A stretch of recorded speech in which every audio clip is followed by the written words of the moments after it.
Oda's face again when he comes into the interview.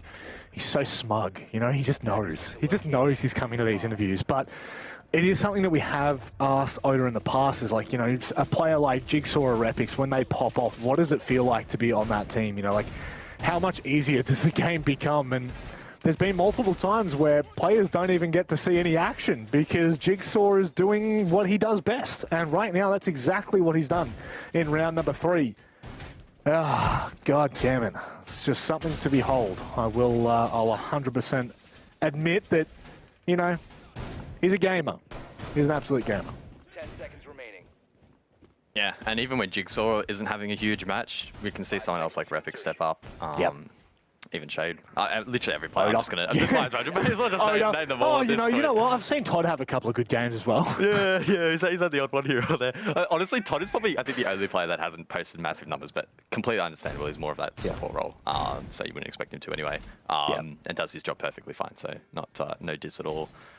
Inferred there. And yeah, even just touching back on Repix, right? Think back to the first round, how sharp he was looking. So maybe Jigsaw's just stealing the kills away from him at this point, not giving him a chance to shine. And yeah, this is where we need to see someone in response from the Knights step up. We know that they have great fragging potential as well. They can win ones just like Jigsaw is at the moment when they're feeling it. We just need to kind of see them step up now. My device is planted. That's the big one, when they're feeling it. Gets pretty dangerous, pretty scary, pretty damn quick. Now, clearing from Study is going to be a little bit difficult. You can see now a little bit of pressure being applied to main stairs, or at least they look like they're going to end up forcing Juicy out of position. But he's got the 3 smoke babes in hand and will be able to slow things right down when Bliss decide to kind of push in. And again, another opening pick for Bliss. They love it. Yeah, really good pinch there. If Shade doesn't get the kill, Todd would have anyway. So really well played. Now Knights will be crossing their fingers and probably their toes at this point that Hayward's Valk cams will provide intel, despite him now being in the grave. Juicy last time playing this position was absolutely shut down, so he needs to really step up and have a meaningful impact in denying at least 1 or 2 players here from Bliss.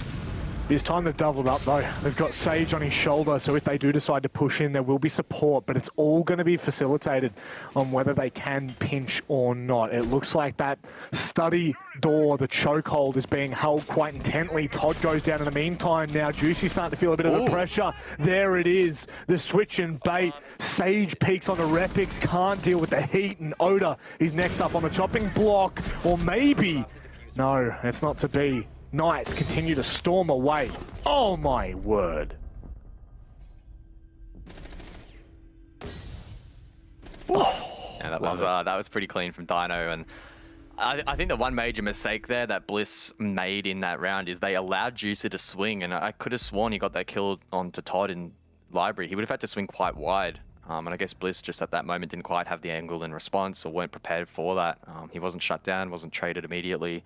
And yeah, that put, unfortunately, Bliss in a pretty rough spot. They couldn't recover from there, and the Knights doing a good job to just close things out. And yeah, this has just been such an aggressive game so far. The mid-round is really coming down to some pretty intense, just 1v1 Angels. And whichever team's out on top is gaining a significant advantage, and for the most part, converting that advantage.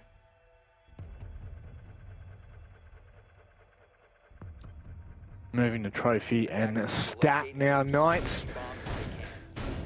It's where we saw Bliss open the bank account in the previous attempt, but not for the lack of trying. Knights, it did really feel like Knights had a pretty decent upper hand when we were kind of midway through the round. Bliss was surely dealing with that utility quite intently. Oh, Shade on the 0, man. This bloke is just not slowing down, is he? This is the first time I think I've seen Zero played all stage. In Apex South and OCN. He's fallen out of the meta a little bit. I'm guessing part of that was because he lost his nades. That was quite a while ago though. Teams have had an opportunity to adapt from there, and I'm just super keen to see how this plays out. Axe potentially either as a substitution to the Nomad for flank watch or gridlock, or he could play them a bit more proactively and a bit more aggressively, sit down below, shoot them up through the floor, get intel that way.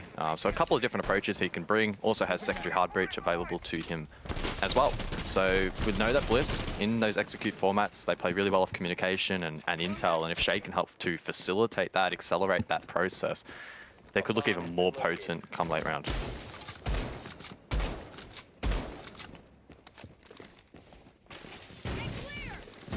Oh, hello. What's going on here? Hang on. They've caught Knights with their pants down, but maybe Josh might be the saviour. Shay gets shut down as he pushes in, Knights, they deal with it handily. Oh no, Oda catches Sage in the wrong place, wrong time. What is this? What is going on, Guz? It's chaos on the site. Hayward now needs to go up Astro, but Todd shuts him down. That is one of the most chaotic starts to a round. One of the cleanest one-for-one trades as well. It had it all, but Bliss edging out on top. Yeah, we need to take a moment. Can we just get a replay of that whole round? Honestly, I think we could. It was over in what, like 30 seconds? We get the replay of that whole round done by the time the next round starts. Mandy, that was killer. That, yeah. I don't know how you caught all of that just then. That was nasty. That would not have been easy. Just look how insane this was. Like, bang, bang, back and forth, continuing. Like, I honestly couldn't get the play-by-play out because it was just, there was so much happening at every particular second. Like, look at this. What? Oh. Oh, Guz. Gnarly. Gnarly's one way to put it.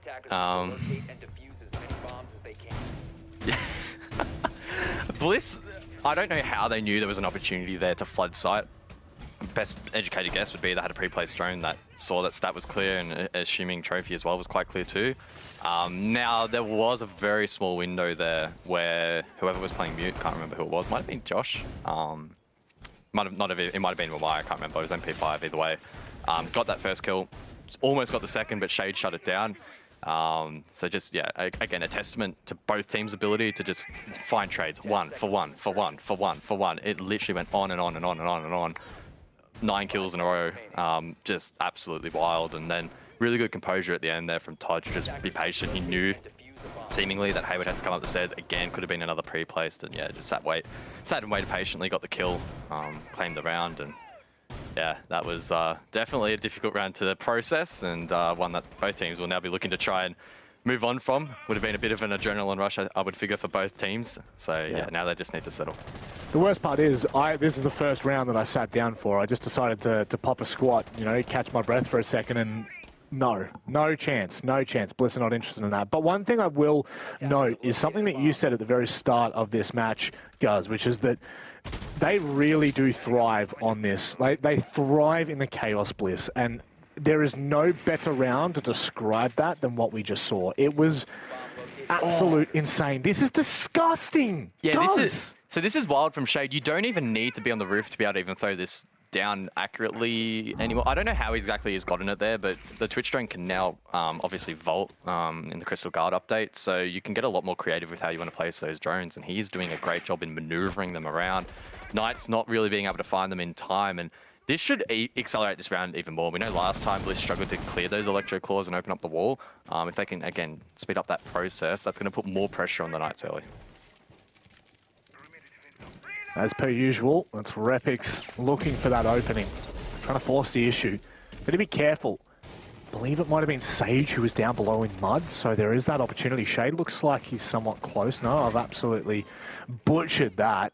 But they have started to move away now and regroup here, Knights. Things are starting to get a little bit closer to the side as they turtle on in, but Josh needs to be careful. He might be stuck here, I don't really know, but he's certainly low, and that could be an opening kill for Bliss that they're looking for. Yeah, if Knights lose Astro control, he's going to be in a lot of strife, and on low HP, he's not going to win against a swing, you wouldn't imagine. Todd, crouching on the other side of the map. Oh, if he shoots through this barricade, he could almost get a kill, but you can't see the outlines like we do. He'll be kicking himself if he doesn't find this kill, though. There's 2 there as well. Todd could really slow things down for Knights if he's able to open this up and very quickly act upon it. They're just waiting. Information gained, information passed on, and then it's all about execution. Josh goes down, and now Todd starts to get into position. Still going to be cautious. There's 2 players out there. Now he's going to show his face, and that's going to be the kill. No, it's actually not. Dino hides behind the wall.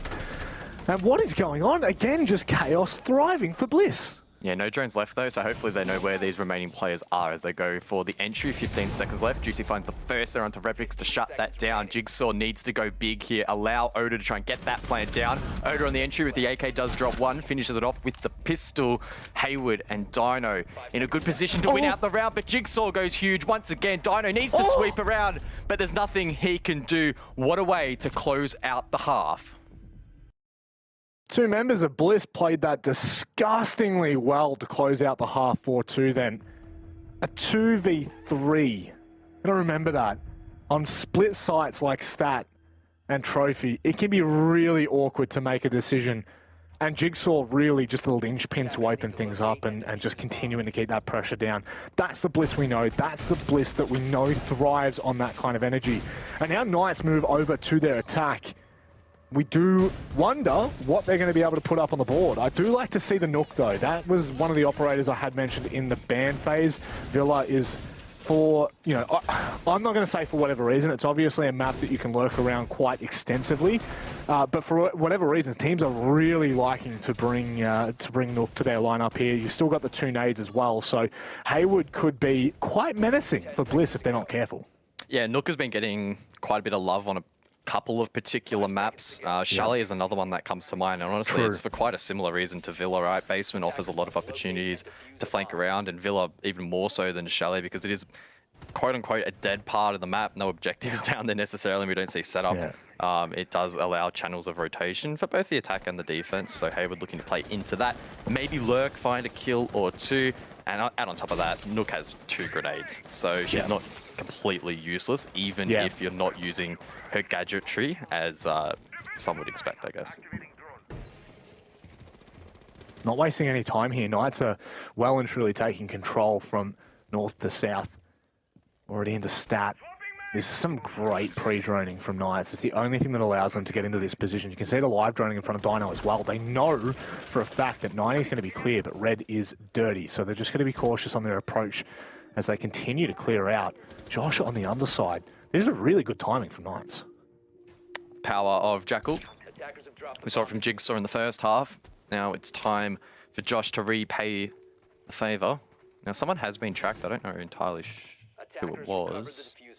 Ah, it's Todd. Here we go. Over towards top Brown.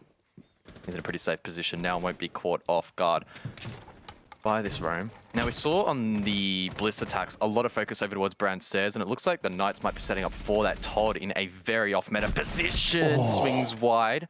A decent trade both ways off HP. I guess that's the thing, right? It's an eye for an eye. And in the same token, in the same breath, sorry, no harm, no foul. Jigsaw, though, looking to do all the dirty, all the foul on a Josh, but he's holding that angle so tight. Knights have to have this pre-placed. They know for a fact that there's a player in there, but it's just about this swing. It's a Mexican standoff, Josh. He's not wavering one iota, but nor is Jigsaw. This is what we love to see. A little bit of a stalemate. No, not like that, Josh. You couldn't script it. What? Oh, if you don't laugh at that, you've got to cry. Action elsewhere though, and it's a 2 versus 2. Oda with a Vulcan shield facing top red. He's in a powerful position. Jigsaw needs to try and retake side, and there we go. Oda uses that power position to find a pick. Dino is in the objective with Kit in hand. He needs to find 2. Jigsaw needs to find another massive frag here. 2 of the top fraggers. Dino for Knights, Jigsaw for Bliss. 2 versus 4, mind you, for Bliss that they've brought it back from. Dino now sticking it. Here's some information. Pre-fires around the corner, and Dino, he closes things out in a 1v2. Disgustingly sharp. What around there from the Knights, and honestly, if they had have lost that, particularly off the back of that timing from Josh, it would have been heartbreaking. So really great composure there from Dino to clutch it out. Huge from him. Quick replay at the timing there for Josh. Just, oh, that is That awful. Sucks. That sucks. I don't know how much of him turning away there actually exposed him as compared to Jigsaw swinging it. I think it was a bit of both, but either way, just super awkward timing, really bad. And unfortunate for Josh, who played that so patiently. Yeah, he'll be reaping at that, but hey, his team won the round, so he'll be happy. I can only imagine that poor table would have just taken a beating. Can we get a replay of the? Yeah. Surely, like, Oh, if we surely. get, okay, prod. End of the day for the replays, can we get like that timing synced with Josh? Hopefully, I mean, we don't want to see too much, but hopefully, just like smashing the table. I can there only has to have been imagine. a reaction to that. If there isn't, then Josh is a robot. Just watching the webcam just shake Just as he furiously. like an earthquake, like the other day.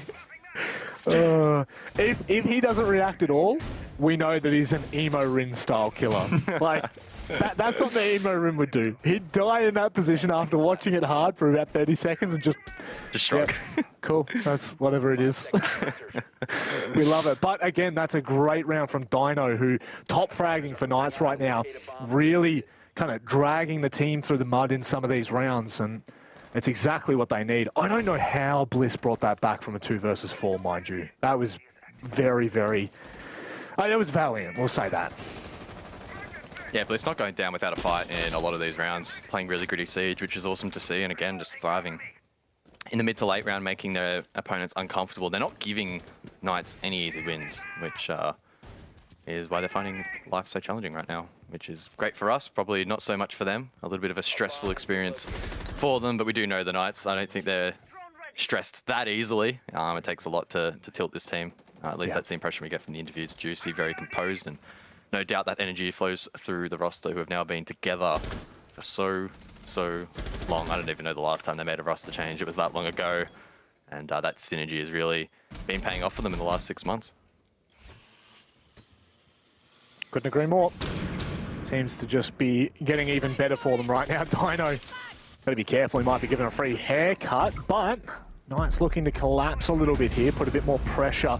Love that, great util usage, deals with what Oda was trying to hide behind the Vulcan shield. Slows things down here, but Knights still have to be careful as they approach around this corner. Yeah, Oda's still playing it aggressively. The shield served him well last round. With the taken down, though, it's now much more dangerous. Dino, with a higher magnification scope, if he swings wide, should be able to win this pick. We know he is feeling so sharp right now. That he is. Repix all but flushed out. Good call. Nice nade from Sage. And a 4 versus 5. They now have control of pretty much everything but 90, I think. 90 still might be somewhat contested. No, not even that. Sage has gone ahead and pushed forth and taken any ground that Bliss might have looked to reclaim. And what? Huh? Down below, I think. Okay. Yeah. Jeez. I tripped out, man. I just tripped out. Yeah, really good clear so far. Dino to find yet another here for the Knights. It has been clean. Shade and Todd in the 2v5. Sage lit up. Todd as well. An exchange of HP behind the bar. Dino needs to be careful he doesn't get timed. Smoke canister to delay the inevitable. Only 2 left for Shade to work with. I mean, at this point, this just absolutely has to be a Knights round. Dino. Oh, no. Dino. Whoa, Dino. whoa. That is a smoke bait, mate. What are you doing? That's okay. Josh is going to fall as well. Oh, my God. That is so close to the round completely falling to pieces. If he dies, they've got to reclaim that diffuser. But look at Shade. Look at the positioning. He gets caught out. And Todd, that is pretty much all she wrote in a 1v3. There's going to be absolutely no chance for him back in this. Oh, God. Deep breath after that round. Very deep breath. Dino just getting lost in the sauce a little bit. I think he was trying to play off the smokes that they had deployed to maybe plant next to model. Then he kind of realized, oh, I'm stuck in smokes. That's not really going to work. If I try and run out of it, though, I might die. So I probably won't do that. And then he got kind of awkwardly caught in the middle. So easy to be critical, but obviously in the heat of the moment, it was a difficult position that he found himself in. I was honestly more concerned. It was Josh that picked it up second, right? He was so damn low. He was 1 tick away. If he was in it for 1 tick longer, boom, he would have been dead. And recovering that diffuser, especially if Team Bliss knew it was down, would have been really tough. So Knights getting away with that one a little bit, but they set themselves up nicely, right? They U2 clear before, that was great. The red stairs nade as well into red pick's amazing as well. And yeah, in a 5-3 advantage, it's more often than not you're going to win that out. Yep. And that, to be honest, that's the Knights that we've come to know and love across 2021 is, you know, a team that methodically will just tear you to pieces if you give them the opportunity. Not even if you give them the opportunity, they'll make their own opening. But for whatever reason, we've seen them get to... It's always when they feel most comfortable. It's always when they're in a position of power that it feels like they kind of get a little bit overzealous and they just get punished for it. That's all right. I guess it is what it is. Who's on the Warden? I saw it before. Todd. Is he rocking the Chief skin? Holy Todd. Oh. Running the seasonal. Come on, lad.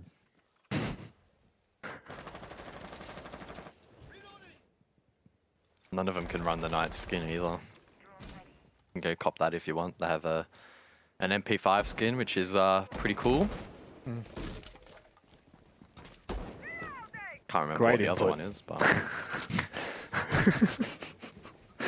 Fantastic input there, I kind of screwed myself over bringing that up. Riveting. Oh, God. Gonna laugh or you cry, especially with you casting, I'll tell you what. But Josh, now, inroads here for Knights.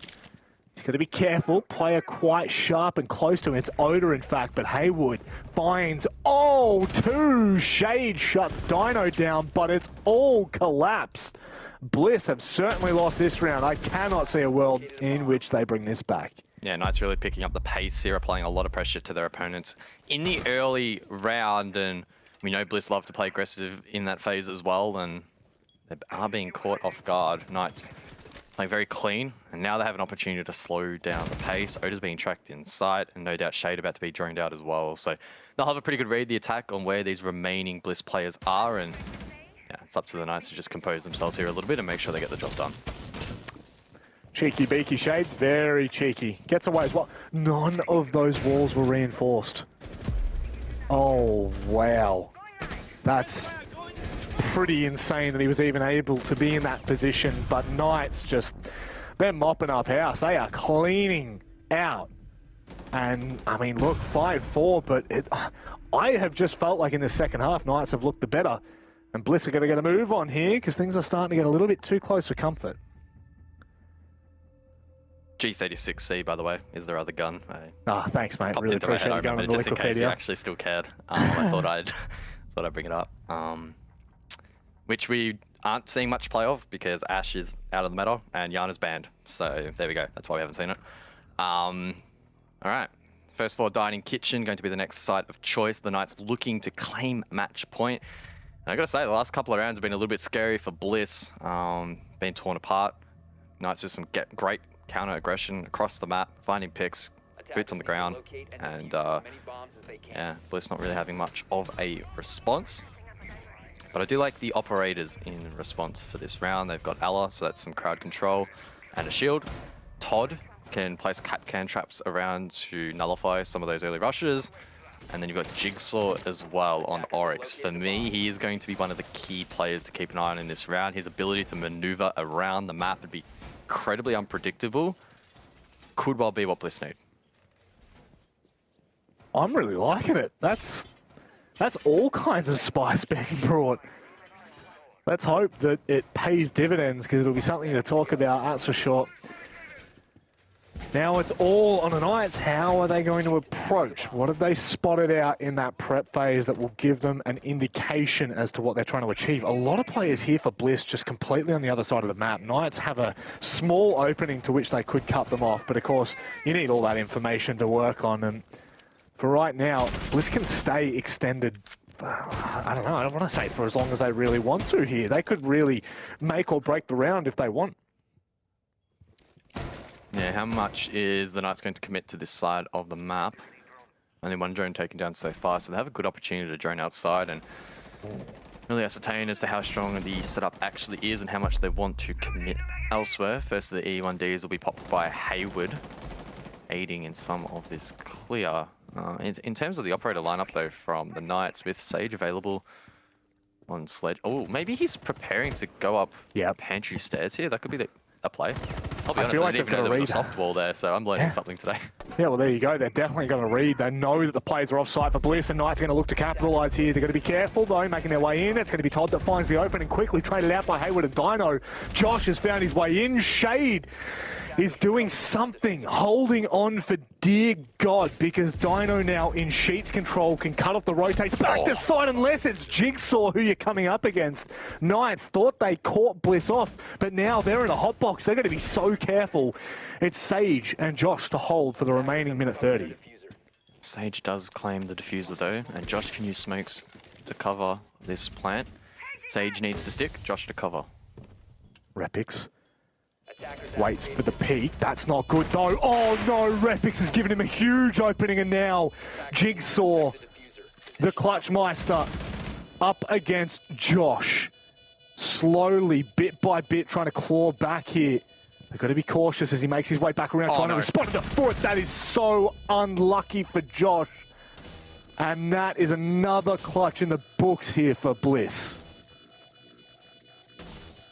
Oh, another huge round. Jigsaw, he got that key pick inside of Sheets on the swing over towards mid-red stairs, and then he got a huge clutch.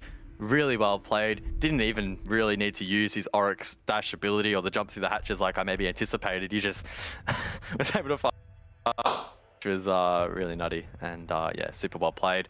5-5 now the scoreline. And round 11, I always say it's so critical when the scores are tied, because if you win the next round, you at least force overtime, at least secure 1 point. Well, the full regulation is what's required. That's what we like to see. Bliss here have called the timeout. Library is where they go next. Jigsaw, mate, you can just get a glass. You don't have to drink from the goddamn juice carton. Like, I didn't see. That's one of the more cursed things I think I've seen. Like, we've seen Ed Pan with a kettle. Yeah, sure. We love a bit of showboating. Jigsaw doesn't even realise he's on camera, and he just drank out of a full juice carton. Was it juice in the carton? What do you think's in there? Or was it water? I didn't see. I had no idea. Was it clear liquid or was it like orange? In a juice. No. It's in like the cardboard carton. You know, the ones that he's got stacked up next to him all the time. Right. Yeah, I thought he just, I thought he was just a collector of such, but turns out he's just. Well, he's been a collector of heads so far today. I think he's found what, 14. So yeah, he's definitely collecting something out here on the server.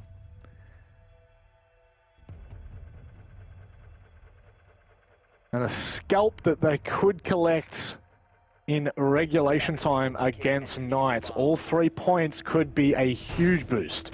Not just, of course, for the roster, but in terms of confidence as well. They've only let 1 point slip out of their first 4 Playdays. They may be able to hold on to that record still. And yes, for Knights, they have dropped 3, So we'll wait and see. Because at the end of this stage, we will see whether Knights, the team that really fight their way through the gauntlet like they did in stage 2, or whether they'll find themselves primed as Chiefs have in the previous 2 stages. Living Library for round 11. Very spicy here from Bliss, so we'll have to see exactly how they play into this. Mirror available opens up some opportunities, and a lot of vert established with the likes of Jigsaw able to punch open the floor. It's an objective that doesn't see a whole lot of play in competitive matches, maybe limited in scrims as well. So I don't know how well the Knights will cope with this. We'll have to wait and see. Another quick fun fact, you know how I mentioned last 3 times Knights have played this map and the score's been 7-1, one way or the other? Yeah. The last time previous to that they lost, it was also 7-5. So the numbers are still ringing true in this matchup, which is, I don't know, a bit freaky. Guess you could say it's a Freaky Friday, Guz. Freaky Friday with Manic, that sounds like a fun time. Sounds like an awful time. Freaky Friday with Manic Monday. Yikes. That's a ring to it. That's a piece of content if I've ever heard of one. Post-season content, Freaky Friday, Manic Monday. Let's go. We got it. Smack bang in the bag. But neither team really have this one in the bag, Guz, and that's what scares me right now. Is it does really, you know, here we go. I'm going to say it. It's on a nice edge. Nice edge. I was going to say it. If you didn't say it, I was going to say it. And honestly, it actually does feel like that at the moment. At any point in this match and the round in particular as a whole, there's just going to be one moment where it's just going to be like, bang, this team's won it and the other's lost it. I'm waiting for it. There you go, Dino on the entry, right? So that could be really critical. Redpix has been having a shocker outside of the first couple of rounds, 3-11 now, and that puts a lot of pressure on Jigsaw. So it could well come down to this, I think. Dino v Jigsaw on the top floor clear. Oh, Shade goes down as well to the hands of Oh, Sagey boy. This site is not proving to be fruitful for any team that dare try to attempt it. Juicy sticking the diffuser here. This could be it. Jigsaw unable to really have an impact. 1v5 post plant now, stranded up above. Knights know exactly where he is, and that E1D will only slow his progression down towards the site. It's a clean swing for one, but then he has 30 seconds left on that fuse. Progressing through study over towards top round, finds a second, and you can all you want, but this is going to be a Knights round. Jigsaw, aware of that long angle, drops down through the middle of the staircase. Grenade round rains out. 15 seconds left now, and there's only so long that I can stretch this on, and only so long that Jigsaw can as well. Oh my god. 3 clean kills, but it's all for nothing. We are past that threshold, and there are a couple of seconds left in this round to go, and there is nothing Jigsaw can do. Hayward puts me out of his misery to claim match point. Jigsaw. Tell you what, 2021 has just been his highlight reel, his MLG highlight reel. It's just been on another level and continuing to show us why he is one of the sharper gamers. But of course, it really didn't mean a damn thing, guys. As you said, a 5v1 with a full defuse stuck. It just does not bode favorably, no matter how gnarly you are, unless you are on site already. That is pretty much in the books. And now as we look at this one, Knights are really posing themselves in the best possible position. Oda 6 picking onto the clash. Now that's what I like to see. Yeah, wow, okay. Maybe we'll see a little bit more of a measured approach here from Bliss and playing off that blitz. I don't know exactly where he's going to post up for this objective. A couple of different options. Could play aggressive over towards AVG's side, deny that entry point. Bricks maybe to slow down bedroom take. Yeah, I don't know exactly where Bliss are going to focus their efforts here, but Knights have plenty on their side to counter this. Sophia stuns, grenades, etc. So I don't think they'll find it impossible to deal with Oda, but you never know. He can definitely be annoying on the clash, or clash in general rather, can be annoying to deal with. Yeah. 10 seconds to go. Just going back to have a look at past performances between these two teams, and it's always been close. It's always been close. Stage 1, 7-4. Last time they played, 7-5. Now that's a win either side. Stage 2 was for the boys in pink, and were the team that ended up doing besting Knights here. But this one really, I'm so glad that this is coming down to the wire. This is going to full regulation, because it just feels like it would not have done the justice that we deserve should it have fallen short. And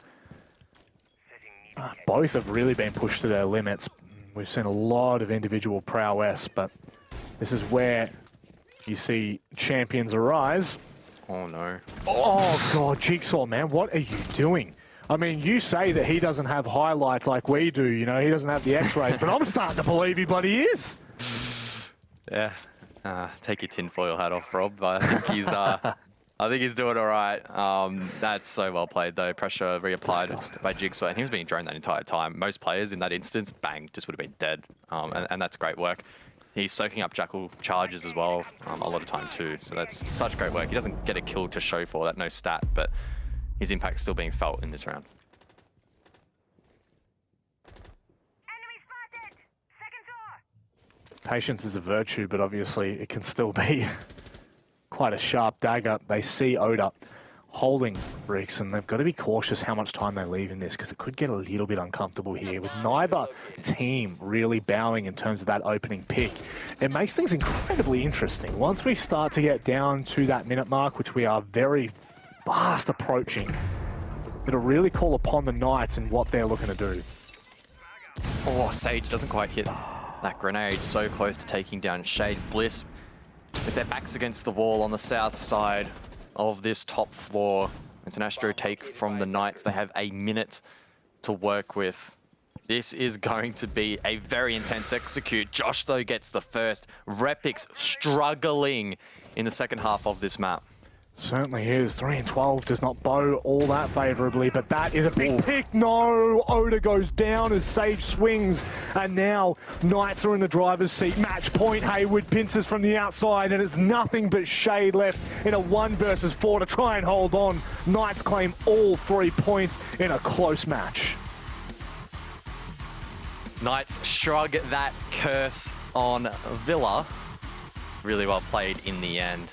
It looked good at the start for Bliss. They were aggressive, they were looking hyperactive, but the Knights do a great job in shutting them down in that last round in particular. It's just such a great display. Pinching out every single player, punishing them 1 by 1. And 3 points in the bank account serves them very well.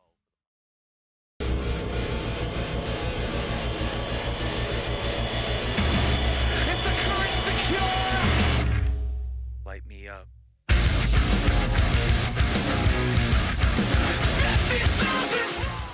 Welcome to GTV ANZ, the gaming channel created by Ubisoft.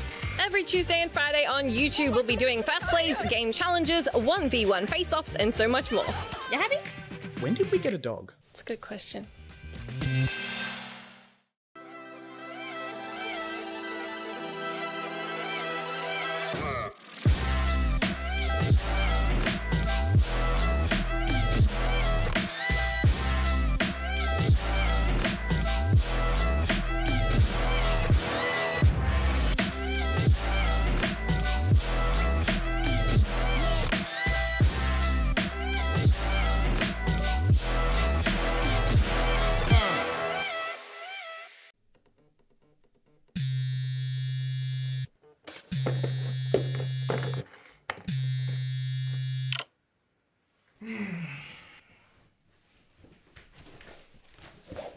Oh, shit! Okay! I get it! Shit!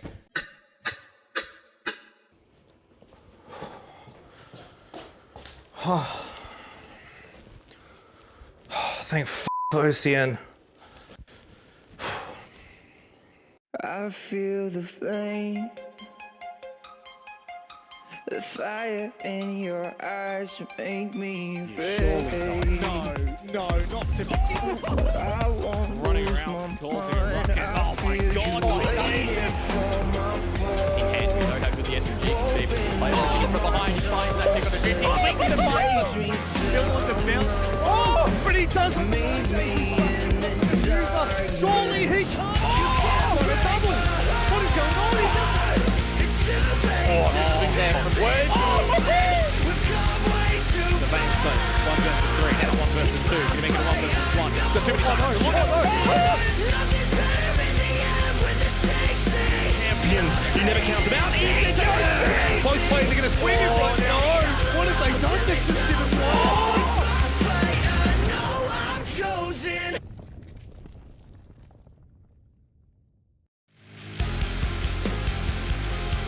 It's Playday 5 for the Oceanic Nationals here for 2022. Of course, that was our wonderful new theme song, chosen by Banks Arcade. As always, exclamation mark chosen in the chat to go and find yourself that wonderful track on all streaming services.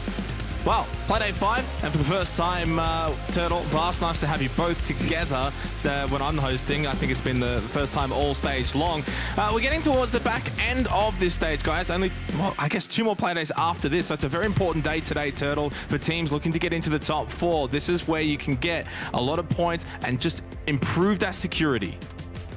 Yeah, 100%. If I'm teams like Onami, I'm looking for my first win tonight, and like Chiefs, they just need to get bored tonight.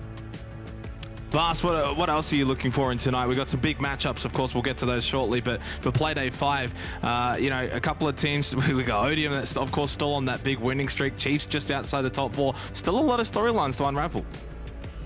Yeah, mainly for me, if Odium can finally, you know, get beaten for once. I don't know. I feel like tonight's the night, surely. I mean, they're versing the Chiefs. They've had a really good run, but main storyline I'm looking for tonight.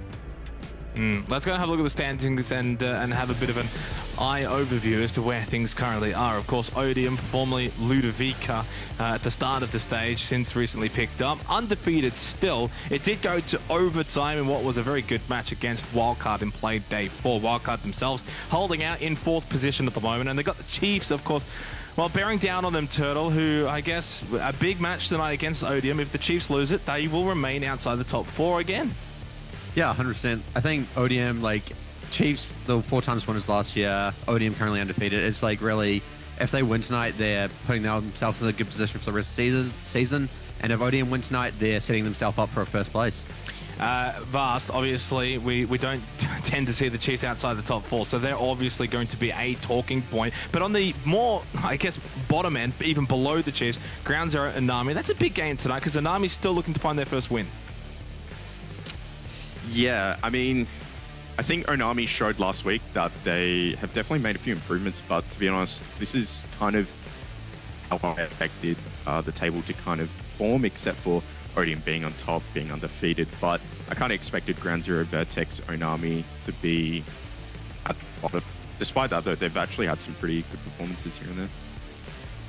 Let's go and have a look at the matches for today. Of course, we kick it all off with arguably the match of the day, Odium versus the Chiefs. Chiefs looking to get into the top 4. Odium looking to continue their winning streak. So far, 11 points gained out of, I believe, a possible 12 or so. Then, of course, you got the Knights and you've got Bliss after that. That in itself has almost gone under the radar a little bit, Turtle, considering the Odium Chiefs game. But we start off with 2 big games tonight. Yeah, I think tonight is a big one for Bliss, especially. Like, they've sort of been underperforming by standards. Yes, they've been winning, but they haven't been winning decisively. If they can come out tonight and make a statement against Knights, a team who's red hot right now, winning everything, they'll definitely be in a lot better place and show people they mean business. Just quickly, Vasto, the wildcard Vertex to sort of wrap up all 4 of the matches today, it almost feels like must-win for wildcard if they're to maintain a top 4 place. Very important. But if they win this and certain results kind of go their way, it could put them 2nd, 3rd place, which definitely helps solidify their playoffs run. Yeah, very important game. They can't afford to play poorly and lose this. Let's go and have a look at the Snowball Esports predictions and see what our so-called expert panel have for the predictions tonight. It hasn't been an easy one for the Oceanic Nationals so far in Stage 1, unless you are Vast, apparently, at 11-5. Everyone else is still kind of struggling. I'll go to you on this one, Turtle, though, because we've both gone for the Chiefs here, but seemingly not everyone else. A lot of Odium fans tonight. Yeah, I think tonight Chiefs really, after last week, they sort of got their stride back. They're coming in tonight and they're, you know, hoping to make a statement. I thought you were going to roast me about Onami personally. Well, there is that too. I'll get to that one shortly. Vast, Bliss Knights, of course, kind of like the Odium Chiefs game, a little bit 50-50. You've gone with the Knights, Turtle's gone with Bliss. Is the picture here telling the true story? Is this a really difficult one to choose? Yeah, I just think Knights' current form in the past week is impressive. They look like they're kind of getting back to the old Knights that we know. And I think with Bliss's previous results, I don't know, Knights are just going to be so much better today. Total, the last 2 a bit more clear cut, obviously, and this is where I'll quickly get to you. You've gone with Onami over Ground Zero. Quickly take us through that one, because it's a bit of a surprise. As I said, everyone else has gone for Wildcard and everyone else has gone for Ground Zero, but you've gone with Onami. Yeah, I think last week, Onami really showed us, like, they have sort of figured out what was going wrong for them. Yes, they fell short in the end, but they were 6-2 up against Bliss, and that's no easy feat. Yes, they failed to close it out, but tonight, I don't know, feeling them. Well, I don't doubt that you'll be wrong. I think Onami, as you said, up 6-2 against Bliss will take some confidence from that game and against Ground Zero, maybe a team that's closer on their skill level. Let's go to our first matchup of the day, though. And as I said before, arguably our match of the day, Odium versus the Chiefs. Undefeated Odium. They are a team that, at this point, I'm not sure who's going to be able to take them down. If the Chiefs can't do it, I don't know if anyone will be able to. Vast, for Odium's sake here, are they the favorites? I almost would put them as the favorites, but I just think, I don't know, if you do look at the past results and who's currently in, definitely Odium would be the favorites. They're playing a lot better than the Chiefs. But I just think it comes to a point where I feel like they play, people have more information on them, map preferences, and I haven't really seen a team actually try to counter these guys yet in terms of play style and vetoes, so I'm hoping Chiefs can do that today. Do you think the hype's a little bit too much, Turtle? Do you sense that at some point it is all going to come crashing down for these guys? I don't think the hype's too much, but I do think that at some point they've got to fall, they've got to fail. Whether it's Chiefs who do it or somebody else, yet to see. Hopefully, we'll find out sooner rather than later. For either way, whether they continue the streak or they do come crashing down. Their opponents, of course, the Chiefs, the champions for all of last year. Slightly different roster, of course, but still some struggles at the moment, Turtle. So far, at least in the Oceanic National. Started off with that loss versus Bliss. Then they got destroyed by the Knights in Playday 3. They won their other games that you would expect them to win, Anami and Vertex, etc. But again, like Knights, like Bliss, this is going to be another challenge for them. This time, can they get the win? Yeah, like you said, they lost their opponents they traditionally would beat last year. This year, they've obviously had some growing pains, bringing in Boydie, bringing in Bowdenson, and making some role changes. And clearly, it's just growing pains. Hopefully, with their win last week, they've sort of gotten over it, figure out what's going wrong, and tonight they can actually close this one out. Stop the Odium. Yeah, Vars, do you sense that for the Chiefs it is very much some of that growing pain, or is it maybe eyes being more so on APAC South, especially considering they've got a big game coming up this week? I think it's a little bit of both. I think when you watch them, it is quite apparent that there is a few, I wouldn't say growing pains in terms of learning the roles, but they look like they're really comfortable in their roles. I think maybe it's just, you know, how they're gelling, or maybe just kind of the structure. And I think someone pointed it out last Playday, how, you know, Ethan's kind of new to this. Well, not new, but he hasn't IGL'd in a while. I think IGL'd was on Wildcard, which is, you know, a year ago. So perhaps there's a bit of growing pains with the IGLing and how they're kind of meshing together. In terms of roles, they look quite comfortable.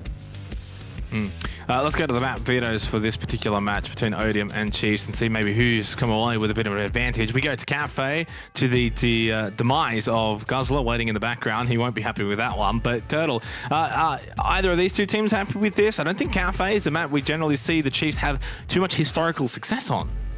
Not traditionally, especially in recent times. They lost 7-2 to Elevate recently, but they were sort of stuck between a rock and a hard place with the Villa also being left up.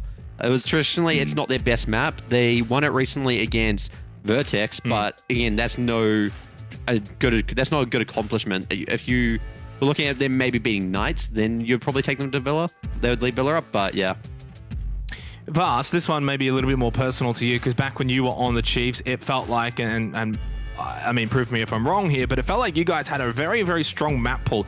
I'm going to go on record here and say I don't know if the Chiefs' current roster really has that strong of a map pool. I feel like Bank and Chalet are two maps they generally look for. Outside of that, is there anything else that they really would actually like to go to? Yeah, I was actually their past results in OCN, and it's quite back and forth. Like they'll lose Chalet one day, but then they'll win it another day, and there's a few maps that kind of thing. I think it's more who they're versing and less the maps nowadays. But yeah, I agree. Like looking at their map pool, you can't really see anything that really stands out to go to. And I guess, you know, with a new roster, that tends to happen. I do think Villa Ban is actually quite good for Chiefs. Looking at Odium, I was thinking Villa's a really good map to take Chiefs to, because I feel like where you beat Chiefs is destroying their roams, and I think that they spread out way too much on their roams on Villa. So Cafe, I mean, you know, sure they lost to Elevate, and sure they've lost it before, but I think the results in OCN, they can easily flip that around and kind of figure out their mistakes and still, you know, be quite comfortable on that map. Well, the game is ready, so Cafe is where we are heading. We're going to go over to the old Guzzler in the waiting room and see what he has to say for Odium and the Chiefs. We head to Cafe, my old dear friend, which I'm sure is not to your happiness. Yay, no. Look, I'm not going to let my personal bias get in the way. Super keen for this game in terms of the matchup itself. So I'm just going to ignore. I'm just going to pretend it's not Cafe, and they're not going to enter the same hatch every single round. I'll put that in the back of my mind and just try and focus on the storylines, right? Odium looking to continue their really strong run. And the Chiefs, I mean, I don't know if the 4-peat's really on the cards at the moment. They're not quite in the realm at the moment. So this is a good opportunity for them to make a big statement. And it's a big week for the Chiefs, isn't it? So I think I want to start off with a big game here on the Monday. Certainly so. Big week for the Chiefs. They'd love to kick it off with a win, though, because I think you want to take all the confidence you can into their APAC South matchup against IG. We head to Cafe for our first game of the night here for Playday 5 of the Oceanic Nationals. Odium looking to continue their winning streak. So far, 4 wins from 4 games played. Only 3 more to play for the season. This, of course, being Playday 5. We'll see if they can continue on. We head to Cafe, where Odium will be defending first. Chiefs on the attack. Thatcher, our first ban. Now, I may have zoned out during the desk, but just in case, especially if anyone's just joining the stream now, important to remember that Odium is the ex-Ludovica roster. They've been picked up by this organization, so if there's any confusion as to why we haven't seen this name previously, or you haven't seen the name before, and that's why. So same roster, same players, just a different name, and still currently undefeated at the moment. 3 wins in regulation and 1 in overtime for Odium, looking to translate that across to yet another dub, potentially putting them on 14 points, and I believe, correct me if I'm wrong, that should mathematically lock them in for the top 4. So really big stakes here for Odium, and the Chiefs, well, they're teetering on the edge of the top 4, currently 1 point behind Wildcard, and it's been a bit tough goings for them, particularly by their standings. So likewise, they want to get a big result as well. One thing about Odium, though, so far this stage, guys, is they've not really won big. They've never really been able to put away their opponents. Doesn't matter if they're a team that's competing top 4. Doesn't matter if it's a team in the bottom 4 either. 7-5 versus Knights, 7-4 versus Bliss, 7-4 versus Ground Zero, and as we know, Playday 4, 8-7 against Wildcard. So in some ways, while they're pretty potent on the offense and they can get those attacking rounds, they do bleed rounds as well. So that is something to take into account if the Chiefs get off to a good start, especially on attacking side, attacking Cafe. Well, then maybe they'll have an opportunity. Look at that, 50% down the middle. When was the last time we've ever seen that? On the dot, 50-50. Yeah, pretty split. I think in terms of the quote-unquote experts, it was also relatively split. I don't know exactly what the percentage would translate to, but wouldn't be drifted too far away from 50-50. I know I picked Odium. I believe you picked Chiefs. So we'll have to see which one of us is right at the end of this one. I just believe that Odium have a little bit more momentum going their way. There is obviously some doubts being cast over the Chiefs' efforts heading into this matchup, considering they have that big one against Invictus for the APAC playoffs. But just looping back to that conversation, I think this is a fantastic opportunity for the Chiefs to start off the week well. Imagine, you know, you put this in the back of your mind, you lose this you lose this against Odium, well, then doubt creeps in for that APAC matchup. This, in theory, should be the easier of the two. You may as well go into this. You don't have to show everything, but play your best, show you what you've got, and build some confidence heading into the Thursday. It does kind of feel like that's probably what the Chiefs need to find right now, is actually some confidence. You can actually even see it really in their past results, as Ethan with the opening pick onto Logic, and was actually mentioned on the desk by the boys, but a lot of back and forth, lost win, lost win, lost win, has been creeping into the side of the Chiefs. And Ethan just, well, easy entry, easy double, get through to Twent as well. Talk about a quick way to start off this game. Might that be a sign of things to come? Not just going to jinx it yet. White stairs control. Ethan can use the Gemini if he wants to continue up to top white, but doesn't, and Shaq is waiting. Still 2 minutes left in the round, but a nice start for the Chiefs. Been a little bit of banter in the all chat as well, so I don't know if there's a bit of extra feel in this matchup or what the go is there. Maybe there's something we're unaware of heading into this in terms of some sort of rivalry, perhaps. Don't quite know, but we'll have to see how that develops. It may have an influence on the game. Chiefs clearly happy with the start of this one, and why wouldn't you be? Edpan down below, trapped but finds the pick. That's digital down, the kit as well. So that's a bit of a trip here for the Chiefs, and they need to be mindful. Shaq as well getting aggressive over towards white as Edpan finds a second, and that advantage has now dissolved. This is one thing Odium do very well, guys, that I've been watching them over this stage, is their ability to sort of hold and then attack, even on the defense. And they'll do it generally. It's a well-coordinated unit. So you could just see 2-3 of them around the map, as Ethan is just, well, Ethan and Boydie have just been able to find 2 quick ones. But generally, Odium do like to be that aggressive, cohesive unit, as the Chiefs do deal with it. And I think maybe in some ways we're aware of it. But Odium's ability to sort of try and retake control of areas like middle white stairs, maybe even all the way down to bot white, they do like to do that rather than conceding and then kind of like turtling on site. Chiefs take the opening round, largely thanks to Ethan, start to finish. Basically got the first 2 picks of the round, and then the last 2 as well. Yeah, I think Odium, they got themselves back into that round to the 3v3, and then right when they probably needed to alleviate a little bit of that pressure, they did go overboard. I think there was a jump out outside white, and then the roam down below instead of trying to retake back above site itself. And the Chiefs were able to find those picks. Quite disciplined. They weren't going to let those opportunities slip. In doing so, they convert the round, and that's a solid start on the attack. Odium will use that as a cue to rotate down below, so we'll go over towards Kitchen. Mute Mozzie combo in play, so expect to see a little bit of aggression, and I mean, if it's much like the first round, I'm expecting a pretty substantial roam. Yeah, Odium are pretty aggressive on their defense. At times, they can be the proactive team, which can really hinder a lot of the attacking team's time management as well. See how they elect to go for Kitchen cooking here, whether they look to play a bit more of that vert control. That smoke through Twent for a little bit of that on-site defense, but Edpan likes to do some aggressive things at time on the Mozzie. It's a big game though for Odium as well, because I think I said this kind of last week on the desk, is at some point you're almost expecting them to fall in line a little bit or regress to the mean, and yet they just keep on going. They don't stop losing, and they've gotten to a point where, you know, the community vote 50% split between them and the Chiefs.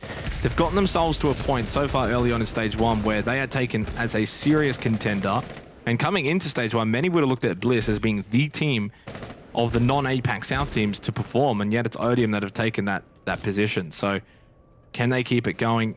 Even if they lose this, if they lose like 7-5, I think that's still a commendable effort. 100%. Questions will then begin to arise as to whether or not they have the form in the best of 3 format, assuming that they do qualify for further events down the line. But clearly that's a discussion for another day. And again, not to echo it too much, but we have seen some teams in the past struggle a little bit in best of 3s comparatively. So who knows? Chiefs were, I guess, one of the teams we were always complimenting in terms of having a really strong map pool and strong in that format. I don't think this year they're quite at that height. I know you guys mentioned it on the desk. The veto potentially having an influence on this matchup, and quite intriguing to see the Chiefs head this game to Cafe. With this new roster though, keen to see if maybe they can produce something a little bit special here. Good start in the first round, but now we have to see how they convert across to the second. Bit of a top-down clear here, clearly from the Chiefs. Sledge being employed to create vert, lines of sight, rotations, and the drone work's being pretty efficient as well. Odium contesting, but then falling back. So Bodhi gets free reign up above. Yeah, sounds gone, but we've done it so well over the last week or so. Don't think anyone's actually mentioned it either. But I personally really like the awkward silences. It's actually really nice. Edpan gets the opening pick onto Bouncing, so that's going to limit the Chiefs' ability to maybe open things up a little bit more towards the late round. They do still have the Sledge, though, and they've already got that vert control. 45 seconds left, so Chiefs have already pretty much done that minigame. But the fact that Odium have been able to find that opening pick does kind of hinder this attack now for the Chiefs. 35 seconds, nades now deployed. Bodhi's looking to clear that coffee plant position. I'm assuming that's where he'll want to land, try and get that on the ground. But there's still 5 defenders up, and trading this out for the Chiefs going to be quite tough. Worthy will have to round out the back. Twent holding down the line close. Jump down, or drop down as you'd like to say, generally not going to be all that effective. Losing a lot of health early on. Then Twent with a shotgun as well, gets rid of Digital. Nice shot from Boydie though, opens things up to push into service, and suddenly there's an opportunity. Time's still short though, but never mind, there goes Boydie. It's all up to Ethan, and he just doesn't have anyone else to help him there. And the re-aggression from Odium, too strong, but you do have to question, generally when teams do go for that freezer drop down, doesn't always really work out. Yeah, always tough. 4 versus 5. Chase did good groundwork, but Odium clearly finding that relatively early pick in the scheme of things. Leading into that execute, then able to lean into that. It was a decent effort from the Chiefs to try and send it deep and find aggressive picks, but clearly just overwhelmed. Can't shoot 2 places at once, and Odium on the ball, able to lock that out, and under no real threat of that plant actually going down. So a good response, probably needing it after the first round where they themselves had a bit of a slow start and then struggled to recover it back. So neutralize now, head over towards reading, and who knows, this may well end up being the site that sort of dictates a lot of the flow and momentum in this game if upstairs ends up getting relatively locked out by the defense, and then attack have their way on the bottom or vice versa, then this site could sort of swing it. And we see that plenty of times where this site can be quite 50-50 and is often determined largely by this roam up above. You can see the Kaid in Pan reinforcing across, and that's a clear counter to the traditional playstyle on Cafe at the moment. Very on meta, drop down red, work your way across. We could see a bit of horizontal play from the likes of Train, and that's why there's just a couple of barricades being put up to give a sound cue as to whether or not that will be the play. But expect a lot of the action and a lot of the round to be determined by the upstairs play. Last chance tonight, by the way, for 2,400. If you want to save on band merch, OCN 10 at checkout. It is the final night tonight. It was April 1st to 11th, and today is, of course, April 11th. So you want to get that one in the next couple of hours if you want 10% off, courtesy of 2,400. Into round 3 now, 1-1. Chiefs, of course, getting that opening round, but Odium do respond. As you were saying, of course, reading Fireplace, this is going to be an interesting sort of round as to who can take the lead, who can really establish a foothold here on Cafe. Can the Chiefs bite back, or do Odium find 2 rounds in a row and look convincing here on the defense? Sawyer on the pulse, just inside a Train, just getting a little bit of information as to how the Chiefs maybe are going to approach this. But as you kind of said before, generally it's going to be that sort of top red hatch drop down, clear across into Cocktail. At times, oh, hang on, Boydie gets rid of Shaq. There was that Sawyer getting rid of the Nitrocell, but does not find his target. Actually, no, that wasn't Sawyer. No. I'm assuming it was Shaq who has fallen. Nonetheless, though, Chiefs now with the advantage, so an inverse of the previous round. Boydie doubles down. That's Twent taken off the board. Boydie clearly activated so far in this game with 4 picks. Odium forced down below, but there is still a straggler up above inside of Cocktail. I'm assuming that's Logic. A little bit hard to tell, but there we go. The MP5K in hand. And he's really the only last shred of hope for Odium in this round. If he can pop off, equalize numbers, even if he dies, he can actually do a bit of damage from this position. But I think he's being droned out. That forces the rotation. And now it's sort of a fish in the barrel moment. Everyone down below, underexposed vert. Once Bouncing gets in, Boydie gets in, etc., there's going to be nowhere to sit in the side itself. Unfortunate for Sawyer, does not land that Nitrocell. 50 seconds left. Chiefs still with that 2-player advantage. And Chiefs not rushing this, but Worthy just pushes straight into reading and now has a very, very good information that he can gain. Digital goes for the default plant, and this should be the round of the Chiefs. Don't sense Odium really have the ability to bring this one back. Then no, they don't. Everyone watching all of the angles. Chiefs just overtaking the site rather comfortably.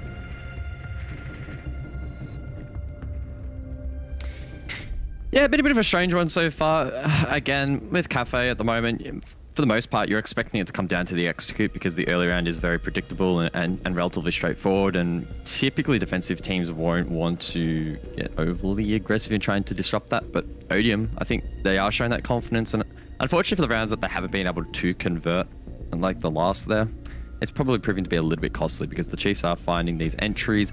Boyd in particular is clearly pretty switched on at the moment, going 4-1. And we know that when he's really switched on, enabling a lot of these plays to be made by the Chiefs, it can be tricky to shut down. So Odium probably need to reel it in just a wee bit and actually give themselves a chance in the late round, because at the moment they're losing rounds before they even have an opportunity really to convert them. Yeah, that's the biggest takeaway, right? Obviously for Kitchen Cooking was a little bit different, where they were able to get the opening pick, and from there they had the advantage. Fortunately, in rounds 1 and now rounds 3, 2 early picks, meaning the Chiefs have that 2-player advantage for the remainder of the round. And yeah, it's so difficult from then onwards to really bring it back. But we do get this sort of back and forth nature to develop so far. Back to bar Cocktail for the second time this game. It was successfully won by the Chiefs in the opening round, although in fairness, that was probably not a round you're looking to replicate all that often. Ethan getting 2 very early eliminations, pushing in towards bot white. 6-1 at the moment for Ethan. Boydie 4-1. It's the nature of this new Chiefs roster, Guz. I feel like all of them can have a night where they frag out. Yeah, definitely the case. And that's obviously one of the stronger aspects of this current Chiefs roster, is it's very hard to look at any of these players and say, oh, he couldn't frag out on one of these days. The only one probably is Digital, not to throw any shade, but I mean, his role for the most part is to play more supportively. So it's understandable. You're not expecting him to be posting up big numbers, but then you look at Worthy, for example, one of the top players in APAC South. Bouncing's had some really good showings as well. One of the new additions to the roster. In fact, he's actually really high in the ratings as well. And you can see at the moment, Boydie on 4-1, Ethan 6-1 as well. So Odium need to try and target these players and try and shut them down before they continue this rampage that they've already established. Loading new magazine. Well, there's a ping out as well. Bouncing has this information that he can really play off of. Holds the angle. Does almost go the other way, though. Logic did land a first initial shot onto Bouncing, but Bouncing got more back onto Logic. He is inside of reading. They could look to pinch him here. Does have another play over towards Pillar to the Chiefs, and Digital watching as well outside. Did actually lose this fight last time, so I don't know. Are they committing too much time to this, getting rid of Logic? Well, they finally get rid of him. And Ethan and Boydie both finding a pick at the exact same time means we're in the same situation as we were in rounds 1 and 3, where the Chiefs have a 2-player advantage. Pretty textbook from the Chiefs. They're just draining out roamers and then having a couple of players hold off their rotations. Once they're confident enough that their fraggers can enter and find the pick, or at least be in a position to trade, that's exactly what they execute upon. There was no serious support there, particularly on Logic's position. So the Chiefs were able to progress forward through Dining, Pillar, etc., and he had nowhere to go. Logic may have, on a good day, gotten 1 kill there, but he would have been immediately traded anyway to nullify that and forfeit any control down below. So really well done by the Chiefs. Just super simple siege there. Literally just drone and hunt down their opponents. It wasn't even strong util or anything like that. And now with this control below, you can see the nade play becomes critical. Twent's being very, very careful, trying to survive these nades. Probably won't survive this one. Oh, does. Big chunk though, so he's low for the rest of the round. Yeah, and now it's execute time for the Chiefs. They've already done the job, got rid of 2 players. They've got Twent low. Final gas babe has been launched out as well by Edpan. Bouncing can now push up White Setter. Is that player holding close? And it is. And although the look away to the window is going to be his demise in the end. Still that 2-player advantage despite getting 1 back, Odium. And now it's only Sawyer that's left over towards Bar. Did get 1 onto Bouncing, goes prone though, and Boydie will keep him prone for good. Chiefs now make it a 3-1 lead. I gotta say, this is a weird game at Cafe. We are not seeing the traditional attack routes. Now, it's not out of the realm of possibility on that particular upstairs site to go for reading control. It's sort of the tertiary option as opposed to dropping down red and going cigar across. But I don't know. I don't know if Odium are overcompensating with these roams at the moment. It's not really doing much because the Chiefs are able to choke out their opponents being super duper methodical.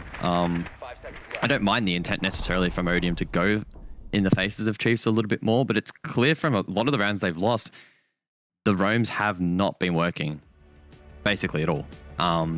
Chiefs clearly very, very disciplined at the moment, are not taking any shortcuts on these attacks. Which one's the chicken and which one's the egg? Because it doesn't really seem like to me the Chiefs are going for that top red drop down horizontal clear. They're actually playing into the below vert as well. And if that is then the case, then Odium of course need to respond. Who blinks first then, right? Yeah. Odium then try and force a default push from the Chiefs and hope that they can hold on, particularly late round, which is what happened on Kitchen. That's how they won the round. It was a very default attack from the Chiefs top down through Freezer, and Odium read into it perfectly, bled time, found picks, had the advantage. Whereas every other round they've lost, it's because of these obscure, well, I wouldn't say obscure roams, but slightly more aggressive roams to what you would naturally expect. And Chiefs reading into that and clearly just shutting it down every single time. So it is sort of that who blinks first moment. After this tactical, Odium going to double down perhaps and say, we actually really need to focus more on these roams and getting them perfected? Or do we sort of wave the white flag a little bit, concede some more of that map control and force these gritty executes like that Kitchen round where they actually got to win? It does definitely feel like, you know, at least in that last particular round, you're playing Bar Cocktail, but you want to hold down below as well, like reading fireplace. Are they really getting much support from those up above? I don't really think so. And then it means you're isolated down below and the Chiefs are swarming. You know, they're going to send 3 to you to clear you out because they've got the time. So it puts a lot of pressure and it's very difficult then for Odium, for those roamers. And I think the Chiefs are playing that really, really well right now. And that's probably the difference. And also just the Chiefs' ability to just, again, establish an early lead, getting these opening picks. seemingly quite easy. The only time it wasn't easy was actually on this particular site of Kitchen Cooking. So this is going to be a testament. If Odium lose this round, I'm going to be very fearful for them. This is almost must-win territory. Does start to look a little bit scary. Obviously, first half, so we don't know how that'll translate across to the second, but I'm pretty doubtful it's going to be super attacker-sided. It really shouldn't be at this point of the map's lifespan, and it's not like the bans are inspiring much in terms of being attacker-sided. We've got Finker banned out, one of if not the strongest attacker in the game at the moment, and Thatcher, so teams have been used to that for years now. So yeah, very, very concerning signs at the moment. But the glimmer of hope for Odium here is they can still quite easily even out the half if they perfect these next couple of rounds. They're not trailing by a massive margin at the moment, and it's really been the early round that's been costing them again. We see Kitchen. They forced the late round last time. It was really, really well played. The 4v5 execute for the Chiefs was never really going to happen. So excited to see how the Chiefs approach this round, perhaps a little bit more direct, but as we can see, Blue White lands on top. They're going for top down. Unfortunately, though, for Odium, Edpan drops. I don't know precisely where that was, but Boydie, he's again continuing this rampage at 9-1. Another drone in towards Washrooms. Oh my god, Logic's just been absolutely destroyed. 10-1 now. Yeah, rough. Again, though, I mean, it's deja vu, but it's now 4 out of 5 rounds that it's a 5 versus 3 lead for the Chiefs. I mean, that's just not sustainable kind of numbers for Odium guys. You're not winning games if you're consistently down 5 versus 3 this many times in a half. So that, for me, is the biggest difference maker between both of these two teams right now in this match. It's been largely uncompetitive from Odium for the most part. Besides that Kitchen Cooking defensive round, every other round prior to that has seen us with the Chiefs 5 versus 3 lead. Like, it's just not going their way at the start of these rounds. From this point onwards, it's really just about conversion for the Chiefs. 70 seconds, all the util in the world, and a 2-man advantage. They can get Vert up above, send nades down below, and clear any mute jammers that may be scattered on Freezer Wall, for example. That will allow the likes of Digital to come across with secondary hard breach and ensure that that does get opened up. From there, they can transition to Coffee, get the default plant down. It forces Odium to go for aggressive retakes, but I mean, it's really going to happen. For a double. Is it? Ethan and Digital for 2. Sawyer as well, trying to get control up above, taken low. And every single player from the Chiefs will be hunting down this position. Meantime, Digital, he's going to go for the plant as Sawyer's forced back up above. But this is well and truly going to be a Chiefs round. No coming back from this. A devastating start, really, here for Odium. It's going to be a 4-1 lead for the Chiefs. Sawyer to be executed there by Worthy. A flawless round. Yeah, and you can see the method to the madness in that situation, guys, right? You know, you're down 2 players. They're opening things up vertically up above. You think, okay, what if we can get like a quick little flank on them? Maybe we get 2 kills, 3 kills, and bring the round back into a winnable situation. But it just fell on its face immediately. I'm not sure if that was because of drone watch or whatever it was, but they looked pretty quick to respond to that, the Chiefs. We had to reading fire plays for the final round of this half, and it's been a very attacker-sided cafe. The question is, will that be the case in the second half? I would probably think not. I think the Chiefs at this point will be able to get the job done defensively on cafe. This game's over, honestly. I don't know what's going on. I don't know what we're watching right now. This is not Odium that we're watching. Someone's gone and replaced the names. I find it very hard to... If I was watching this without the team names, I would find it very hard to believe we're watching the top team in the league at the moment. These defensive setups, rather, and just the approach, to be completely blunt and honest, I know people won't like me saying this, it has been atrocious. It has been really, really poor. Like, the roam in the last round, like, what's going on? You just have a mute crouching in washrooms, to try and get a pick? Mute jammers weren't even around to support, and he was droned for free. Like, what's going on? I don't understand. And that's, 4 rounds he said now, where it's been a 5-3 advantage to the Chiefs. That's just completely unacceptable. You're not going to win a game by producing those results.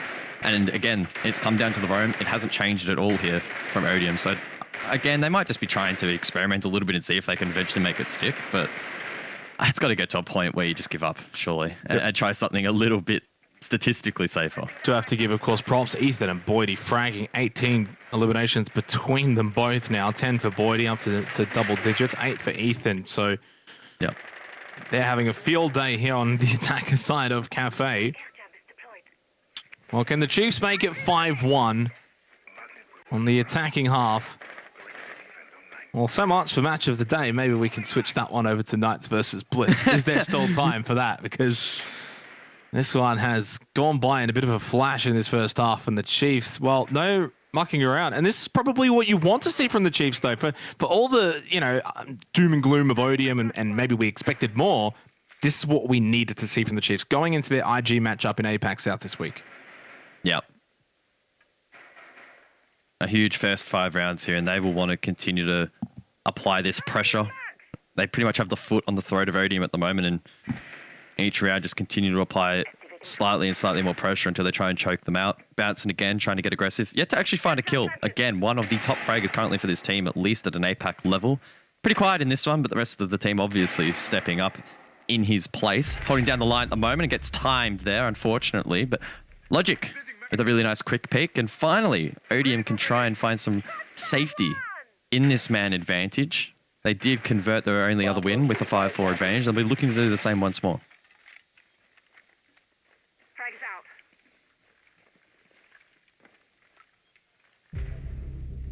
Worthy gets one back shortly after, then a double as we watch Boydie pushing in onto Bart. Worthy almost inadvertently got a third. Didn't even realize it. He almost got the elimination onto Shaq, who has no health at all. Worthy just casually 5-1. Who is just sitting there crouch and watch? It's Shaq. Okay. Low on health, maybe looking for a bit of a hero play here. 3 versus 3. Logic goes down elsewhere. It's Ethan. You've got the 1 HP Shaq, and then there's Edpan over towards Mining. Maybe going for a play flanking through Pillar. While Worthy gets rid of Shaq, Plant goes down. It's a 5-1 half. Unless Edpan pulls out one of the all-time clutch plays. Might get one here onto Ethan and ruin his KD a little bit, but that should be all she wrote. Worthy ends up with a quad in the round, and the Chiefs take a 5-1 half here on Cafe.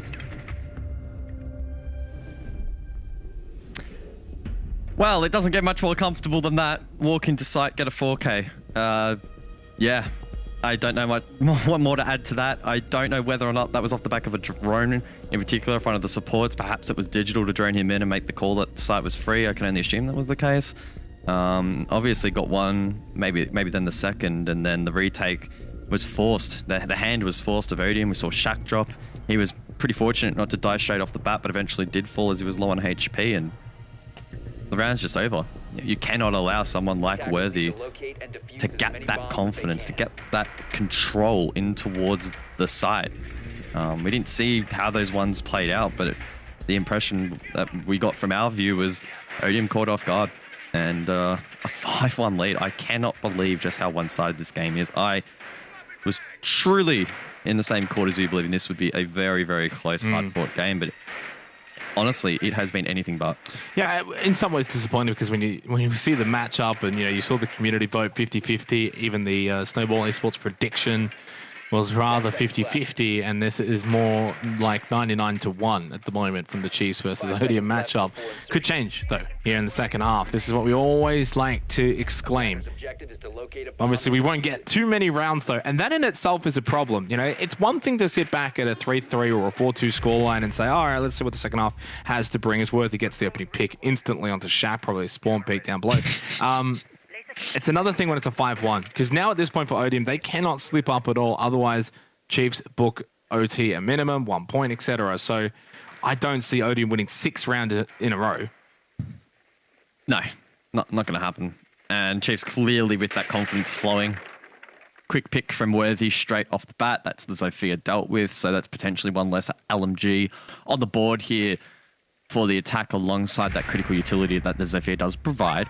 On the topic of utility though, Boydie does fall. Always ironic seeing the Jaeger fall to a projectile, but that will be the case under that new hatch position. Drone will now go out, give the call that shop's clear.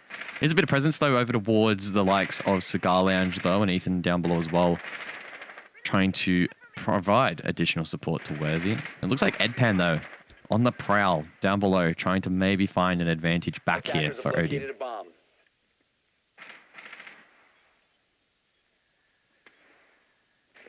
Down in Reading has an ultrasound available. Sawyer.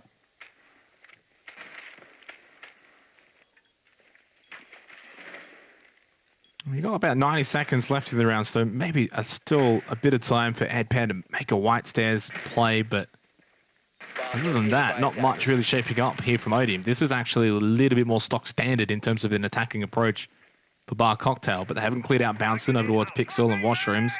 There's not that much time left either, so I feel like a lot of it's going to come down to Edpan, who does find the pick onto Bouncing, who's 0 and 5, by the way, so despite the Chiefs' sheer firepower against Odium, Bouncing yet to get on the board. Yeah, trying to hold down that Pixel position. We last saw him move forward, so maybe over-aggressing there, and Odium doing a really good job to shut that down. Now securing the advantage. They have smokes for the plant. They also still have one grenade in the pocket of Edpan as well. Now Twent may be looking to try and get a Talon Shield down to facilitate a plant. I'm not sure exactly what the plan will be here for the OSA. But this is a good opportunity for Odium to try and get a round back. There's the shield and here's the plant. 30 seconds left. Well, that catch Nitro. is not going to commit. Nitro. But the Nitrocell might and does from Ethan. Not the worst idea, but oh, surely you shoot there. And yeah, Ethan finds Edpan. Sawyer is going to go down to digital. It's going to be match point. It's one of those kind of rounds, guys, where you don't hate it. You don't explicitly hate it. Just really well played from the Chiefs to read into that Talon Shield play on the OSA. They have the Nitrocell in hand, and they are able to deal with that comfortably. Because if you don't have that Nitrocell there, it's not that easy to deny. The disappointing thing there for Odium is they actually set up the groundwork nicely to go for that plan and to prevent the Nitro. They had Edpan down below playing the hallway monitor role and ensuring that no one could actually get towards Pillar and deny the plant. If you can't Nitro from down below, denying it with the shield there actually was going to be quite challenging, I think, for the Chiefs. But then unfortunately, Edpan, I don't know exactly where he went. Last we saw, he was at that pillar position, so I can only presume that he made his way up red, perhaps, to try and offer a bit more firepower for the trade. And once that real estate was given up, I don't know, again, if it was Ethan having information or not. It's so hard to know these things just from our feed. But he had a pretty good inkling, I believe, that below was clear.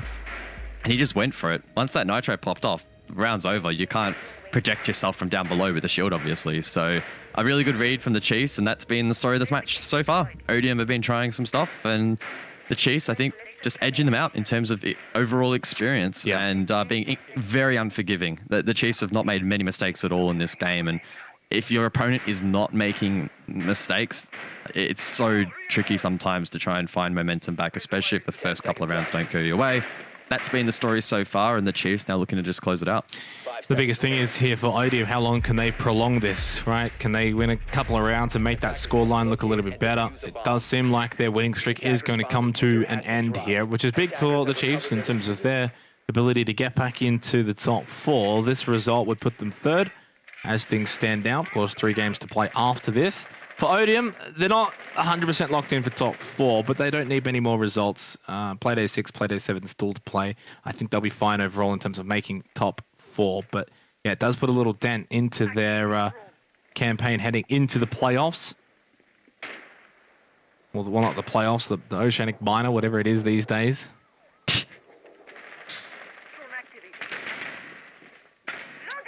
Ethan's been on fire in this game, 11-2. Bit of a mini battle now between himself and Boydie to see who can top frag in this game. Both of them have been pretty insane. And it's been a consistent effort. It hasn't been one player with a couple of highlight players, for example. It has just been them chipping away time after time and sort of been answering the call when a player's isolated. They're right there in their face to shut them down time and time again, which has got to be incredibly frustrating for Odium. Just unable to recapture any momentum in this game and have been on the back foot for the majority of these rounds. But as you said, prolonging this matchup, that's their goal now.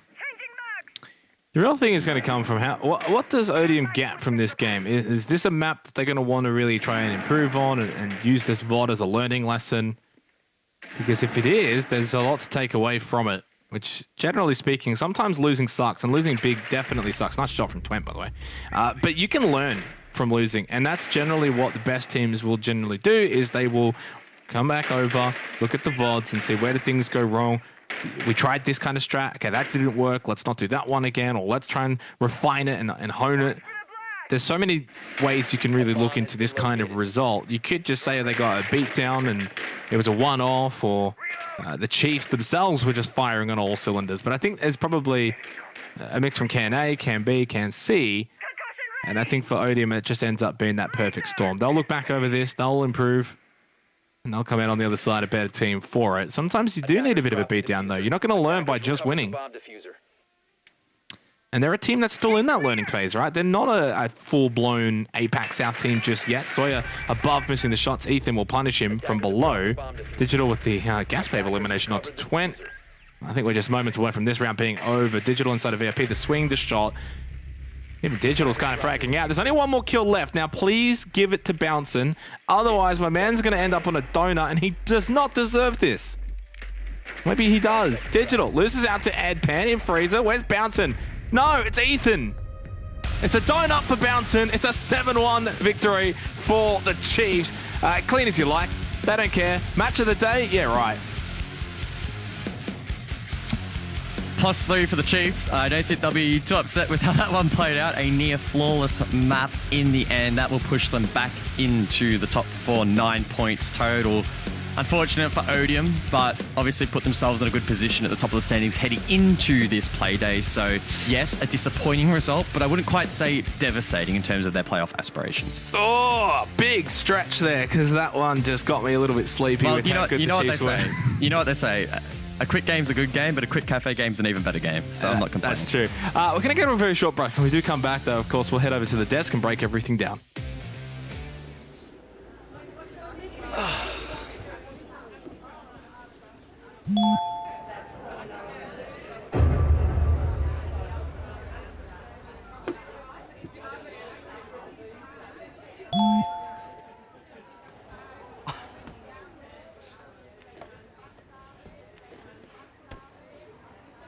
Thank for OCN.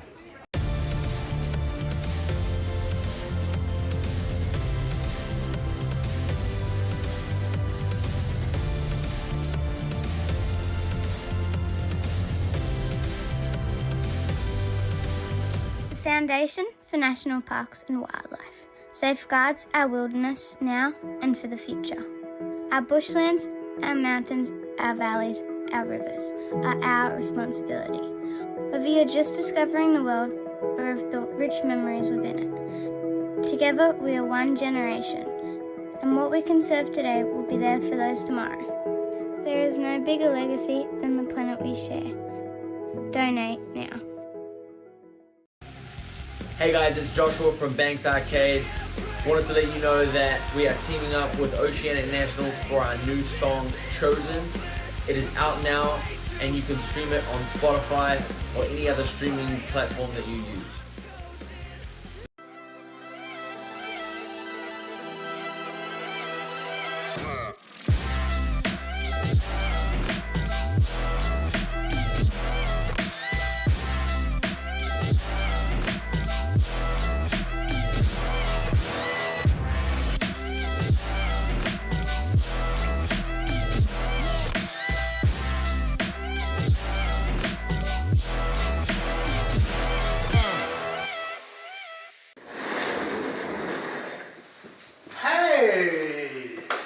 Just coming into the new season of OCN, I want to give you some pointers as to how to be a commentator. So there's play-by-play.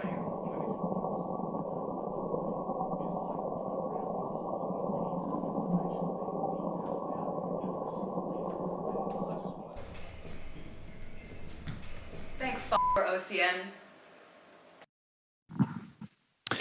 Well, the Chiefs made it a very quick match against Odium. 7-1 for our supposed match of the day. In the end, Turtle, it wasn't much of a match at all. Yeah, honestly, I expect it to be a much closer match. Like Odium top of the table, Chiefs struggling right now, but it seems Chiefs just came out firing on all cylinders. It also seems Odium were a bit scared. Everything they were doing was, I don't know, just not right. They were giving them Chiefs so much map control. They were just solo roaming. They just seemed scared, seemed off.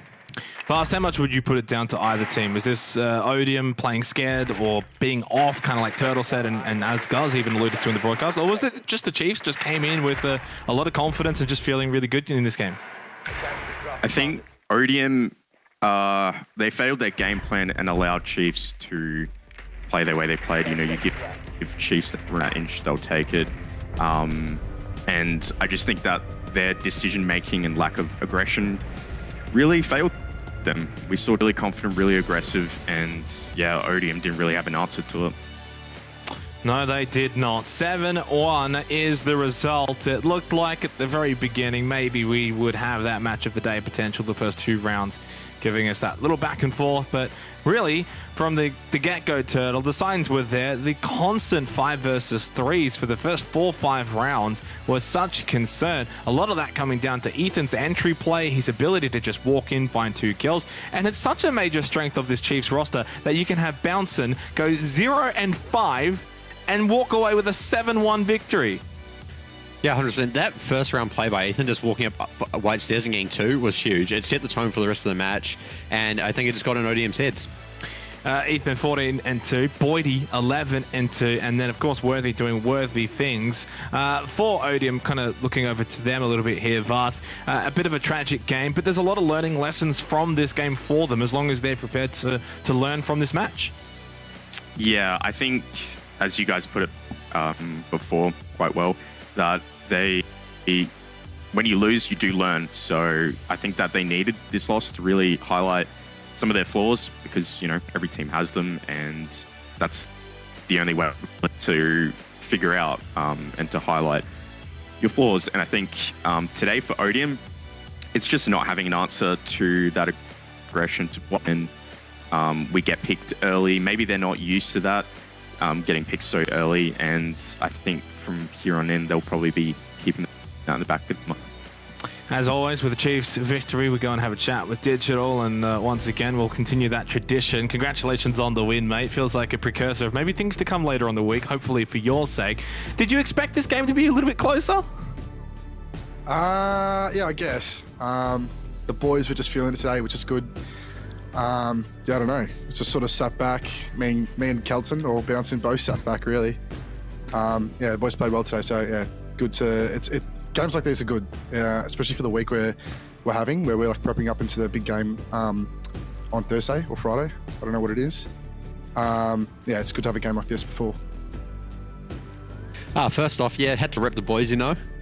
Yes, and sir. yeah, secondly, talking about the big game next week, how are you guys feeling heading into that? Yeah, feeling good. Yeah, we know Invictus is a very beatable team, and yeah, we're just going to play our own game and prep and do what we need to do, and hopefully we can walk away with the 3 points because we need to. So yeah. Yeah, a game like that in that fashion, it's kind of hard to think of good questions.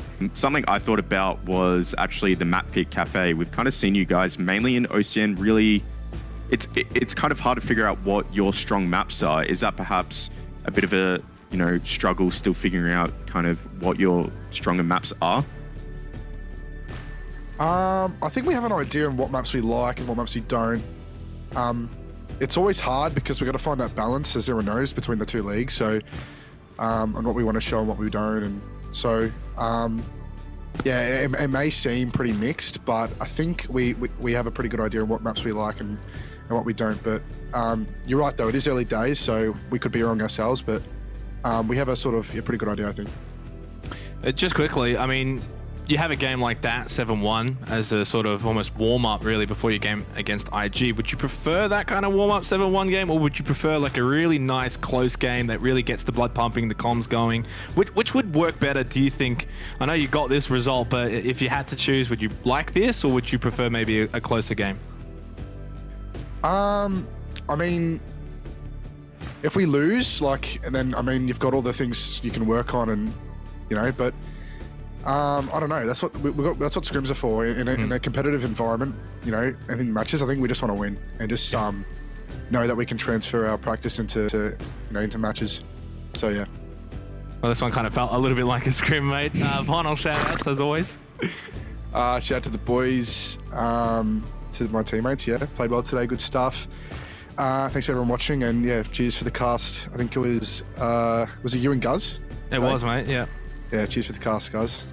Cheers, mate. Tell Bouncin to get in the Kovacs as well, by the way. We're going to go to a short... Yeah.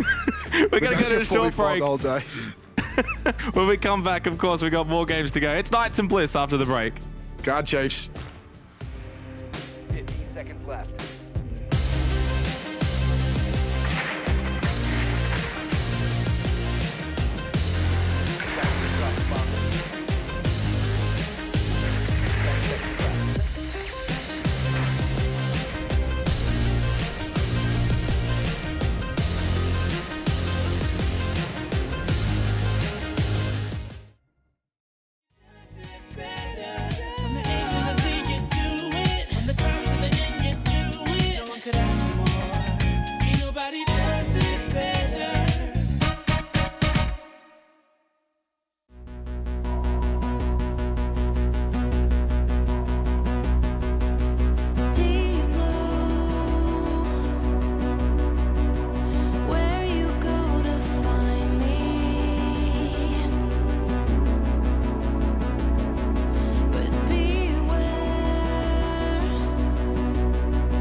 The Banks though, 1 versus 3, now 1 versus 2. Can you make it a 1 versus 1? Got too many. Champions, you never count them out. Both players are going to swing it right now. What have they done? They just didn't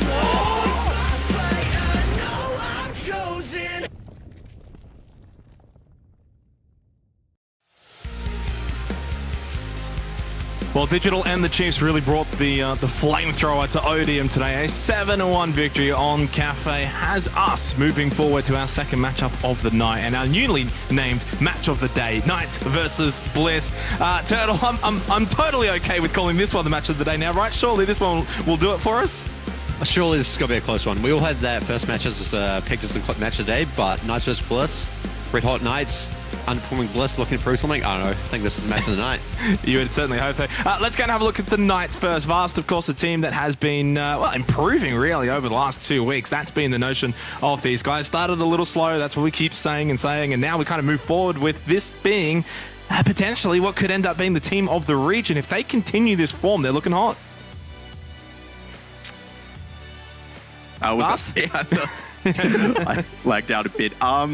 Yes, so the Knights. I mean, the last couple of weeks, these guys have really shown that, they play like the way they used to, the way we're used to seeing them in 2021. They started off really rough, really slow, despite having that kind of head start in APAC South. But I think as Juicy always puts it really perfectly in his interviews, he's always, the team's always, week by week, day by day kind of mentality and, it's improving every week. And I think that we're starting to see Stiggs and Quiz, mainly Stiggs, kind of slot in a lot better. He's up for the team. He's had some really incredible games. A spot on the line for top spot, Turtle, for the Knights. If they get that top spot, are they a team worthy of holding on to it? I think so. They really seem to have come into their own. They started out really slow this season. Most counted them out, but now they're sitting second in the standings. Tonight they have the chance to take first, especially with ODM losing. I think tonight they could be a potential first place team. Let's go and have a look at their opponents. Of course, the team in pink, Team Bliss, off the back of their massive comeback in Playday 4. We think back fast to that one, and it was a 6-2 lead to Anami before Bliss turned on the Afterburners, winning 6 rounds in a row to claim victory in OT. I still feel like it's hard to really judge where these guys are at. It really is hard to judge. I mean, before the last game, Bliss were sitting in 3rd place, but it just hasn't felt convincing. Apart from the Chiefs win, their last few games have felt really 6-2 comeback. Especially I think with Bliss, and it was a big issue, not really issue, but a big thing on that 6-2 comeback was that they weren't really adapting to their opponents, and we saw that they took that attack time out to really adjust their game plan, and from there on in, they went on a big winning streak. And I just think for them, if they do that from the beginning and, not lose, all these rounds to themselves, kind of, they would be in a better position. Let's go and have a look in terms of the position of the map where we're going to be playing for this game. Our match of the day, Bliss and the Knights. It's Clubhouse, which we actually have not seen yet so far for this stage of the Oceanic Nationals, and I don't think we've seen much of it either in APAC South, so it's nice to kind of head home a little bit, Turtle, because we haven't seen much of Club. Usually it used to be almost labelled as the home of OCN Stage, at least in the Oceanic Nationals. What does this say for you in this particular match? Of course, Knights had the option of Theme Park, but elected for the safer comforts of Clubhouse. First off, super disappointed we're not seeing Theme Park. But honestly, Knights, they've been traditionally pretty good on Clubhouse. They actually beat Chiefs on it, and last year that was one of their stronger maps. So Bliss willing to take that risk, they must have something up their sleeve. Vast, obviously, as kind of was already alluded to there, disappointing to not see Theme Park. We have not seen it at all in the APAC South or Oceanic regions. But for Clubhouse, do you sense this favors the Knights? I would say past, yeah, but these are 2 different lineups. It's 2022. Can't really say anything about that. With Bliss, I don't remember how well they were at Club. I think they were mediocre at it. I don't think it was a great map from them, from my experience playing them. But yeah, I guess with me, my experience playing both teams, I definitely knew how to play Club. I think it was a very, very long time ago that we saw and what would have been the old Bliss roster really play on Clubhouse, so I guess in some ways. And as I kind of mentioned before, Turtle, we haven't really seen Clubhouse much this entire stage, both APAC South and the Oceanic Nationals. So it does kind of play into that neutral option, I guess, maybe for both of these two teams. But it's hard to look past the Knights, really, if you kind of take out of the equation the map itself. I think when you're looking at Knights versus Bliss on paper, Knights could surely come into this as favorites. 100%. The Knights, they just have the edge right now. Bliss just do need to, if Bliss want to win tonight, they need to be doing the fundamentals right. They need to be doing their mini games correctly, and they just need to hope Knights struggle a little bit. Fast, quickly, score lines for this game. I'm going to say Knights 7-2. Ooh, maybe two quick ones here to start the day. All right, let's go over to Chelsea, of course. She's back. We got rid of Guz for this match, Knights versus Team Bliss. How are you, Chelsea? I'm good, thanks. How are you, Xanax? I'm great, as always. I was a little disappointed with our first match of the day, but fortunately, Knights Bliss, surely it's going to be a banger, Chelsea. Surely this will be our match of the day, like we thought maybe Chiefs and Odium was to be. I can't remember actually on the esports prediction. Who did you go for this game? I went with Knights just because I thought recently they've been playing a little bit more consistent and a little bit more convincing. But I also chose in the previous round that Chiefs would lose. So, yeah. I mean, it's anyone's game. It's a Juggernaut's Playday, really. So I'm excited to see how this matchup goes. Yeah, very excited. I'm happy to be heading back to Clubhouse as well. It's been a while since we've seen it. Knights versus Bliss heading over to Clubhouse. We almost had Theme Park. Such a shame. We'll get it at some point. Bliss are going to be on the defense first. Knights will be on the offense. Good luck. Have fun comes out in the chat. So this is a big one, though, Chelsea. Of course, Knights, if they win this, they go to the top of the standings. For Team Bliss, if they win this, they will then leapfrog Chiefs and Knights and go up into second. They'll be tied with Odium.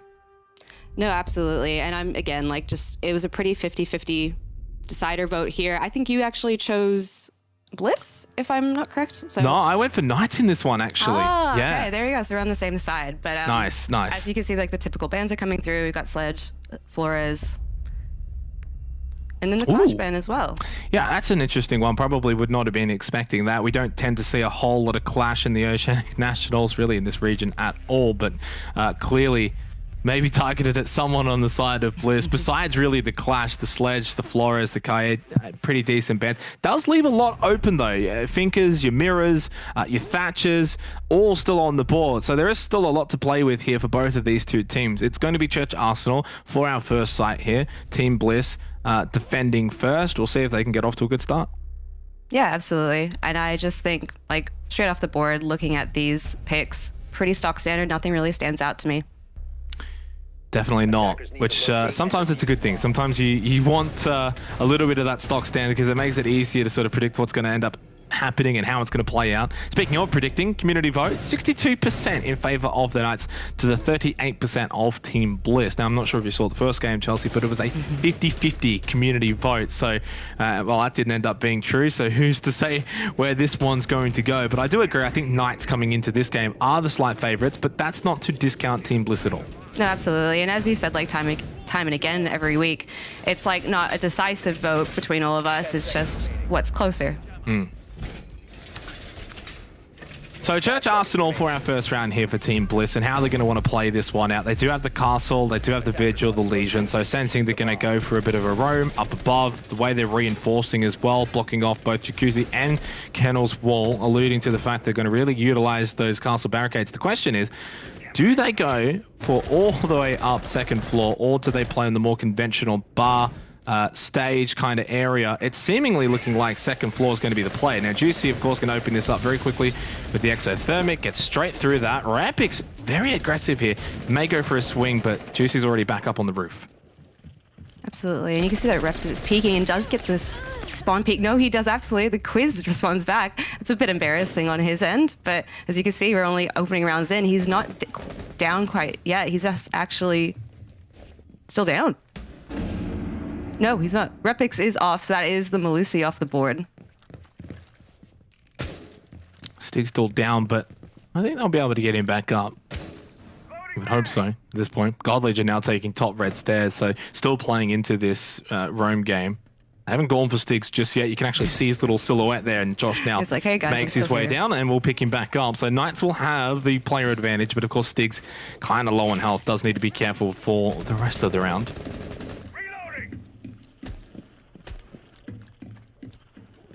Absolutely, you can see that God Legion is retreating back onto site. And you can see that there, it looks like we're going to go to with a kitchen moto push. We'll find out soon.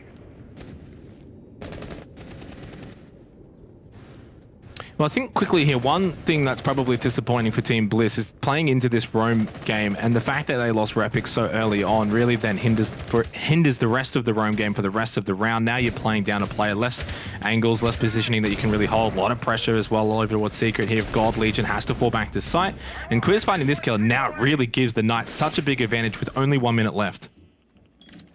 Yeah, absolutely. When you are playing defensive on this site, you really need your numbers, and you know, Stiggs is down low on health, but we'll see soon enough whether they can execute it. There's 45 seconds left on the round.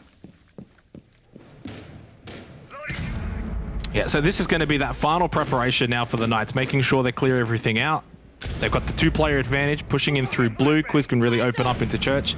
So you would expect Knights to be able to just throw bodies at the line if they need to. This will be the final push. Oh, wow, never mind. There is no final push. It's just 3 kills literally back to back to back, instantaneously at different intervals of the map. And that's the first round. But Chelsea, a lot of that just done in the earlier portions, really. Team Bliss's Roam game just got torn apart too early on.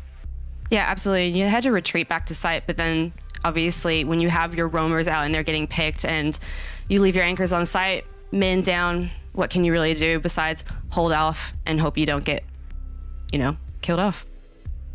A good sign though, and a good start for the Knights. Of course, Clubhouse generally considered defender-sided. 4-2 halves is generally what you're going to want to have if you're a defending team.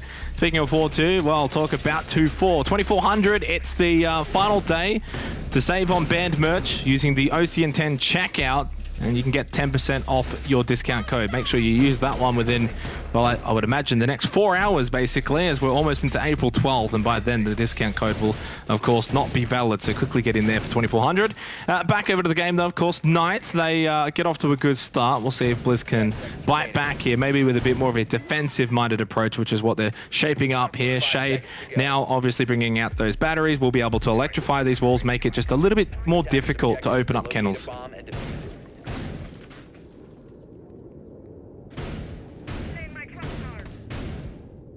Yeah, you can actually see that God Legion is electing to stay on site. And that still have some site preparation still going. Well, Juicy will open up wall into CCTV. Yeah, and the Thatcher EMP grenade's basically just dealing with the bandit instantaneously. Thatcher usually one that is probably banned out here on Clubhouse, but open and available. Sage will make use of it. The EMP plus exothermic gets kennels open up straight away. You can work on Jacuzzi wall now, so Juicy makes the little rotate over through the roof. So pretty stock standard so far from the Knights, and they can basically just repeat. Same thing again, EMP grenade, and then exothermic. This is all too easy for the Knights. They're going to have both walls opened up with 2 minutes left.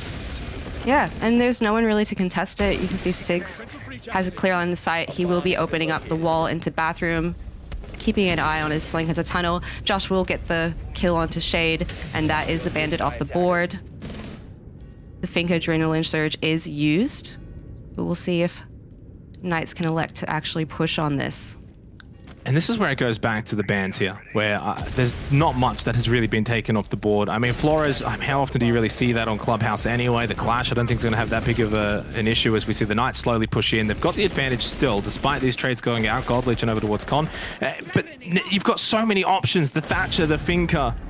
I mean, there's just so much available here for the attack. So I do wonder, is this going to end up being maybe not a fully attacker-sided Clubhouse, but at least leaning more towards that 50-50 nature? Still mainstairs control for Bliss, though, at the very least. And a minute left. Josh in onto Jim as diffuser close by.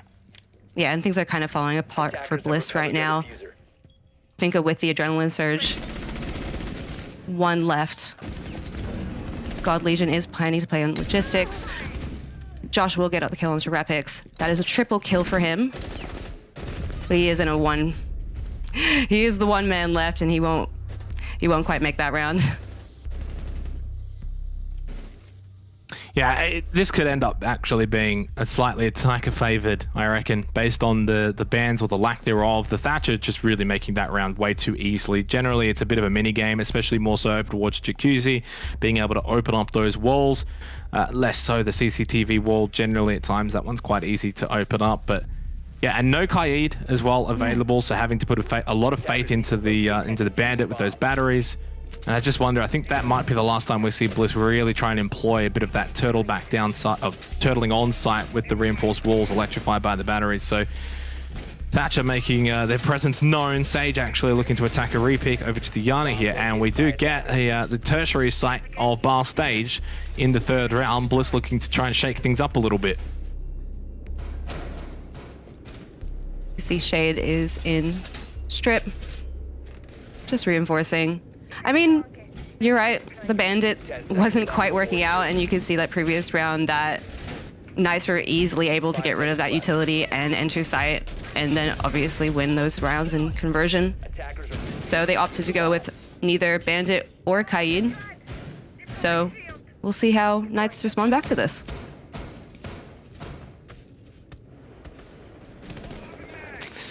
It's only early days though, it's only the first 2 rounds, and I think so far the only problem for Bliss is they haven't really shown a whole lot to suggest they're going to be able to stop this attack through the Knights. A team that's been in good form over the last few weeks, who have a lot at their disposal as well. The Jackal, the Thatcher, the Thermite, we've got the double hard breach. They had the Finker in the last round that they can bring as well. I'm just sensing there really isn't much that they don't really have at their disposal, and losing the Kaid, which was banned out by Bliss, is obviously not helping the defenders either. The Clash was a bit of a basic non-ban as well. So far, Knights with a good opportunity to get a 3-0 start on Clubhouse. Do we find yet another one-sided affair? Quiz from Balcony, just missing that player in con, making the rotation, and they'll start to get to work.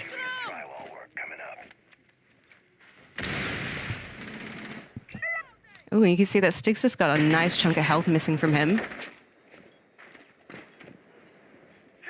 And God Legion is down, but I think the res is available. Although he will be droned out. Shade on the kill. Oh, and that's Josh onto Legion. Juicy onto Shade. That is also the Thatcher off board. Oh, Josh no. onto Fisho Guy. And again, this is looking really divisive for the Knights. You can absolutely see a 4v2. They haven't quite got into sight yet. Although I do say that. They have just then. It's looking like things are slowly unraveling. But things are taking a slight pause right now. Yeah, a little bit disappointing from Bliss right now in the first couple of rounds. Knights are going to win this. They've still got so much vision control with 6 drones available, still a minute left, 4 versus 2. I mean, they have everything going their way. You've still got the Jackal on the board as well, but Josh, you can really track down the final remaining members in Oda and Rapix, who, you know, they'll put up a little fight here, but they're already pinged out. That vision starting to come to fruition here. Oda does okay. In fact, does well enough to get the first, then the second, maybe even the third. Quiz is down, and suddenly Bliss turn it around, courtesy of Oda. Basically gets 3. Josh now in a 1 versus 2. And this is looking really good for Bliss. We might see this round turn around. Josh is pushing site. He is in bar, looking. The pings are going out. Well, Oda will finish him off. That's great. That's the confidence I believe Bliss needed to kind of like get the ball rolling. And we'll see if they can carry this momentum. Yeah, just a little clumsy there from the Knights, all just kind of pushing down main stairs. And we just see Oda have them lined up, and he just gets an easy double from main stairs alone. There was one player that he had to eliminate on the flank, I think.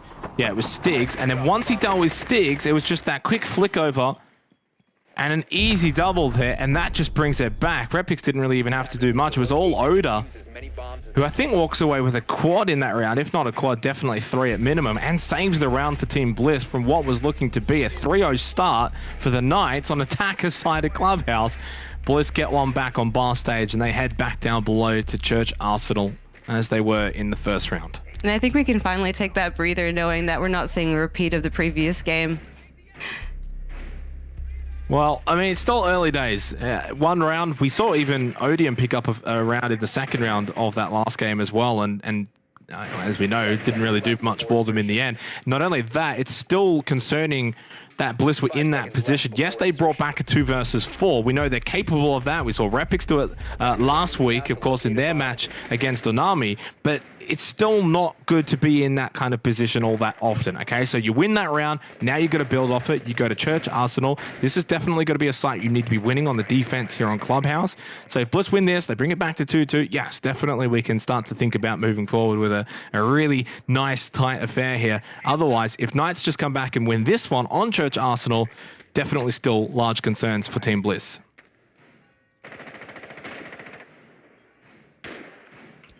Absolutely. You can see that Quiz is starting to get that catwalk control.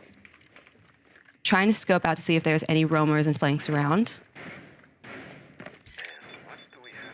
And he does find a pick. You can stop worrying about grenades now. You can tell that Knights playing really methodically, usually how they always do. I do find that they are quite the team that you can sense the purpose behind them when they do execute a site. Looks like Quiz is going to push blue. And he does find the location of God Legion, who's anchoring down. Yeah, and they're all just going to turtle. Now, one thing that they've already changed, at least from that first round where they tried to employ that roam game and it failed miserably, at least here playing more defensive, which, you know, doesn't always work out if the attacking team, especially once they've got kitchen control, open up their floorboards and start to get some sight lines as they look to try and clear out Arsenal. If they find a pick or two, then it really puts a big deterrence onto the defending side. Xcario minigame here going out, which generally we're going to see Stigs open up this kitchen hatch, generally without much issues, and yeah, has been able to do so now. Really difficult to stop that when you only do it 2 Xcarios at a time. And this is the part of the game now with a minute left where the Knights are going to be just spending the next 30 seconds to see if they can find a pick, which will really then make pushing onto site easier. If they can't find that pick and Bliss have 5 players up with about 20-30 seconds to go, they've got a really good position to win this round. Absolutely. We're almost at 30 seconds into the round. Still 5-5. Still quite slow.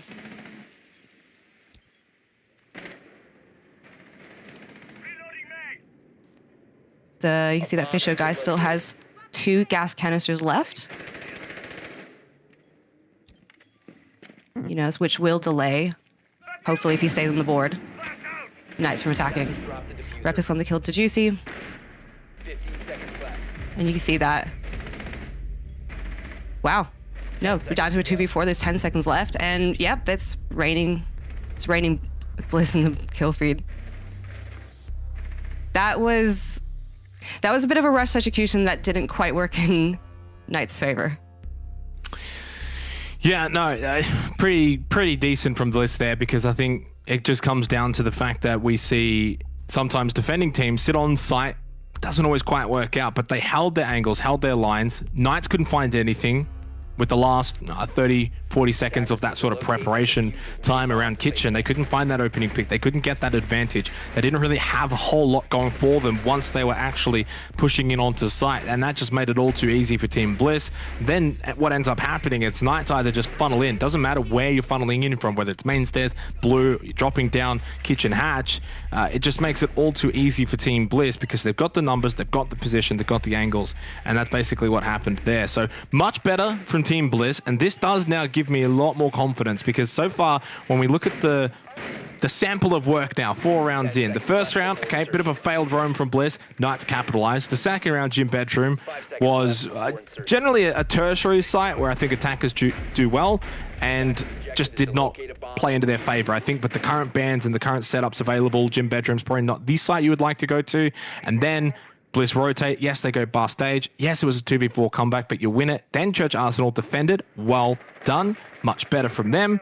Now it's 2-2. 2 rounds to go. We head back, or actually we head to Cash and CCTV for the first time. This should be a little bit better for them than Gym Bedroom. So Bliss learning, Bliss improving. Good signs from them.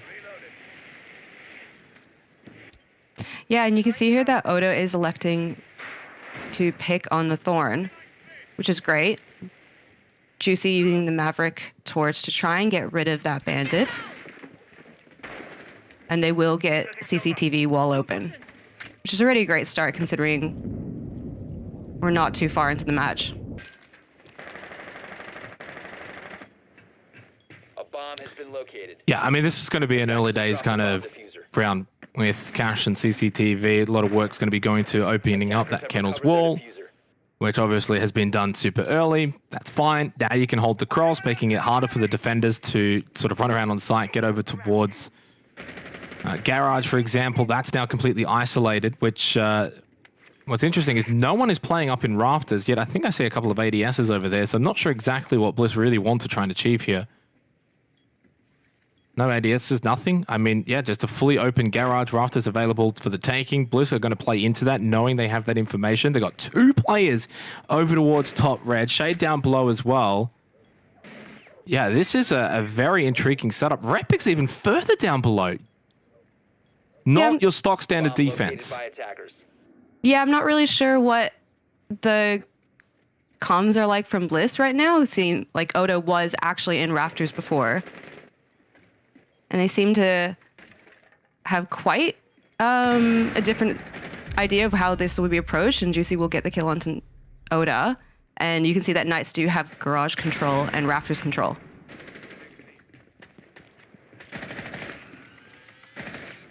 I think at this point it's just seemingly looking like Bliss want to try and take that battle more so to the lower floor of Garage rather than the battle for Rafters, and it just hasn't worked out. Now Juicy could just vault in as well, get default plant. This is going to be difficult to stop, except fortunately they got the gas bait there. Juicy actually comes back into it way too early, takes quite a lot of unnecessary damage.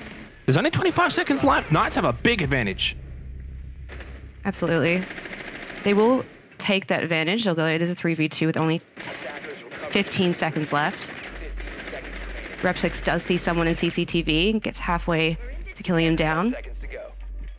Quills will rotate back into Cash, and all of a sudden, the round is lost. Knights will take it. And again, it's just these rushed executions are slightly working. I'm not sure if Bliss really knows how to respond to this.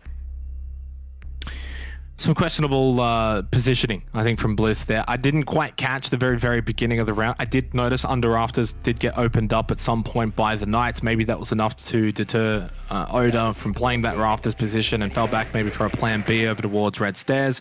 It's not the worst kind of play if you're trying to deny them pushing in from Garage. You can't do that as much from Rafters because you're generally prone. You're generally not trying to fight a whole lot except for the fights that you feel you're confident to being able to take. A lot of the times it's just more so defending the position.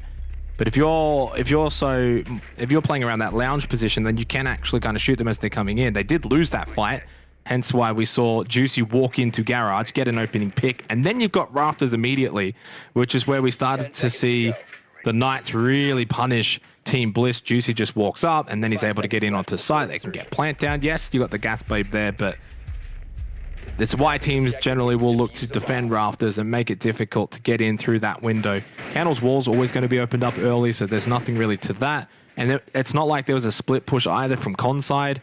Nothing really from balcony window either, so yeah, just a bit of a stacked defense from Bliss on the red stairs that really just did not play out well for them. We'll see if they can turn it around though, because Bar Stage is a site they did win before in the 3rd round. Yes, it was a 2 versus 4 comeback, and it may have to be something similar. Stigs gets the opening pick onto Oda, so no big comeback from Oda this time. Attackers drop the diffuser. Yeah, and you'll see that Knights is quite split here in their approach. They do have the man advantage. They're going to elect to take things, again, even though they do have that advantage. Quite slow, quite methodical. And Josh will get the kill onto Shade. That is the bandit off the board. That is also the castle off the board. And all of a sudden, these early round picks are really just not working in Bliss's favor. They now have to defend the site with only 3 people left. Attackers have located a bomb. And this is going to be concerning for Bliss.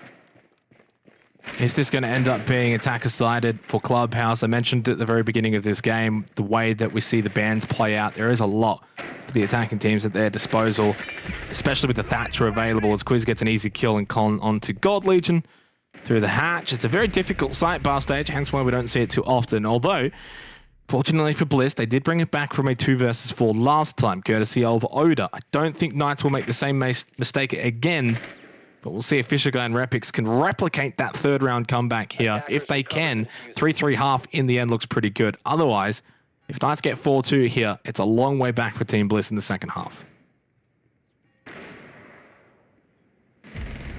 Yep, and you can see that Fisher Guy did get the kill onto Sagian. He is roaming on top. Bedroom. Knights do have site control. With Juicy with the diffuser. And we'll see if they start to elect with the plant soon. Juicy will plant into bar. But Fisho Guy is on top, and he will get a nice vertical kill into Juicy. Love that. That was great. Closes the gap. 2v2 left. Only 30 seconds left. Yeah, surely they don't blow this one again, actually. Josh, though, going to get this plant down, but it's denied. Quad. Fisho Guy. Hello, the anchor. And suddenly, it's happened again from a 2 versus 4 advantage. Knights are now on a 1 versus 2. This time it's Stiggs pushing up main stairs. He knows he has to clear it, but Fisho Guy's waiting, and he gets the ace. Fisho gets an ace, and Bliss once again win bar stage from a 2 versus 4 deficit. That was beautiful. That was honestly just, yeah, incredibly well played. You could tell that they didn't have the man advantage, but like it didn't matter at the end. It didn't like lose their composure. As you can see in the replay, Quiz's vertical kill onto the default plant area, and again, was just something you just have to keep an eye on. And when they did try to finally elect to roam onto top floor and to try and get rid of the threat, it didn't work in their favor. It was just too late. Well, a 3-3 half in the end isn't all that bad when you take into account what the attacking teams have at their disposal. Finker available, Thatcher available, Jackal available, or, you know, all the... We got Buck still available as well, only Sledge taken off the board, and the Flores, I mean... Really, it's only the Sledge that you're kind of upset about, and even then, you just substitute it with the Buck anyway, but I think that's not a bad half, all things considered. I think 3-3 on Clubhouse here with the bans in play. I think both teams should be looking for 3-3 halves. It's the fact that how Bliss got their 3, it's a little concerning because 2 of their rounds were big 2v4 clutches. I think if Knights don't lose those rounds, you're looking at a 5-1 half, which would replicate what we had between Chiefs and Odium. So look, Bliss are going to need to improve. In their general play, they are going to need to improve here in the second half. Knights on the defense, they're going to be hard to break through. So Bliss need to start playing a little bit better if they're going to win this game. Absolutely. You can see that Fisher Guy is going to open up CCTV wall, and Sagian is waiting on rafters to see if he can try and get that early round pick. Quiz will follow up and try and help out his mate. It might be fruitless in the end.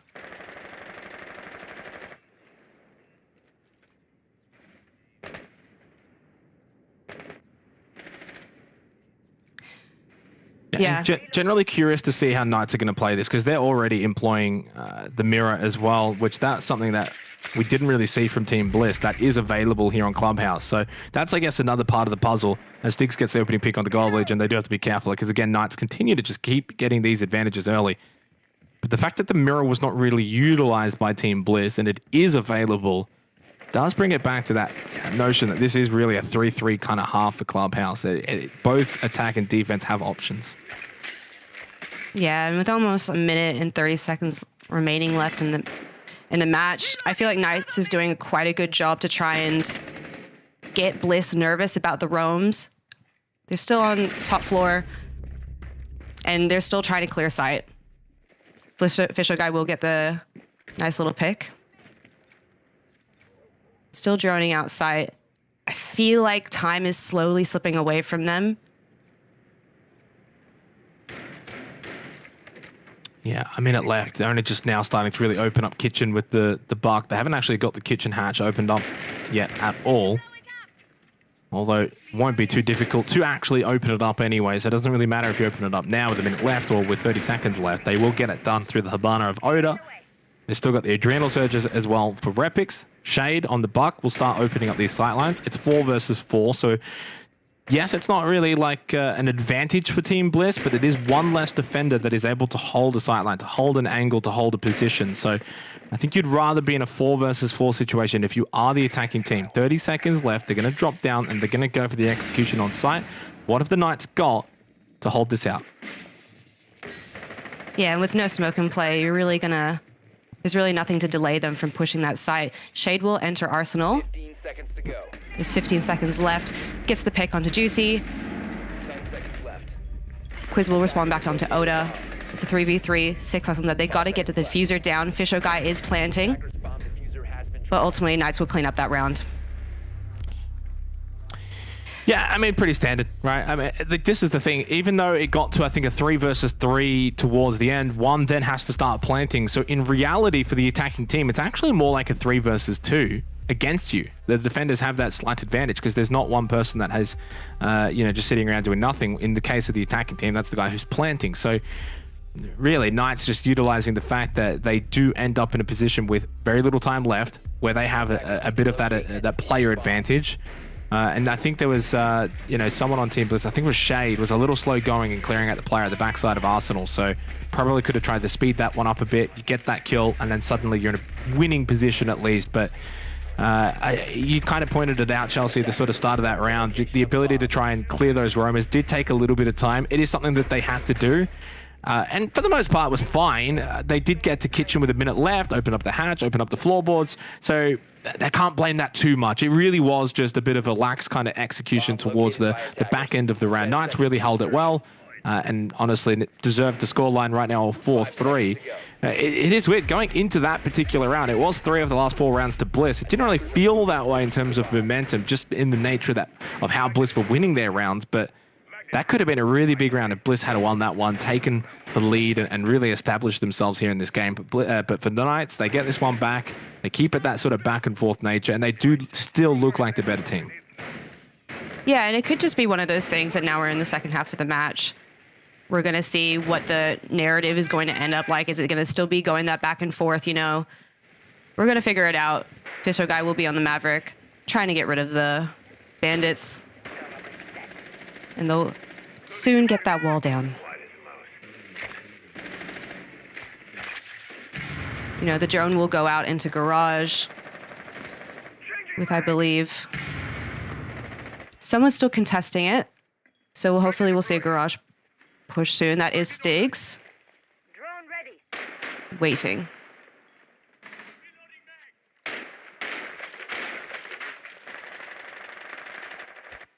Yeah, and so far, just the second time we're seeing Cash CCTV here on Clubhouse. In the first half, it was Knights who won it on the attack, and they're bringing it straight away here on the defense. In the older days of Clubhouse, it was very much a staple alongside Church Arsenal.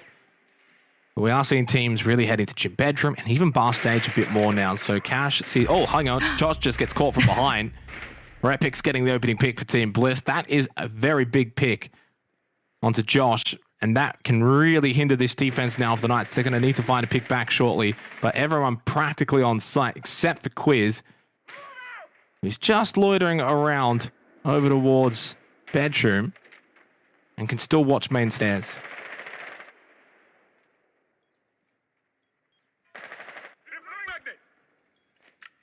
Absolutely, and things are starting to slow down a little bit. Team Bliss really starting to figure out how they're going to execute, even with the man advantage. Shade will try and flash out Stiggs. However, it doesn't quite work.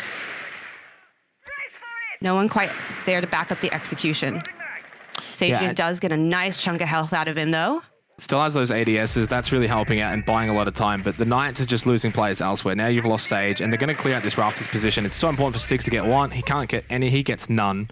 And it should be the round now for Team Bliss. A pretty practical kind of round. Juicy does get one from top red, but at least for the Team Bliss fans out there, you've got Rafters control, you've got Garage control, you've got Kennel's Wall open. Repix just has to win this one, and does, and that's the round.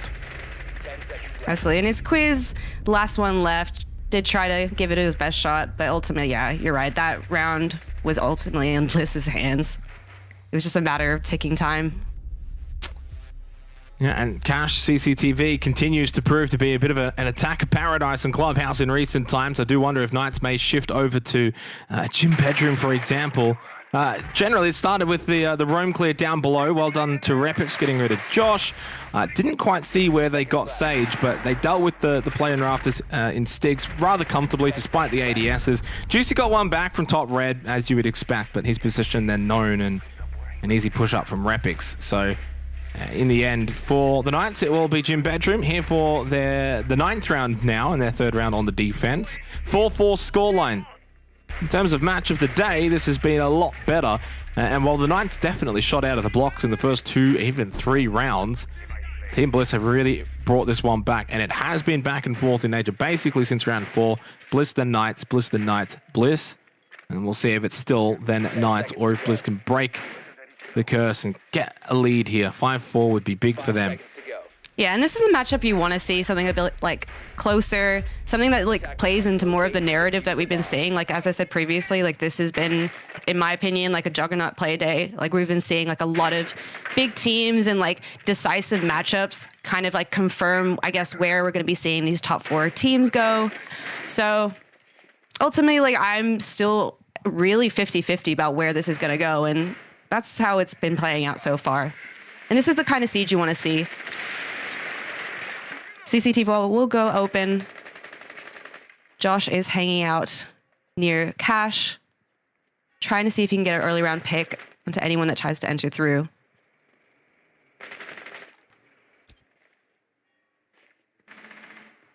Yeah, it does kind of feel like an important round, though, for both of these two teams. Knights are kind of just teetering on the verge of losing a few in a row and allowing Bliss to gain some momentum.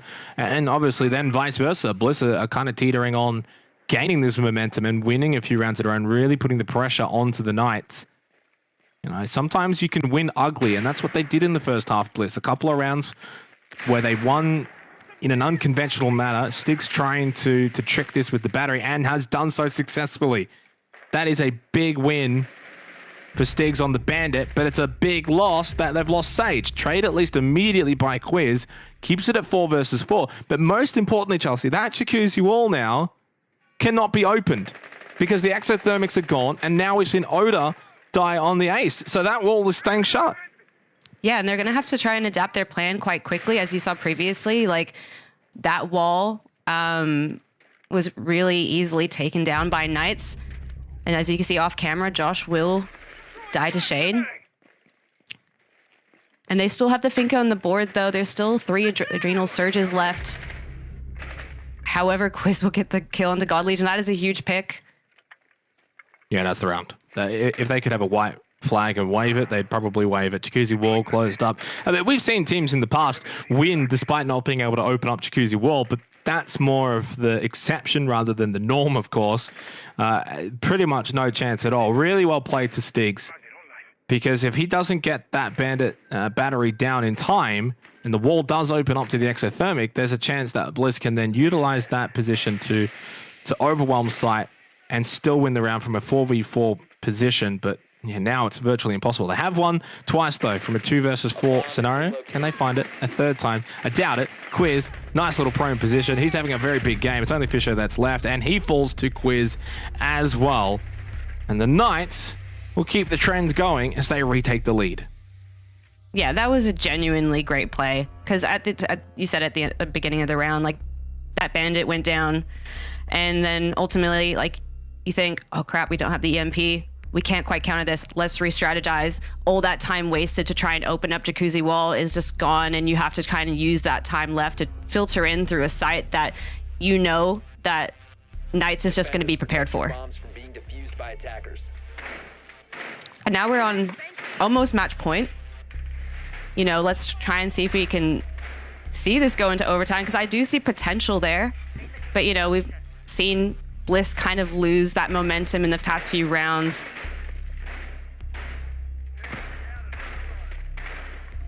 Yeah, momentum is such a big factor in Siege, isn't it? Right, and a lot of the times teams are almost fighting for it, and that's in itself, though, what's going to create a really good game. That's why we've got this back and forth nature.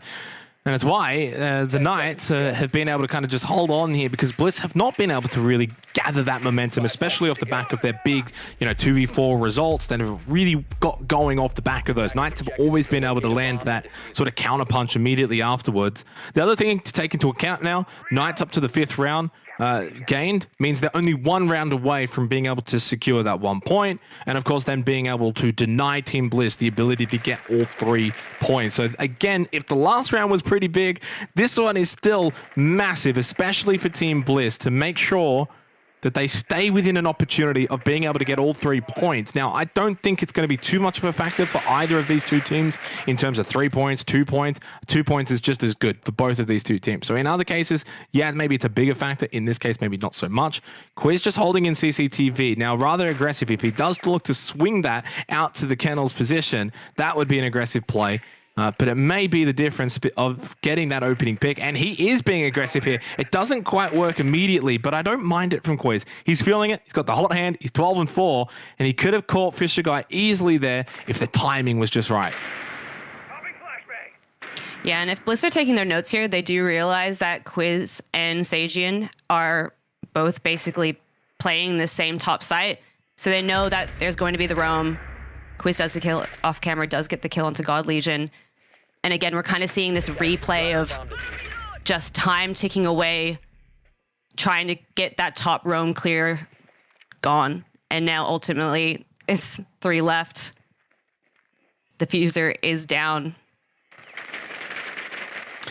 We've seen this a couple of times in this game, and we've seen it a couple of times tonight really as a whole, though. You don't count out Team Bliss. Oda, can he bring the comeback train once again? He did so in round 3 on Bar Stage in that 2 versus 4 comeback. Quiz takes a beating as well, but he fires back. He lands what could be the knockout blow onto Repix. He now goes up to 14-4, and Oda will need to bring it back from a 2 versus 4 once again. All responsibility on Oda and Shade. Otherwise, it's match point Knights.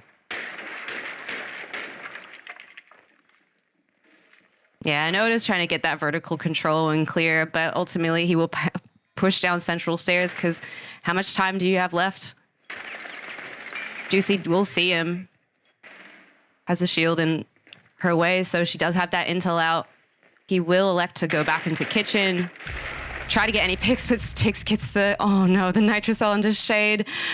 And now it's Oda just walking to his final grave, down tunnel, walking the plank. 18 seconds left. He does have the diffuser, but this match is done. You can see Quiz is prone, just waiting for him to walk into his sights. Well, it wasn't Quiz who gets the final blow there onto Oda. Steve's taking that one away. The old little double watching here of Tunnel. Well, that is now going to be match point for the Knights. It has been back and forth. Team Bliss have been decent in this match, but Knights now have kind of just pulled away a little bit in the last 3 rounds here on the defensive clubhouse, as we kind of probably alluded to and expected. Tactical timeout, no surprise, especially at match point, do or die. It's not the end of the world, Chelsea, if Bliss do lose this game. Obviously, Knights, they're in incredible form at the moment. And for Team Bliss, they'll still have a couple of decent games to close out the stage that they can probably find wins. I haven't quite got it in front of me, but I think they still play the likes of Anami. No, they played Anami. I'm trying to figure out who they play. I think it's still Ground Zero and maybe Wildcard. I think those might be their last 2 games, so definitely winnable for Team Bliss if those are indeed the final games. So it's not the end of the world for them. They've already still accrued a lot of points as it is in terms of top 4. It's going to be hard to see them being dislodged despite even this loss. Yeah, I ultimately, I think what I think is what I thought is in my picks. It's just I kind of expected Knights to edge out with this, I always thought it would be a close game, but I just expected them to kind of edge out. And we've seen it's been back and forth, hasn't been one-sided. It's been an entertaining game, honestly. But at the end of the day, someone has to win, someone has to lose, someone has to make top 4, top 3, top 2. I think between this team up right now, it's just placement, really. The other thing as well, I think, to sort of highlight and really put on in the spotlight is Quiz. Big performance tonight, 14-4. I think so far through this little run that the Knights are on in both competitions of Oceanic Nationals and APAC South, Quiz has still been a little bit quiet compared to some of his teammates, and he has really stood up tonight. And it really just drives home how talented this Knights roster is from top to bottom, all 5 players, and the fact that all 5 of their players are capable of having a big night, having big clutch moments, and having that pressure on their shoulders. And I think it's a real testament that this is a team that has a whole heap of confidence behind them, a whole heap of form.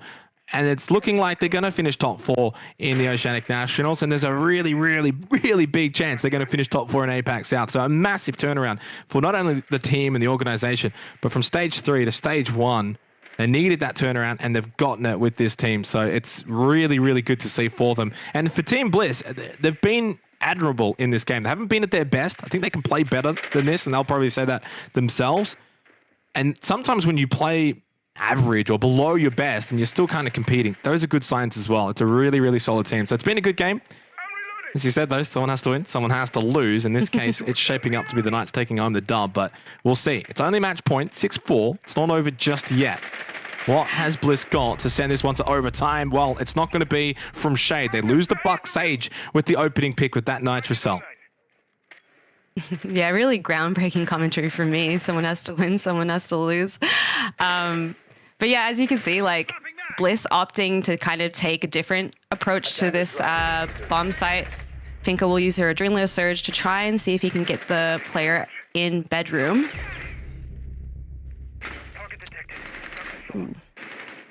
And she does. Gets the spray onto construction. But ultimately, you know, 1 minute, 15 seconds left. Bliss throwing 3 men at a defensive site with 4 people. You still got the ace left to try and open up the walls. You still got, you know, God Legion, who's not performing the best this game, but still can pull out clutch plays when he wants to. You know, you still got Knights and Stigs on the board. His magnets are still out. Yeah, time is becoming a factor, though, as well. You're right, they've still got a little bit, but there's only 40 seconds left. You've got that player disadvantage as well. Knights are definitely set up to win this round defensively. Sage hiding behind the bomb chassis. They have not been able to clean around. The prone position of God Legend doesn't work. That's 3 now for Sage. Oh, maybe another one is there as well. And yeah, that's quad. Maybe we might have our second ace of the game. Fisher Guy got one earlier. Juicy stealing this one, though. Oh, well, not to be. It's a 7-4 victory for the Knights, taking it over Team Bliss and Clubhouse. In the end, rather comfortably in the second half. They started strong, the Knights. Bliss then brought it back. A decent little middle game.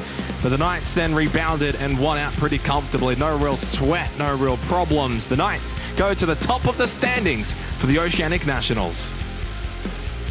Yeah, no, that was, it was great. It was honestly what I love to see from Knights, which is, again, just convincing gameplay, consistent gameplay. I mean, we did see some insane plays from Team Bliss, which we come to expect. They are a great team, and I, again, love that storyline between these top teams battling out, and then ultimately, at the end of the day, deciding who comes at first place, who comes at second place. Yeah. You know, it's been great. Well, we're going to have a very short little break. When we do come back from that, of course, we'll head back over to the desk, and that's when we'll break it all down. What the hell? Thanks, OCN.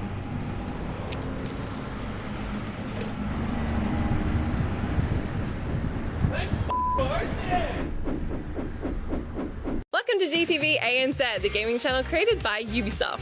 Every Tuesday and Friday on YouTube, we'll be doing fast plays, game challenges, 1v1 face-offs, and so much more. You happy? When did we get a dog? It's a good question. Hey guys, it's Joshua from Banks Arcade. Wanted to let you guys know that we are teaming up with the Oceanic Nationals for our new single, Chosen. It is out now, and you can stream it on Apple Music or any other streaming service that you use.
Thank for OCN.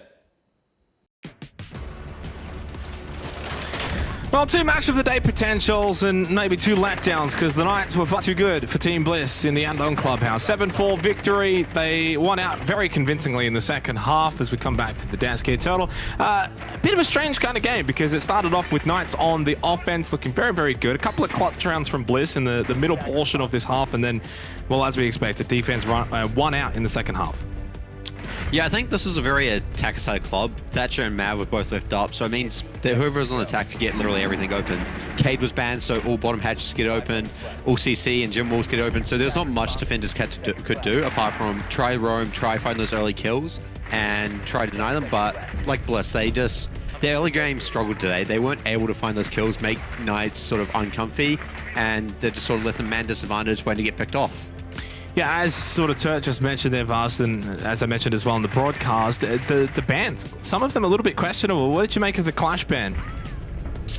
I mean, Bliss have shown they like to use it in the past. Chiefs would use it not too much.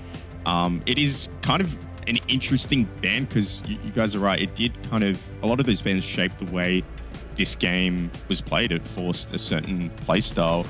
I think Knights probably, they just didn't want to take the risk. They're like, we can kind of deal with everything else apart from the Clash, really. Let's go speak to the Don, fresh off of their victory against Team Bliss. Of course, should be very happy with himself for that one, mate. Congratulations on the win. Too good for Team Bliss. You guys just keep steamrolling. Nothing's stopping you. Yeah, feels good at the moment. I think we're just going through the motions of playing well with each other, and I think it's, I don't know, it's just working out well. I don't know what else to say at the moment. Yeah, first off, congrats on the win. Like, you guys seem to really find your stride. But I guess I want to talk about the bans. Did you guys sort of prep for a Thatcher and Mav being up? And, like, if not, did it affect you guys' sort of game plan going into this? I think you just play it by ear and just go in, and whatever bans there are, we'll just work it out round by round. I don't think anything really, like, there's nothing on Clubhouse now that really phases many teams, so I think you just got to take it as it comes and just see what it is. The bans are a bit different today, so it was a bit of fun. Yeah, I want to ask you a little bit about Quiz today. He had a really good game today. He looked a lot more confident with taking his gunfights. You know, what's been the struggles, do you think, with him? I mean, we haven't really seen him, you know, he has got on the kills here and there, but we haven't really seen a massive game for him since till today. I think it's just experience for Quiz. Everyone knows he came out of CL. He hadn't played OCN at all. He had, especially hadn't played South. So I think it's just getting games under his belt, and the more games that he has, the more comfortable he's going to feel. And I don't know, today, especially versing a couple of his good mates, I think he just wanted to prove that he can hang with the best of them. So I think that's what was going through his head. Speaking of proving things, I know over the first maybe 2 weeks of the entire stage, APAC South, OCN, you guys got off to a little slow start, and it was all about maybe proving to everyone how good this team really can be. I feel like you've done that now, and now looking ahead to your matchup against Direwolves, it really does kind of feel like 1 versus 2 in a way. You got that added pressure, so it's no longer the underdog. There's expectations now. What does that feel like for the team going into that game? I mean, that's what you want though, right? Nah, there's never any pressure. Xenox, come on. I don't know. We're always one to handle whatever's thrown at us, so we just had to, you know, the first couple of weeks are a bit rough. We just knew that it was going to be, but we just get through it, and now that we're hitting our stride, it's really looking forward to that game. It's going to be a fun one. And just quickly on that one, of course, Dire was completely undefeated, no ATs, nothing, 22 round differential. What do you even as a team talk about going into that kind of game? Just play our game, and if we play our game, we know that we'll beat them. If we're playing good on the day, we'll put it to them. We'll get the dub. I'm confident of it. I don't question that one, mate. Final thoughts, shout outs as always. Thank you to the broadcast team as always. Thank you to my teammates, our support staff of the teams, and all of the fans. Without you guys, it wouldn't happen, as I say. So thank you, boys. Thank you so much, mate. Best of luck, of course, on Thursday. Big game for Knights and Direwolves in the APAC South region. For now, we go to a break, of course, when we come back, 2 more games on the other side.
remember how to say it when it don't feel true. I never see myself so clearly, and I would be a fool to turn it all around for you. I ain't stressing, no, no, I ain't stressing, cause it ain't about perfection. What is a 10? Nothing but pretend. Ooh, yeah. Found out that everyone's just guessing anyhow. Ooh, yeah. That's good for now. I like it nice and easy. I told my doubts to leave me here. Don't wake me now. I'm dreaming. I want to do it nice and easy, easy, yeah.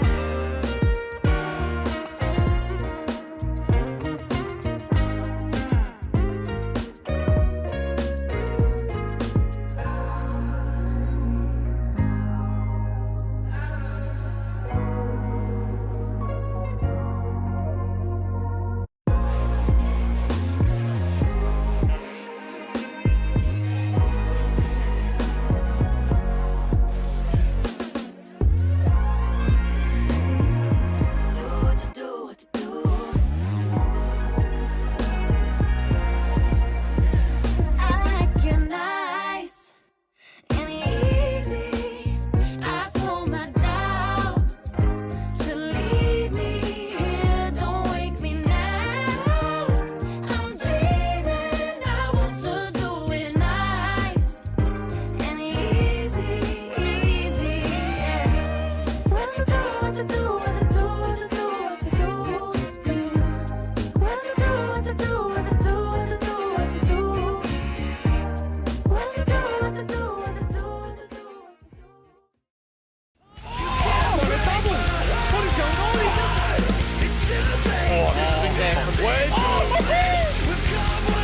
The Banks though, 1 versus 3, now 1 versus 2. Can you make it a 1 versus 1? Got too many champions, you never count them out. Both players are going to swing in front. No! What have they done? They just didn't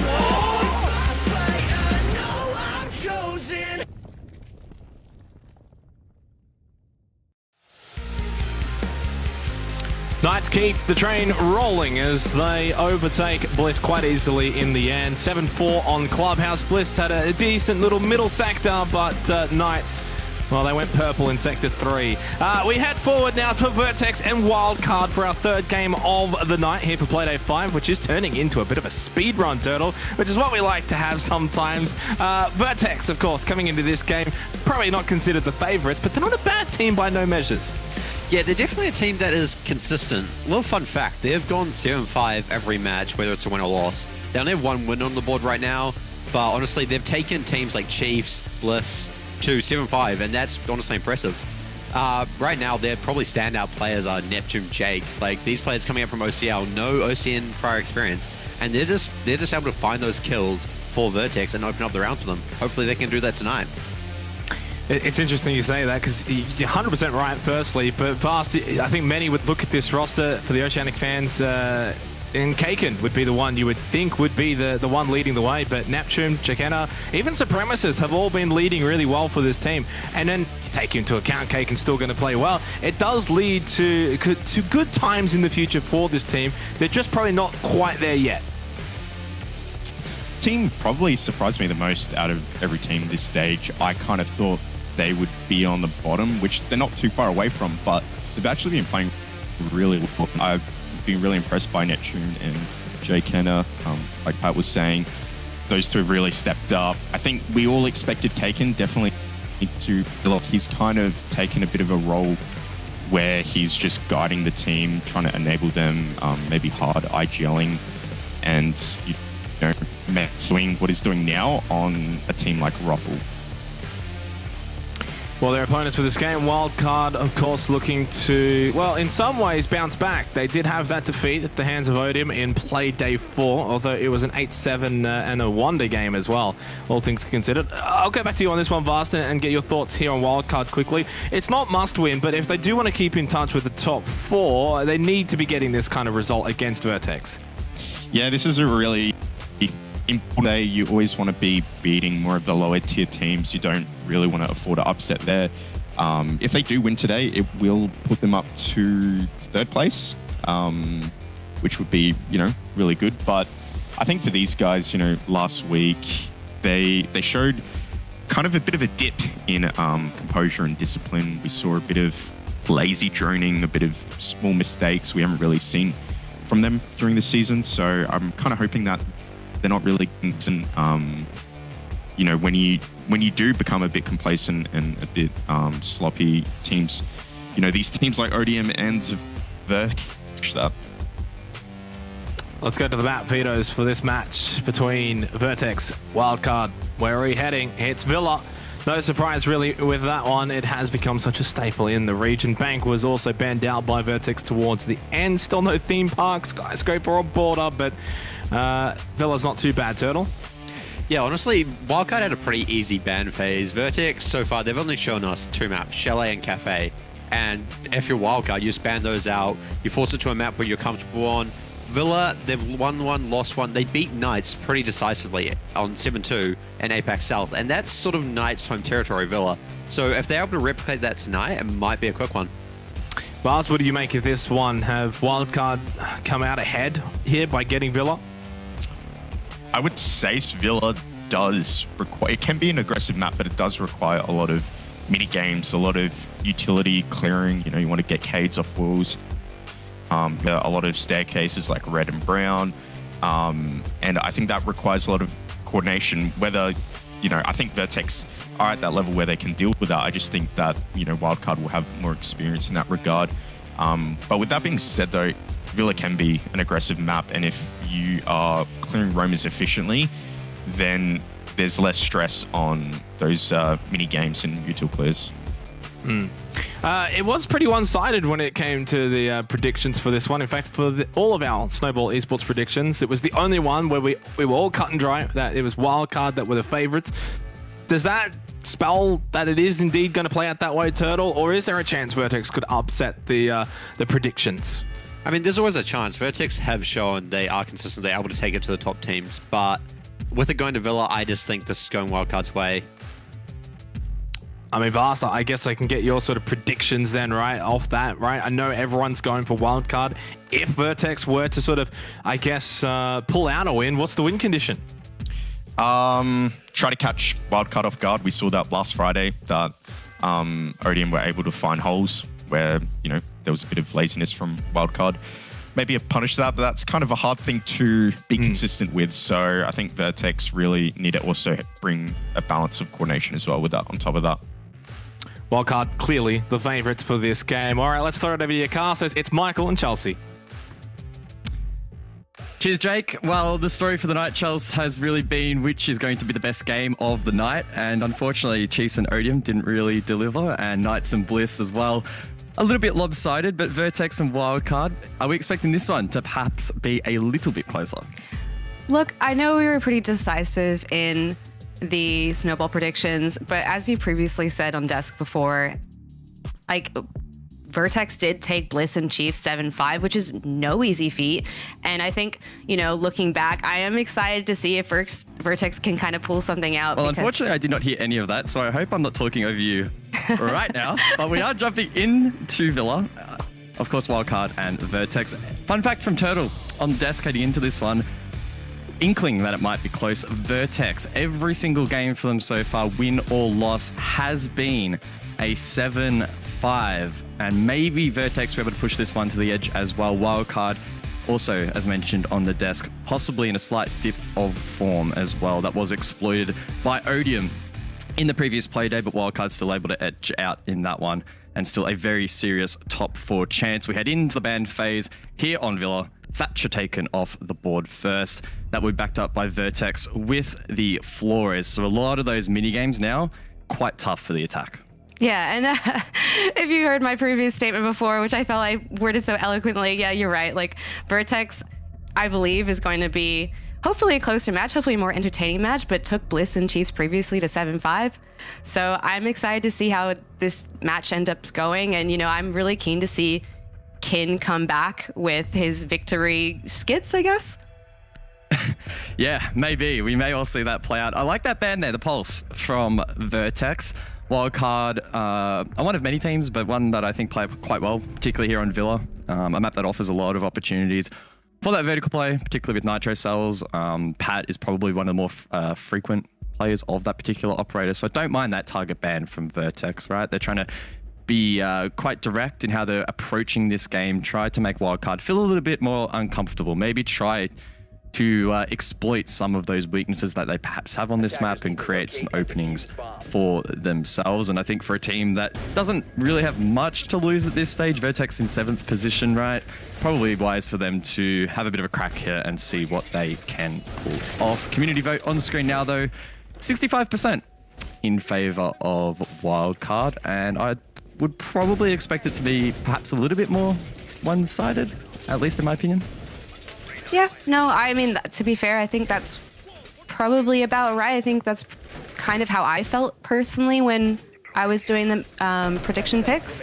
But on your comment about the pulse ban, I think ultimately it is a huge threat when you're playing vertical sites sometimes like this, and just to have that peace of mind that you're not going to, you know, do a basic, you know, plant and unfortunately get exploded beneath you.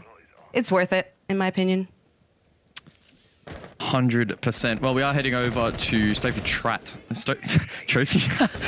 and Stat. Jeez, I don't know why that was so tough to say in the first round here for Wildcard. And Vertex going for a pretty direct approach, it would appear. Now, typically, this is where you would see Pat on that pulse down below, and he is playing that position currently, but he needs to be a little bit mindful. Neptune already pushing forward.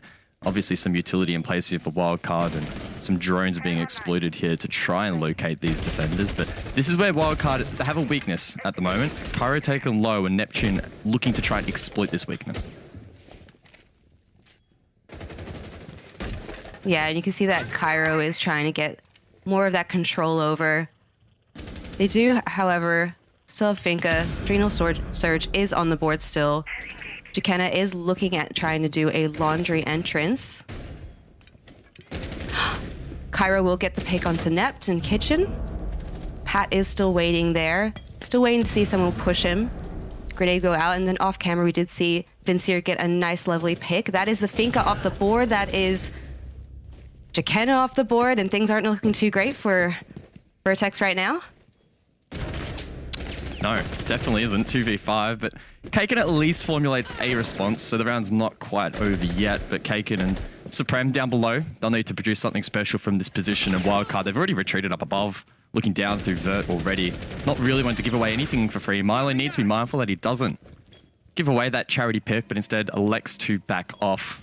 A good start from Wildcard, proving that they don't have to have the pulse on the board to play down below, which I think is a really strong sign for them here in round one. No, absolutely. But with only a minute remaining left in the match, you know, we still got the Habana on the board. We still have, I mean, two bodies is better than one body, but we can see that Supreme is entering to Closet. And we'll see whether or not in the last 40 seconds we can try and convert these kills into something a little bit closer. However, Cairo will get the pick onto Supreme.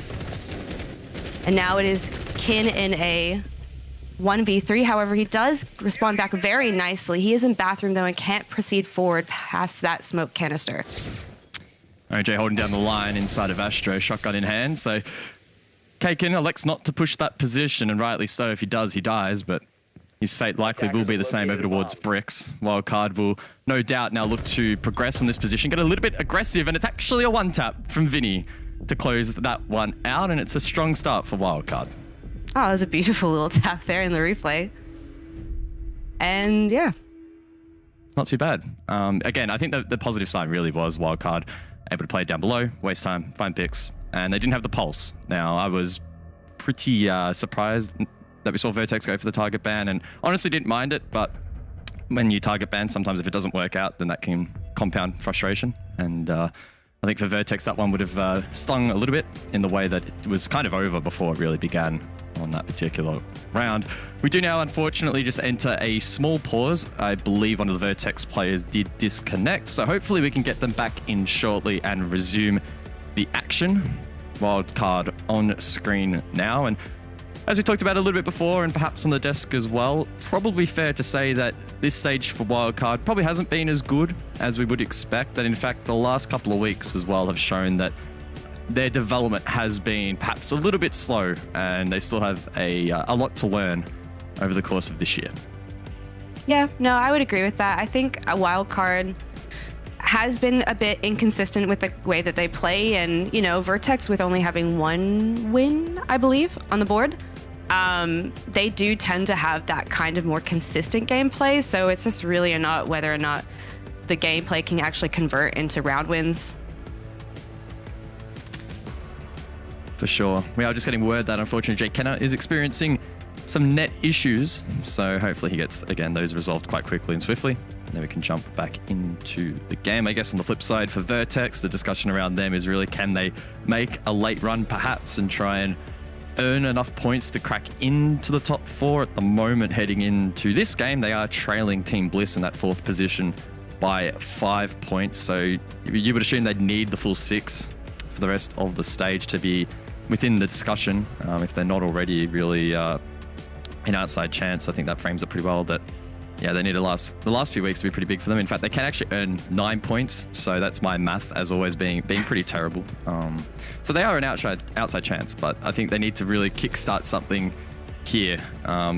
Vertex, they have some big names on the team, Kaken in particular, performing pretty well, but it's been their new additions, I think, that have been quite strong. And I'm keen to see if they can really push Wildcard here, because every game for them so far has been a 7-5, but I'm excited to see if they can push one of the stronger teams that distance as well. Yeah, and if we've only been one round in, so obviously Vertex hasn't really got the ball going in terms of their gameplay, and the momentum is kind of set back a little bit with the disconnect. But do you think if you're a Vertex, you're kind of sitting here thinking, all right, what's our game plan? Obviously first round didn't quite work out. What do you think they should be talking about here? Well, it's pretty interesting. It's so hard after the first round, honestly. We often say that during tacticals and techs, etc., that teams will have these in-depth, deep discussions about what's happened and what's going to happen forward. Honestly, I feel like most of the time they kind of just vibe out and just reset the mental and ensure that they're focusing back in for the remainder of the match. I'm sure there may have been a bit of a quick discussion again surrounding that pulse. It did seem like their approach on that round was to take down below and exploit the fact that there wasn't a pulse available to gain that information to then sort of launch the rest of their attack. But clearly it was faltered. Wildcard read into that, send enough players down below and hit their shots pretty cleanly to counter that. So I think going forward, Vertex may be a little bit more cautious about trying to exploit the lack of the pulse on the board, and maybe some eyebrows, I guess, have been raised as to whether or not that's a viable strategy moving forward. Wildcard obviously now will need to switch sites, so we would anticipate Aviator games to be played in round 2, perhaps even Kitchen. And yeah, hopefully over this tech, Vertex have had a bit of an opportunity to discuss things out. Otherwise, we could see the game get a little bit out of control. And we've had a couple of games like that tonight, right, where a team unfortunately sort of just falls apart. We saw it in the first match. Odium just couldn't gain any momentum in the second match. Team Bliss struggled as well, but we are back, which is awesome. And you know what else is awesome? A t-shirt from 2400. Of course, you can check out their range and use the code OCN10 for 10% off your order. The deal ends today, so make sure you go in and make the most of that. I apologize for the plug. It was nowhere near at a Xenox level, but we try our best. But saying that, though, I saw you wear, was it a Silent Planet? No, it was a Banks Arcade shirt I saw you wear a couple, I think in the first week of... Correct. Yeah. Yep. I mean, what do you got to say about that quality, though, guys? Oh, incredible. I felt like $1 million. I had so much confidence about me. It was such an incredible feeling. So yeah, definitely almost make priceless. The most of it. Yes, it was indeed. Well, let's jump in back to the action. Of course, Kitchen actually being selected here by Wildcard, so electing not to go over towards AVG. And Vertex, once again, going for a pretty direct approach up above, looking to take top down. Again, leaning into that lack of pulse, because arguably it should be harder for Wildcard to counter this. Yeah, and you can see that Butchstone is using effect by Supreme. You know, trying to clear out that util. Oh. Especially with the Kaid on the board. You know, you kind of need that. Oh, did he? Wait, did he get the second claw there? There's no way. I think... Oh my god, he actually did. Wow, and that is Pantry wall taken down.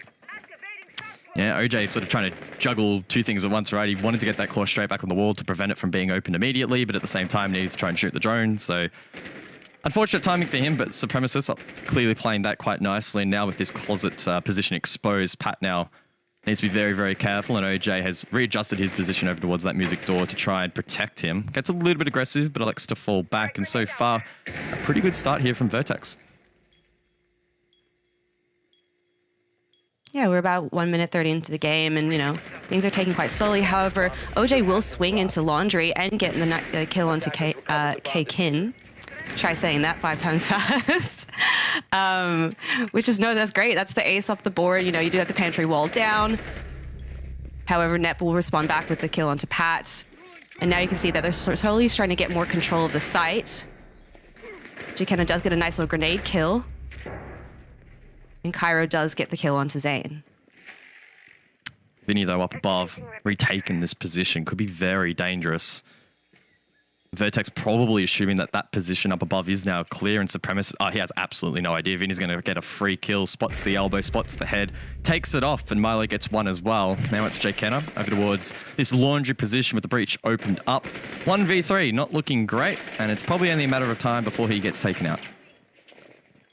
No, agreed. It's just whether or not he can actually get a kill and improve that KD across the board. But he doesn't quite, and he will fall to Jkenna.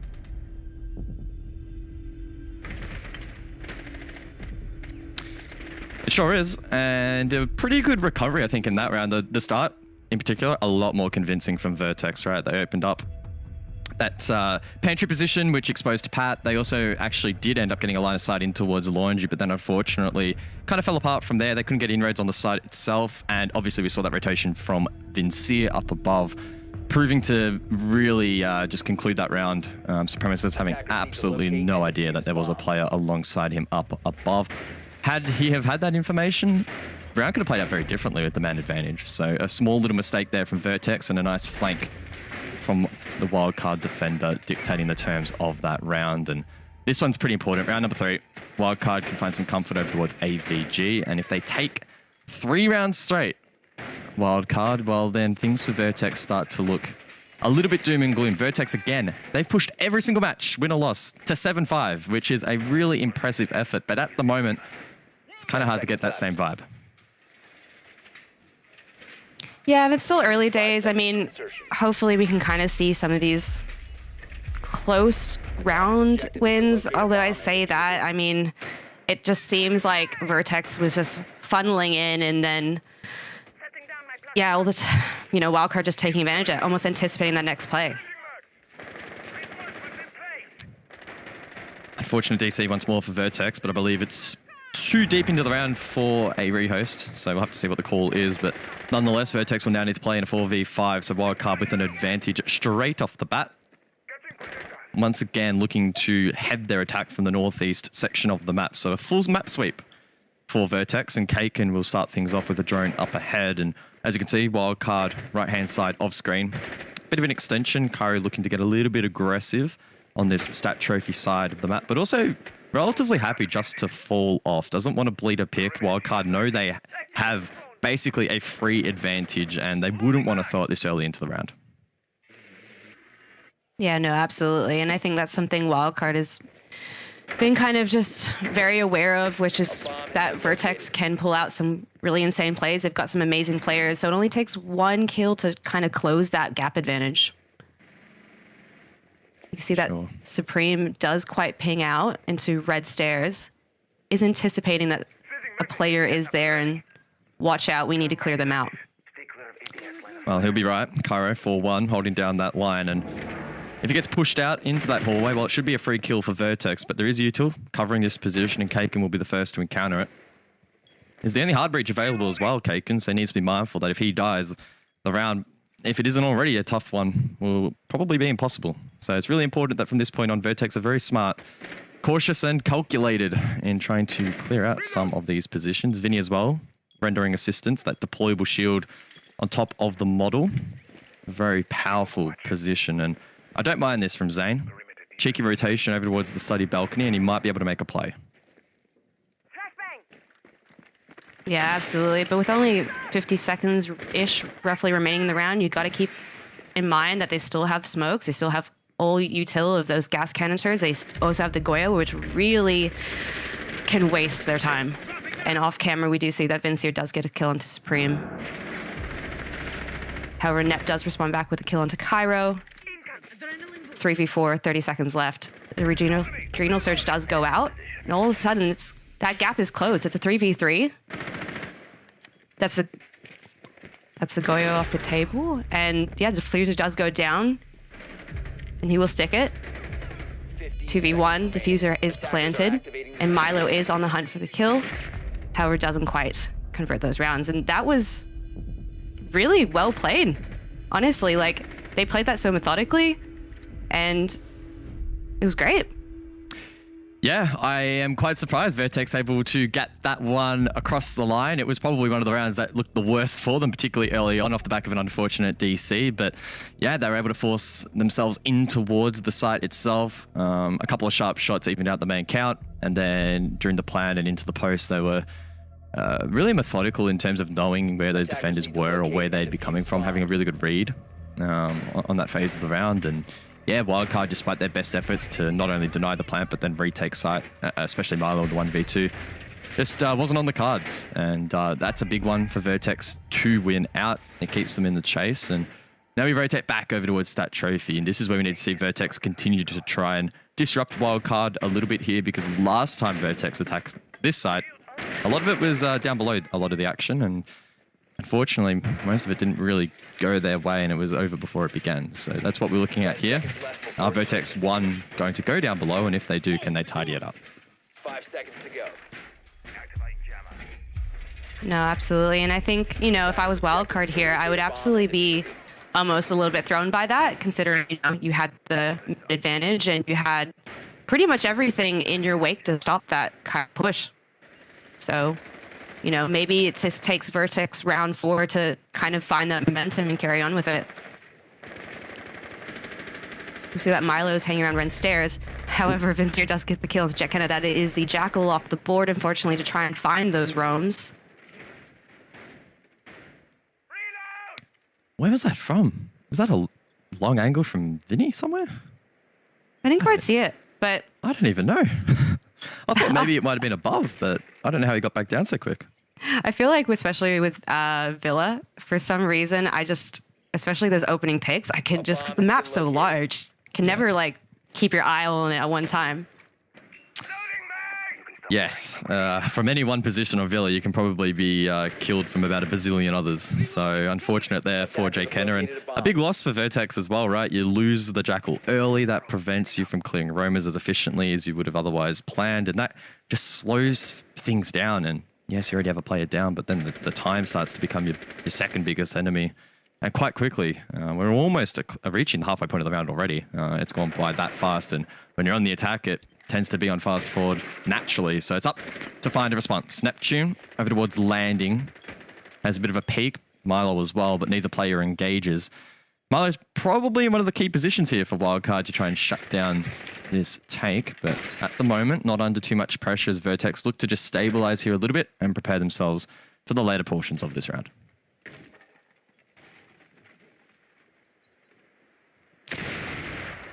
Nitro does go out, I believe, but doesn't quite get anyone. You can kind of see that Wildcard has bunkered down into sight, giving that map control to Vertex. Supreme will be playing bathroom and trying to push up into Astro. Pat will respond back with the Nitro cell onto Net. Beautiful pick there. And things are starting to kind of unravel for Vertex. I mean, there's only 40 seconds left. You still have the Diffuser, you still have the Habana, you still have the Sledge to kind of open up sight. We'll see how they can try and convert this. Gonna be tough. Milo still holding down the line, flashed out, forced back, but it's Cairo to replace that position, shut down Supremacist, finds Zane as well. He's on for the double, locks that in, and now he's on the hunt for the triple as Kaken breathes in some of that toxic smoke, forced back now in the 1v5. The round, well, I mean, at this point, it's over. And there we go, OJ to seal the deal. Flaws for wildcard. What do you think about that match? Or that round? I think it was over in the first 30 seconds, unfortunately, right? I mean, it wasn't over, but a 4v5, statistically, your chances are already knocked down, like 10, 15, 20%, depending on the matchup. Plus, it was the Jackal, so the roam was slowed down. And then we had to see the forced rotation. And then obviously 3v5. They had the util, as you mentioned, right? Like, they actually had really good operators to still be able to win the round, but just the nature of Villa, trying to get yourself through those choke points, it's almost impossible. And Wildcard, to their credit, they had players post up to shut them down. And when Milo, for example, was disrupted, like, immediately, he just ran off and someone took his spot. So there was no opportunity for Vertex to get back into that round. And I think so far this has been a pretty strong showing from the defense. Yeah, and almost at round half, you really don't want to see Wildcard, at least if you're on the Vertex side, turn that 3-round advantage, or sorry, that 2-round advantage to a 3-round advantage. Ultimately, at the end of the day, the second round of the half could be a different narrative. But typically, you know, you don't want that huge gap advantage. You don't want to be climbing up that hill. Objective is to locate a bomb and defuse it. 100%. Now, this is something we don't see every day. Mirror, normally banned, or if not banned, regularly played. So keen to see how this works out as Cairo opens up the bank account here in round 5. So again, an early pick going the way of Wildcard. It's either been an early kill or, unfortunately, an early DC for the side of Vertex, putting them on the back foot immediately. Now Zane struggling a little bit, 0-5. And it's another key operator off the board. Villa has so much vertical, and without that sledge, you take a lot of that potential away.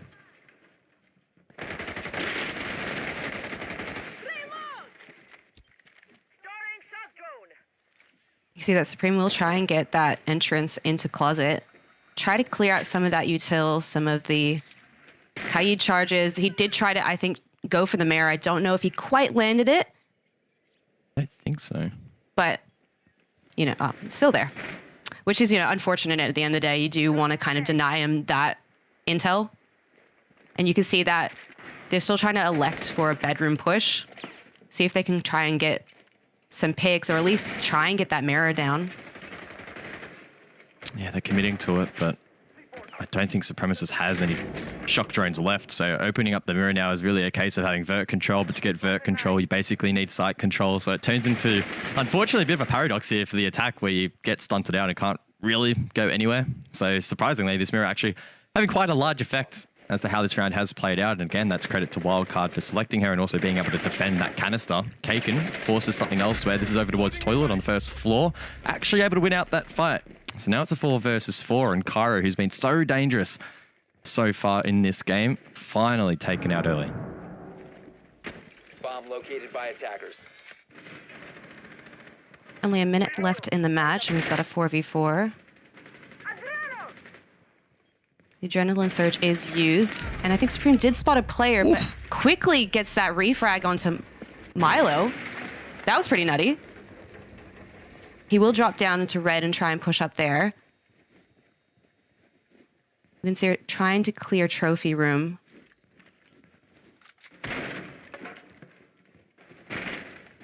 Opening up some line of sights. Only 30 seconds left, and Vertex does have the 1-man advantage.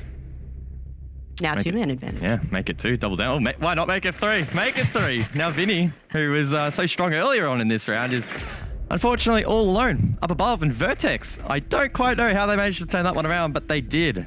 Big one from them on the start of the attack, and showing that maybe when they do reach a bit of a hurdle on some of these defensive setups, they can work around it, force a push elsewhere. And in doing so, they've really now kept that dream of a 3-3 half alive. Absolutely. We can see that we're going back to Aviator in games rooms, which Wildcard lost previously, but they will continue to bring back the smoke and the Goyo. So we'll see again if they can try and delay this push, and then ultimately when it does get down to the late game, use those, save those like Goyo shields or explosives, sorry, and those gas canisters to really stop that push. We'll see. Yeah, we sure will.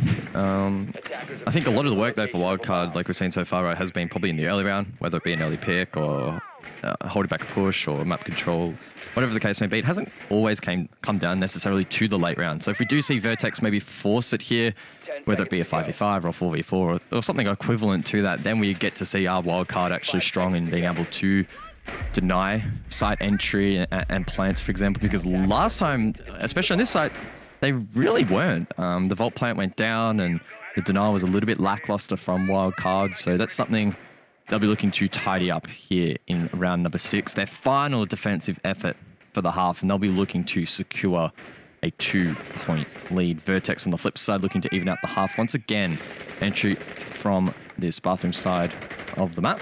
That's been basically their trademark so far. Northeast entry, make their way across. Milo's already deployed his Nitro. Now, I don't know if this is a pre-placed on this side of the map. I can only assume it is, and Cairo might be the one to call it out as Vertex look to vault in.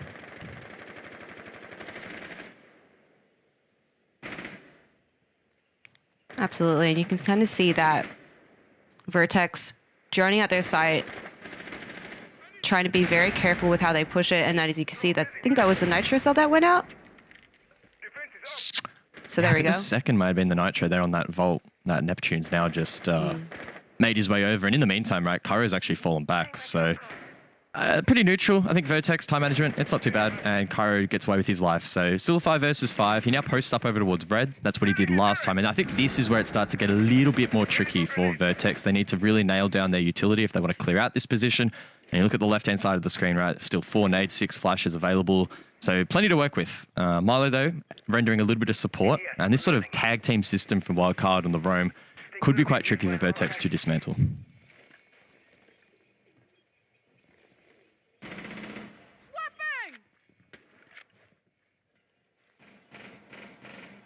Yeah, and with almost minute 10 left in the round, still quite quiet. Both teams really trying to see what advantage they can take first.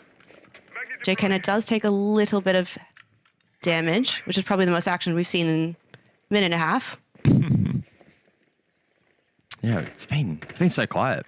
And this is a bad thing for Vertex, I feel. At this point in time, you really want to be getting that control because time now becomes your biggest enemy. OJ, though, he opens up the account. That supremacist down. Vertex probably forced to try and rotate, try and force to make the trade. OJ's outside. Will he be taken down on the re-entry? The answer, no. But J. Kenna will finally catch him. 35 seconds on the board, and it's a 4v4. Absolutely, and that gap is closed, but J. Kenna does quite see someone, but will get caught out by Cairo. Wildcard has a man advantage, and it's only 20 seconds left. Vertex will get the trade on Cairo, though. However, there's 15 seconds left. Milo gets the kill onto Nept. Is waiting for more laundry. Not laundry push, steady push. And with just the diffuser down, it wasn't gonna happen. Kind of a messy round, to be honest. I think there was just so much slow play, almost playing it way too safe, trying to get way too much intel. And then meanwhile, Wildcard's like, I'm bored, I'm gonna run out. Yes, I think once Wildcard got their feet wet a little bit towards that mid portion of the round, it sort of forced Vertex's hand. And I mean, you look at this point in time, right? 15 seconds left. It's still 3 versus 3, so it wasn't awful. But you saw then players like Milo really activate, able to really anchor down these positions. And Kaken, try as he might, he was never going to win that entry. And I think he was on fire and on smoke and exploded. Yeah. So he was having an absolute overload of just everything going on, unfortunately for him. Good for Wildcard though, right? 4-2 lead. They're able to correct a lot of their mistakes, I feel, on that particular site as well. So they'll be looking to roll that now into the second half. The dynamic, it shifts as the roles flip as well. I'm going to say AVG actually elected to be defended first here by Vertex. And yeah, really impressed by Kaken actually. If we're going to highlight someone from Vertex so far, the boys on the desk mentioning that perhaps he's been a little bit quieter, taking more of a backseat role, but clearly in today's game, showing that he can frag out. yeah, and we'll hopefully, want to see that KD carry through. However, he is playing the smoke, which is more of your anchor site pick, but you know, you do get picks time and time again from it. So we'll see if he continues that KD lead.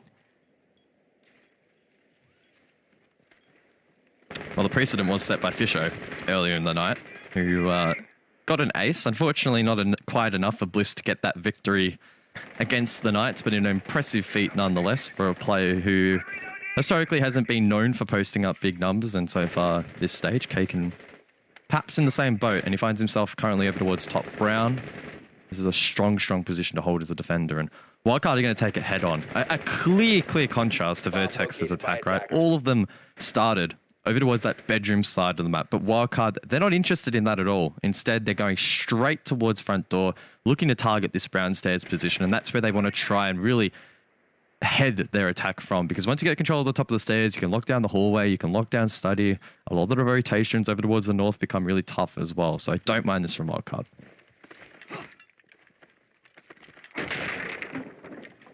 If I'm correct, I think I just saw Zane roaming downstairs before, so he might have elected to go back up top.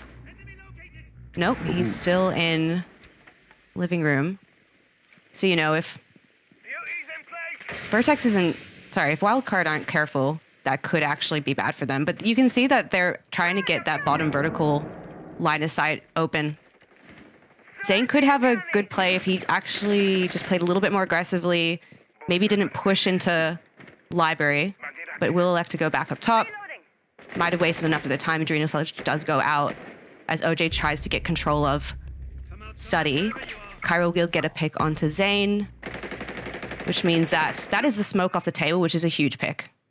Sorry, not the smoke, the mute. Still a big pick though, and it was Laroma, right, as you highlighted before, so Wildcard doing a good job in being able to hunt that down, and in the meantime, well, they've got top round control, so I'm assuming Kaken's elected to fall back. You can see behind the bar currently. Only one canister in hand though, so at the moment Wildcard clear advantage in the util department, the main department, and even time. I think 35 seconds from here is more than enough to mount something strong. You can see they're really surrounding the side at the moment, and a lot of these players will begin to feel very uncomfortable very soon. Kaken probably the next to engage, and if he falls, well, Wildcard should basically be able to secure the round. Yeah, and it's 20 seconds left with Vert 2, 3v5. Supremo will get the kill onto Vertex though. And they're going to have to look like Wildcard are going to have to go for this rush execution, which might work in their favor with only 5 seconds left. Fuser actually goes down with OJ. Cairo will absolutely try to get the pick, but I think that was Supremacist with the double kill. Yeah, he was locking down that vault position, and probably one that I overlooked. I thought that once Supreme would have been cleared, that getting that entry towards the back of the bar and going for the default plan actually would have been very favorable, but unfortunately for Wildcard, Supremacist able to hold down the line. A good round there from Vertex to be able to convert.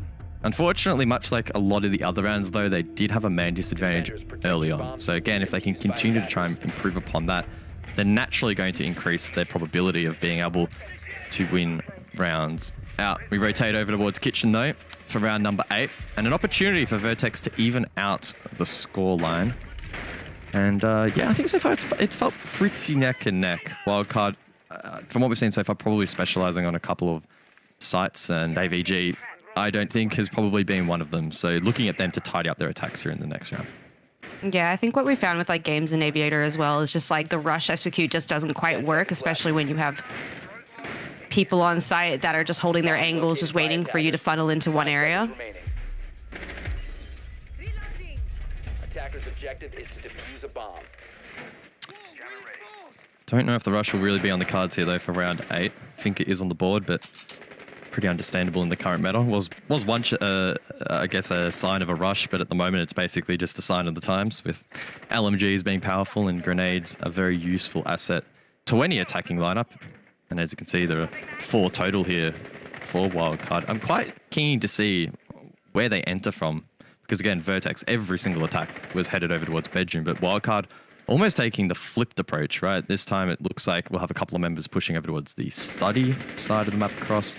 And to me, that makes sense, right? You've got the Jackal, you can take some more liberties in how you want to enter the map, knowing that you have the backup of the Inox scanner to ensure that no one's going to catch you off guard. And as you can see, I mean, OJ is just taking map control for absolutely free, not having a care in the world. And he And will gets get it. Wow. Yeah, no, I was just watching him on the bird's eye view. I was like, wow, he's just really going for it. That early round pick, though, beautiful for obviously, you know, if I was Vertex and I had a 4v5 with only almost a minute and a half like remaining, I would try and anchor down and play it a little bit more safe. And I think that's what they've opted to do. I think Wildcard does have that top 4 control.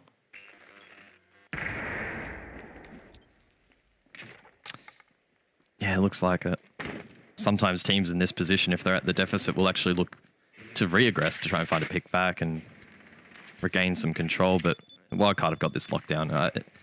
Vertex at this point in time need to try and trust the process a little bit here. And I mean, it's been working for them so far in the match as a whole. A lot of rounds they've been on the back foot like this and been able to bring them back. And maybe that will plague Wildcard's mindset a little bit here. Maybe a bit of doubt will begin to creep in.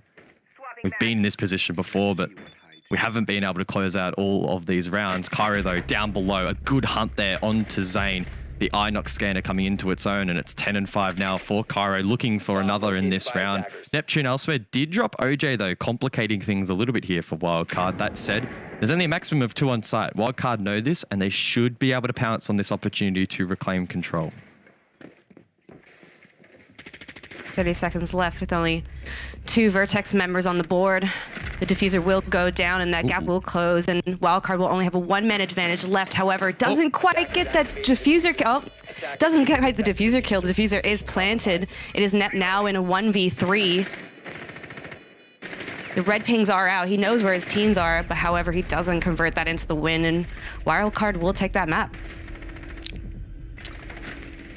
Well, I don't think Kaken will be too happy with how that one played out. Shooting, I can only assume, the helmet there and missing the head. So unfortunately unable to deny the plan. A little bit sloppy from both teams, really. I mean, the fact that Wildcard still tried to commit to the plan and didn't have Kaken covered is one thing, but the fact that it also wasn't denied by the defender is another. So I guess it neutralized itself in the end, and Wildcard, again, they did really good groundwork. They had the 4v5, especially Cairo again on the Jackal. Do a good job hunting down roamers. Able to win that one out. So it's a 5v3 scoreline now.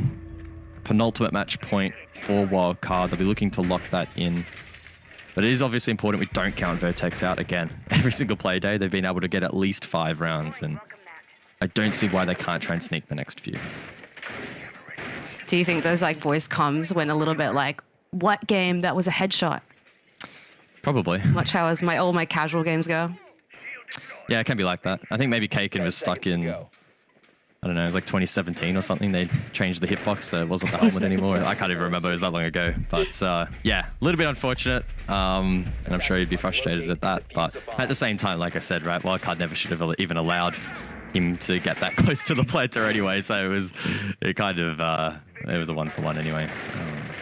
And he doesn't have time to dwell on it, right? This is where you really need to focus down. Vertex head over towards Stat Trophy. And this is their last opportunity over the next couple of rounds to deny match point. Their last opportunity to keep the full 3 points in their grasp as well. Because if Wildcard get that next round, it means that overtime at least is secured for them. And that does minimize the amount of points you can win, even if you're able to mount the comeback. And Vertex, low in the standings at the moment, they need every point possible to try and crack into that top 4. You can see that Zane is over at bar, just trying to stop the Finka from pushing into study, denying that roam control. Almost 2 minutes left, and we're still at a 5v5. I think Zane knows someone's there and is waiting for them to pop through. Sledge will go out, however, doesn't quite get the Sledge on the surprise attack. Grenade goes out. We're at a little bit of battle. Milo will convert that into a kill, which is great. OJ off camera will get a kill onto Nept. Things slowly unwinding for Vertex with only a minute 30 remaining. Yeah, it's just such a strong sense of deja vu across so many of these rounds where Vertex losing picks early and then having to play on the back foot. It's just such a difficult position to find yourself in. Credit, though, of course, to Wildcard. Milo in particular, really good mechanical skill and game sense to be able to clear out that bar position. opening up the round for Wildcard, and OJ elsewhere, who's been strong as well today. Doing a good job to really double down here, and now you can see Vertex in pretty uncomfortable positions. Kaken over towards Closet. He'll be isolated now for the remainder of the round. Supreme has a lonely shield to try and cover his backside, and I believe Jkana roaming down below may need to try and make a hero play. He has rotated up above though, so we'll see what Vertex can do, but with 45 seconds left, Wildcard will no doubt be hot on their heels very, very soon. Kaken waiting for someone to peek into Closet. However, Cairo knows he's there and will get that kill. 30 seconds left. The gap has closed to 2v4.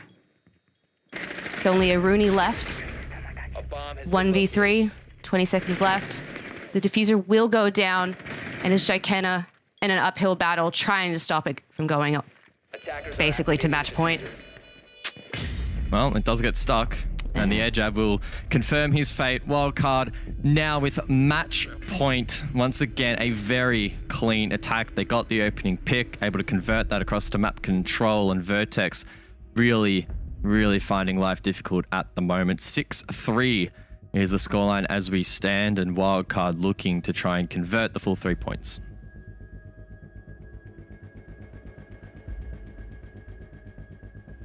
Yeah, I mean, we're at match point now, and it depends, like, I guess, on what site we'll be going to, where, you know, we'll decide their fate. Yeah, I think pretty sure it was AVG from memory, and it is. And from what we've seen so far, whether it be attack or defense, hasn't been particularly strong for Wildcard, to be completely honest. So this is a small window of opportunity for Vertex to be able to sort of get their foot back in the door, but they still need to win 3 rounds in a row to push OT. That means they need a full perfect rotation across the map. So they need to win AVG, obviously. Then Stat Trophy will be up next, and/or Kitchen. And then they have to close it out with the tertiary. So it's such a long road here for Vertex. By no means impossible, but if they continue this trend of losing picks early in particular, probably going to be very, very hurtful for them. Don't mind in terms of their defensive lineup dabbling in the castle here. I believe it's the first time we've seen castle tonight between these two. So excited to see how much of an impact this can have. Maybe soak up a bit of that utility from Wildcard, but I mean, they have a pretty strong attacking response, right? They have the sledge to be able to deal with them. Nades available as well, even Habana if required. Yeah, this is going to be so tough for Vertex. Yeah, I'm not going to call it quits right now, but you can see that Wildcard aren't opting to go with the same approach, which is quite smart, as previous before. As we can see Cairo roaming around in, I believe, art storage, but kind of hard to tell in this angle.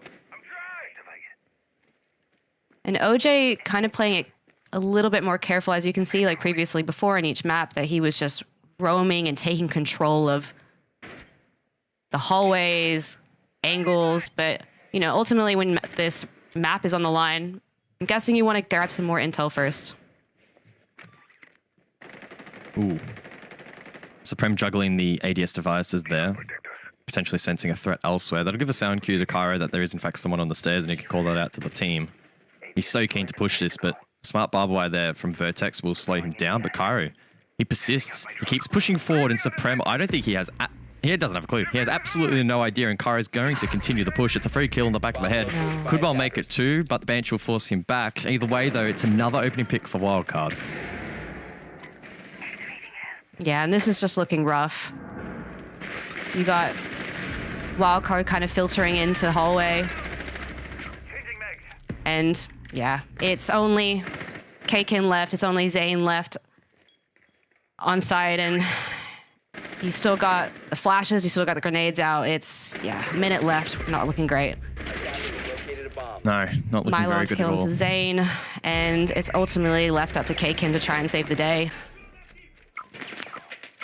Can he be the superhero? Over towards Vault. It's been a good game for Kaken, but it hasn't been a very good game for Vertex. Kaken low, Pat for the plant. The coverage is there from OJ, and Wildcard will close out that map comfortably. A 7-3 in the end, proving too good in the early game, comfortable in the late game as well. And Wildcard needing points, needing a bit of momentum and a bit of confidence, will be very happy with that victory. Yeah, I mean, like, I don't really know what much more to say at the end of this, than besides that, you know, 7-3, does it quite match up against the predictions that we had? I mean, kind of, yes, but also the community vote as well. Probably were accurate on this one as well. So it was, some great plays from Vertex and, good for them. And hopefully they can take whatever they took from this map and take it into next week. Yeah. What do you think, Charles? Was that match of the day?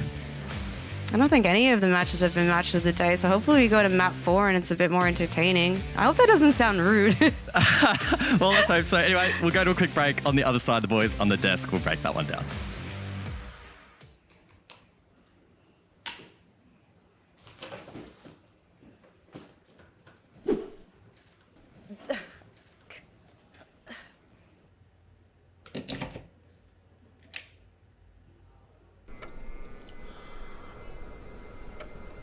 Thank for OCN.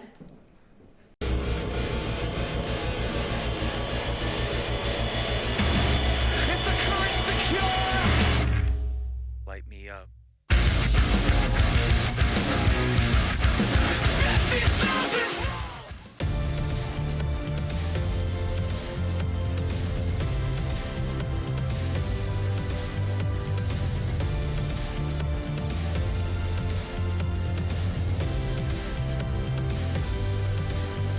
Foundation for National Parks and Wildlife safeguards our wilderness now and for the future. Our bushlands, our mountains, our valleys, our rivers are our responsibility. Whether you're just discovering the world or have built rich memories within it, together we are one generation, and what we conserve today will be there for those tomorrow. There is no bigger legacy than the planet we share. Donate now. Welcome to GTV ANZ, the gaming channel created by Ubisoft. Every Tuesday and Friday on YouTube, we'll be doing fast plays, game challenges, 1v1 face-offs, and so much more. You happy? When did we get a dog? It's a good question. It's a beautiful day for a pickle sandwich. Pickle sandwich. Shit. Oh, come on. Oh, jeez.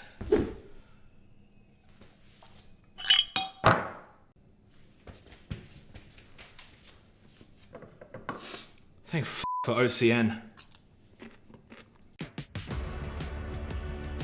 Thank Pete for OCN. 3 games gone here for Playday 5. Still no match of the day, boys. In the end, wildcard far too good for Vertex, as we all basically predicted.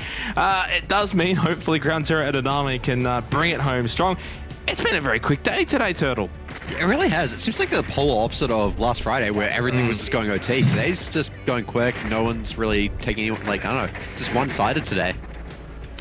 Looking to break it down a little bit, Vast, that game in particular, was there any key takeaways for you? It was kind of hard, no real takeaways, just because it was a game about frags, right? I think for wildcard side, they played a lot better with their aggression, left a lot less gaps in their gameplay. I think for Vertex, though, there was a lack of depth with their util clears. I mean, they could keep up with the frags, but when it just came down to these small mini games, they didn't really have an answer. Is that concerning, Turtle, for you, Vertex, not being able to sort of keep up with Wildcard as the game sort of went on after the first couple of rounds? Basically, the first half was done. Wildcard pulled away. Did you expect a little bit more from Vertex in that second half? Yeah, I was expecting a bit more of the Vertex that we saw the past nights. They weren't able to close it out the past nights, but they were still going 1-for-1. And I don't know, the issue with Vertex tonight, they were getting distracted from the main push. Wildcard was doing a really good job on the roam just to stall out, distract Vertex, and by the time Vertex sort of figured that out, they were way too late into the round. They had no control, and it just caused them to stall out and funnel into sight, where Wildcard could just pick them off. In the first 4 matches of the stage for Vertex, all 7-5, whether win or lose. In this one, 7-3 Vast, so technically their worst performance of the stage so far. I know it sounds a little bit harsh, but there's always going to be one that's probably worse than the others. Is that more to the credit of Wildcard, though, in the way that they were able to play? You know, they pushed Odium in Playday 4 Wildcard. They've been pretty decent for the most part. They get the 3 points. They're into the top 4. They're just that more experienced roster. I think... yes, but I also think the way Wildcard just started off with the game, they started off with a bang, they were just straight in their face, just peeking things, being really confident. And I think maybe that was a bit overwhelming. Maybe Vertex didn't expect that kind of wild card to come out today. I want to kind of highlight, Cairo and what an addition he's been to wildcard to their play style, right? We all know Cairo's a pretty good player, definitely has a lot of potential, but I think he's kind of brought this wow factor to wildcard that was lacking last year. A bit of kind of element of surprise. We always see him liking to lurk on his roams, on his entries, and it's definitely kind of changed the way they play it. Cairo has definitely been the talk of the town since joining this roster. Well, there was a man who used to be the talk of the town when joining. His name was Vincere. We've got him in for a chat, fresh off of the win against Vertex. Congratulations on the win, mate, because it really felt like a bit of a danger game coming into it. Vertex, a team that in all of their matches, 7-5s, win or lose, pushing really, really good teams to the limit. You definitely couldn't come into this game with that mentality of, we'll just win, because they probably would have got the job done. It seemed like you guys took this one seriously. Yeah, about as serious as we've taken most of the OCN games so far, which is very serious, of course. And yeah, we came to this game really wanting to beat them. We know those guys fairly well, and especially with supremacists on that team, we had to make sure we got the job done. I guess now that you guys are sort of unfortunately out of contention for APAC playoffs, what are you guys actually hoping to get out of the rest of the season, especially here in OCN? Are you guys looking to clean things up a little bit from the start of the season, or maybe try some new things? Well, yeah, with more competition coming, obviously next stage, it's a good practice for us to use these comp games for what they are. You can't really get that same kind of experience or environment in practice, so we still use every game to kind of practice that idea, but there's still a season to play, and even though we can't make playoffs in APAC South, we'll still continue to put on our best performance there, and we just want to be improving on what we did last year, so that's still the goal. Yeah, Chiefs next OCN Playday. How do you think you guys will match up against them this time compared to maybe last year? They're a little bit less scary now, Vast, since you've left the roster. But oh, why's that? Oh, yeah. But really good mates with all those guys over there, and it's always a good game against them. So I am looking forward to it. I think every time we play against them, we kind of match each other really well in our play style. So I think it's always a fun match to watch and a fun match to be a part of. Now, mate, I know generally APAC South is where the eyes are going to be, and obviously, as we know, you're out there. When we look at the Oceanic kind of standings here for the last two play days, we've got what I would consider a bit of a top 5, which means someone has to miss out. Do you put stock into that? Do you look at that and think, are we going to be the team that kind of drops into that 5th spot, considering Odium's on 11, Knights are on 12? It kind of feels like this game against the Chiefs might be for that top 4 spot.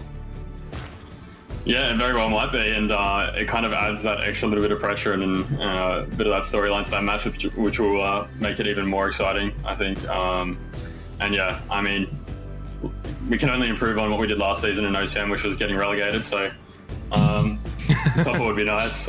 But better be fighting for top 4 than fighting to avoid bottom 2. Just quickly, last one as well, with that top 5, because I think it is very much a top 5. Where do you kind of rate your team in that? Middle of the pack? It depends on the day, doesn't it? Because I think when we're all playing our best, I'd put us number 1. But when we're not playing our best, which has been kind of the case for a few of these games this season, just dealing with a few teething pains and trying to figure out kind of the way we want to play as a team. Middle of the pack to bottom of that bottom 5, as I think any team in that top 5 would consider themselves when they're not playing well. So very astute analysis from you, mate. Are you sure you don't want to be an analyst or caster when you're done? Final shout outs from you. Thank you to all the fans. Thank you to the team. Played well today. GG's to Vertex. They played a good game as well. So best of luck next week, Vincere, in your match against the Chiefs. So now we go to a quick break. On the other side, one more game to go for today.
So 1 versus 3, now 1 versus 2. Can you make it a 1 versus 1? Got too many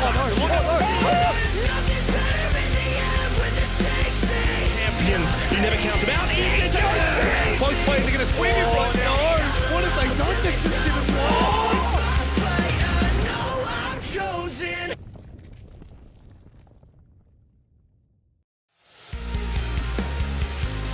Well, I'm not sure if Playday 5 will go into the archives as one to watch, as Wildcard dealt with Vertex pretty comfortably, 7-3 in the end. One more game to go tonight, which is Ground Zero and Na'Vi. Hey, maybe we'll save the best till last. We got rid of Turtle. We brought in the Guzzler onto the desk to help us break down this final match of the night. Guz, nice to have you back here.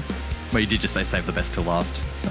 That is true. See, straight away coming in with the hard facts. Let's go to Ground Zero first. Vast, you can take this one, of course. Formerly Fury, well, the majority of them, at least a team that I think on paper, and I've said this probably a couple of times over the course of this stage, look the goods. They just haven't quite been able to get the results. Yeah, I mean, on paper, these guys, you know, they look like they have quite a solid team. Bringing Wettables and Nuveix, they added a bit of experience into their team, and you know that can be super helpful for a lot of these younger players that are just coming straight out of OCL. Brendo and you know Tuhan in particular.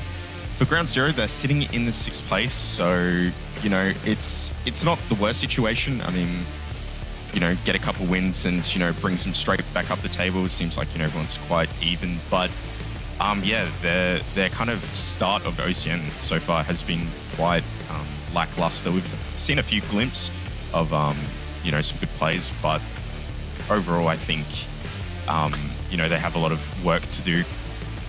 Certainly so. I think for probably all of the teams in the bottom 3, a little bit of work to do is the mantra. We'll go to their opponents, Onami. Guz, of course, on the bottom at the moment, and I'll be quite frank, this might be their last chance to get points, to get out of that bottom spot, which, as we know, will be sent to relegation for the team that remains in 8th at the end of Playday 7. Yeah, and the big storyline for Onami really has to be the fact that you look at the W column on the standings, and there's 2 zeros. They're yet to get a win so far, whether it be in regulation or overtime here in Stage 1. Now, they have pushed at least one of their 4 games to OT, but it was, unfortunately for them, a loss that was against Bliss in the previous Playday, 6-8. So they're really looking to try and take that big next step. Now, I don't think, realistically for them, playoffs is on the agenda. That said, they want to try and get out of that last position, right? Critical for them.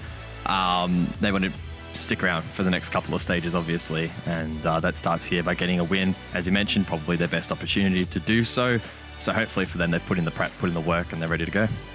They've already played Vertex as well, so for Onami, this is their last game against one of the other bottom 3 teams. As you mentioned, they had an opportunity against Bliss. They let that one flounder. They were up 6-2. That was on Skyscraper, but we'll see where we're heading for this game here of Ground Zero. Onami, it's been a pretty standard night tonight when it comes to maps. It continues that way as we head back to Clubhouse for the second time tonight. Cafe gets banned out by Ground Zero, which makes Guzzler happy, but Vast, I'll go to you on this one. Clubhouse, pretty standard here. I think this should be a neutral map for both teams. Yeah, I mean, I don't know if this is a map that will kind of favor Onami's playstyle.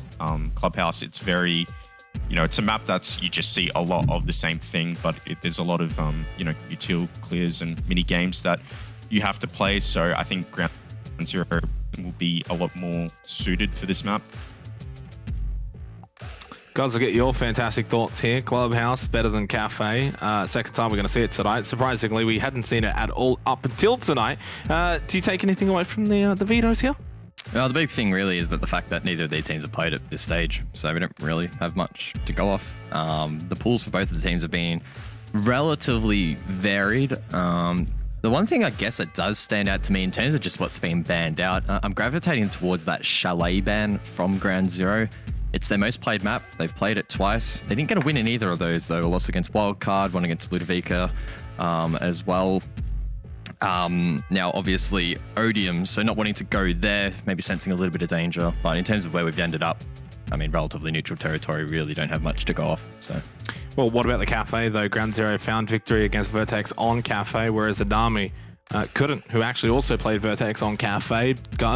Bast, I'll ask you this one. Do you think there was an opportunity there for Ground Zero to head back to Cafe, find victory there for the second time this stage? I don't know exactly how many times Ground Zero have played Cafe, but I feel like it's been quite just a the bit.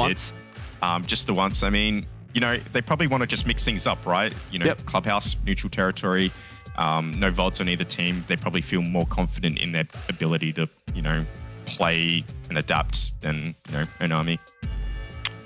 I'll get your thoughts quickly, Voss, because we're about to head into game. Final scoreline prediction here for GZ and Army. I think it will be kind of close, but I still think Ground Zero will win probably like 7-5. Ground Zero seemingly the favourites coming into this one. Let's head over to Clubhouse. It'll be myself, Guz, taking us along here for our final game of the night. Ground Zero and Onami. Well, if Ground Zero do win this, Guz, of course, that means bottom spot is very unlikely to go to them. I'm not sure if that's 100% confirmed. Probably isn't, but it's very, very likely. Yeah, it sure is. And for Onami, they're not only fighting for their first win here of Stage 1, but also their position in the league. Unlike last year, OCN from this point onwards, stage by stage relegations. So if you have one bad stage, you could find yourself back down in OCL having to fight your way back. And that really does put any chance of you making APAC South next year at serious, serious danger. So Onami's whole year really at risk here for this particular game. So huge for them and a good opportunity for them realistically to get some points off, Ground Zero and really make that fight for bottom spot a lot more interesting. As you mentioned, it's basically a top 5 to bottom 3 split at the moment, and Ground Zero and Vertex will be sweating if Onami get a win here. We saw Clubhouse earlier on, Guz. I don't know how much you caught of it, but I think it was the game that you were not casting. And we had a very attacker-sided Clubhouse because of the bans. In this case, Maverick, Habana taken off the board. Double hard breach. Thatcher's still available. But previously in that match, there was no Mav ban. There was no Thatcher ban. And it really did help open things up for the attacking teams. In this case, it does kind of feel like more of the stock standard bans. Well, it does also help when you actually play the Thatcher and the Mav when it's available, doesn't it? Well, that is the case generally. It did have a big impact. The mirror was actually also available, but I think I only saw it for one round in the entire game. Yeah, mirror's in a bit of a weird phase. I feel like more than often than not, we just don't see it. I don't know if teams just aren't particularly comfortable on it anymore. We did see a double of it from Vinny in the last game, so that was kind of cool. So we may well see it again here between GZ and Onami. Gym Bedroom first on the chopping block. And Castle being brought. Seen a bit of play from him so far this afternoon. Pretty strong combination with the Aruni and those Sawyer gates as well. So I'm keen to see how that's lent into by the defense.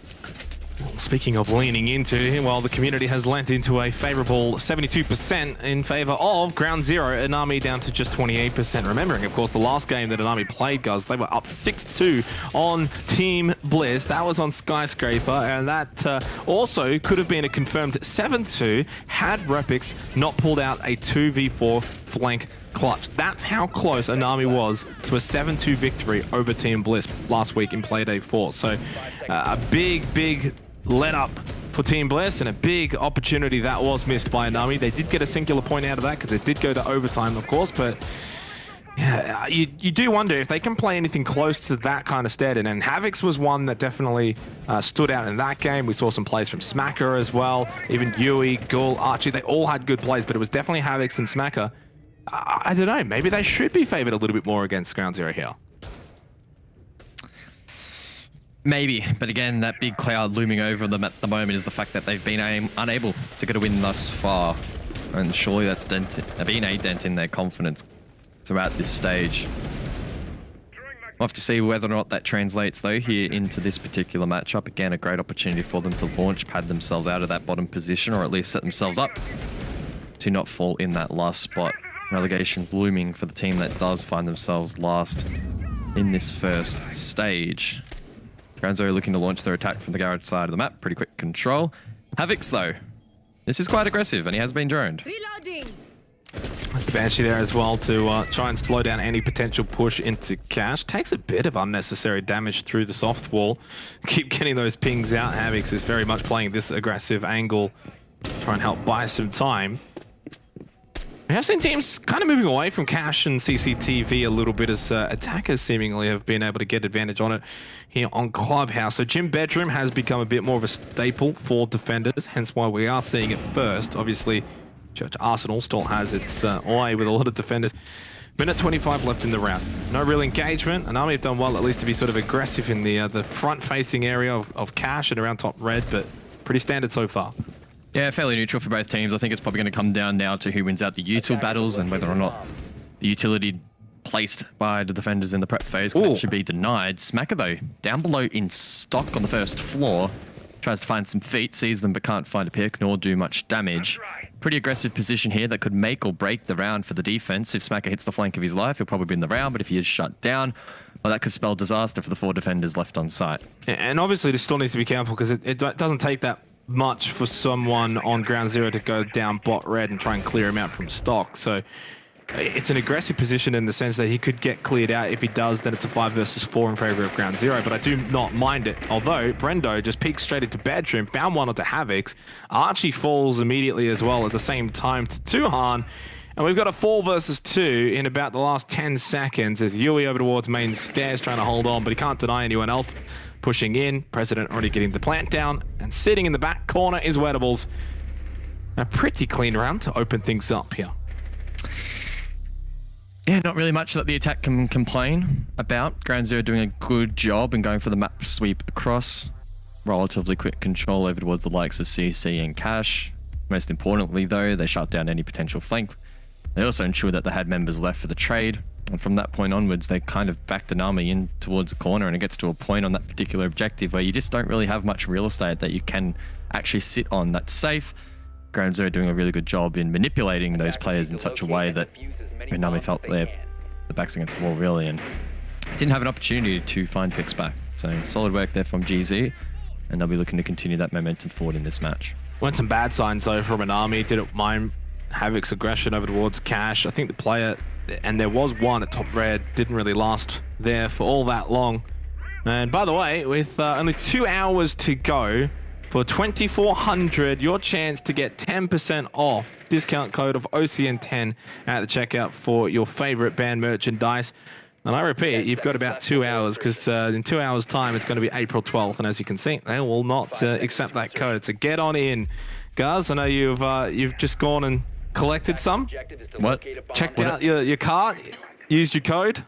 I sure did. What about our Perth viewers though? Do they have more than 2 hours? Do they have 5 hours? Look, honestly, I don't know. Check the terms and conditions. I don't even know. Does it apply to New Zealand? Are they out? Are they done? I don't know. Either way, get it in, and 2400 will look after you with that code. As Ground Zero get the opening pick as they take out Havix. Again, I do want to bring it out because I think it's always good to put the spotlight on. He was a very, very good player in that Bliss matchup. Havix, a big reason why they were able to have that initial lead. And so was Smacker as well. So looking to those kind of names again here for an army. Smacker will have to have a pretty big round here, isolated off from sight and his team at the man disadvantage. So keep our eyes on him as he locates himself over towards Strip. Bit of a power position, but once he's droned out, well, he's isolated from the rest of the map. You can see that drone in bar, spots him out, he takes it out. And there you go, Novex takes him out. The double kill to open up the round here for Ground Zero. And just like that, minute 10 into the round, it's Ground Zero's to lose.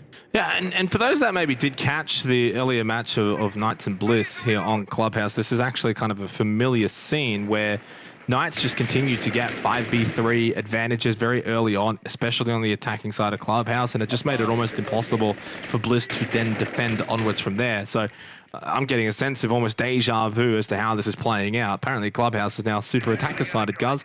Not sure where that all flipped, but apparently it has, because 2 Clubhouses tonight, 2 attacker-sided Clubhouses, I think, on the cards. Ground Zero, they obviously still need to convert this round. They're statistically in a fantastic position, but maybe an army can show a bit of fight. Ghoul over towards main stairs could be the thorn in the side of this attack, and they do push through. Ground Zero with good vert established, but not rushing anything too hastily. They just don't have much, though. I mean, 2 were my magnets, no more. Archie goes down to Brendo. It's a 5 versus 2. Yui able to at least get one over towards Dirk. Ghoul gets rid of Novaix. Ghoul actually now with just almost like panic sprays to try and stop that plant, but is unsuccessful. Yui's still inside of Dirt. Now, they know he's there because he did get rid of someone, so he is kind of just trapped in this position. And as soon as he even makes one wrong move, Brendo shuts him down.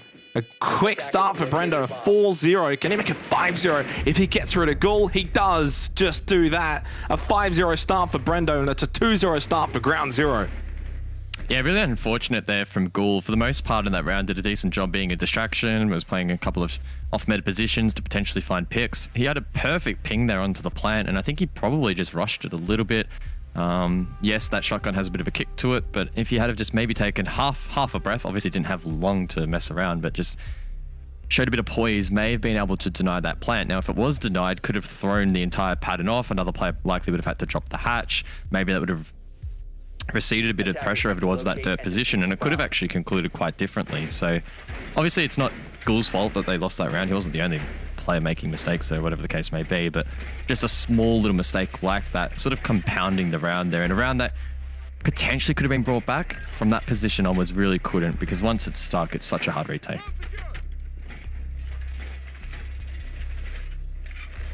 Attackers have located a bomb.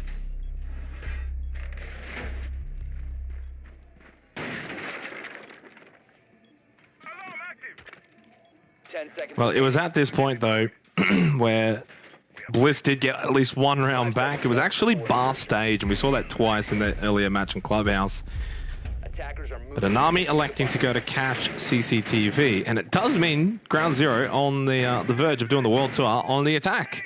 To Bedroom, Church, Arsenal, and then Cash CCTV. Although, I guess in recent days, the World Tour on Clubhouse may actually include Bar Stage. We are seeing it quite a little bit more. Archie lurking down below.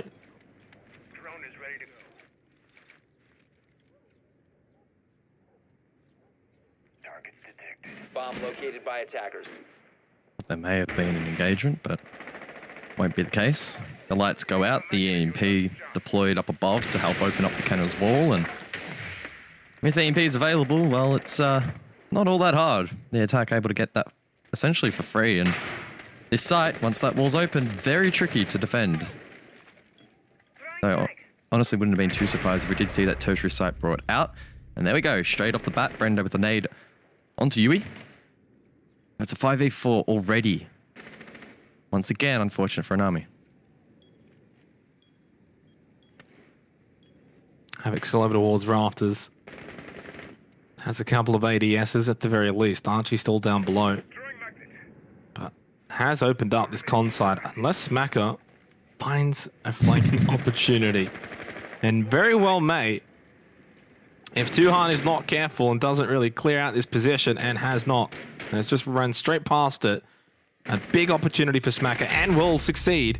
Of course, position now known, player in logistics will look to swing it, but yeah, Smacker can just sit inside a bathroom, but he'll get pinched if he doesn't leave, and he did not leave. Now he just swings out randomly, hoping for the best. Did all right, got a little tag on the President, and a new position has been found. Out of bathroom now, and now into bedroom, holding prone, and catches out edibles, and gets a third as well. Hello, Smacker. Yes, that's what we like to see, and that has now been a big turnaround for Anami.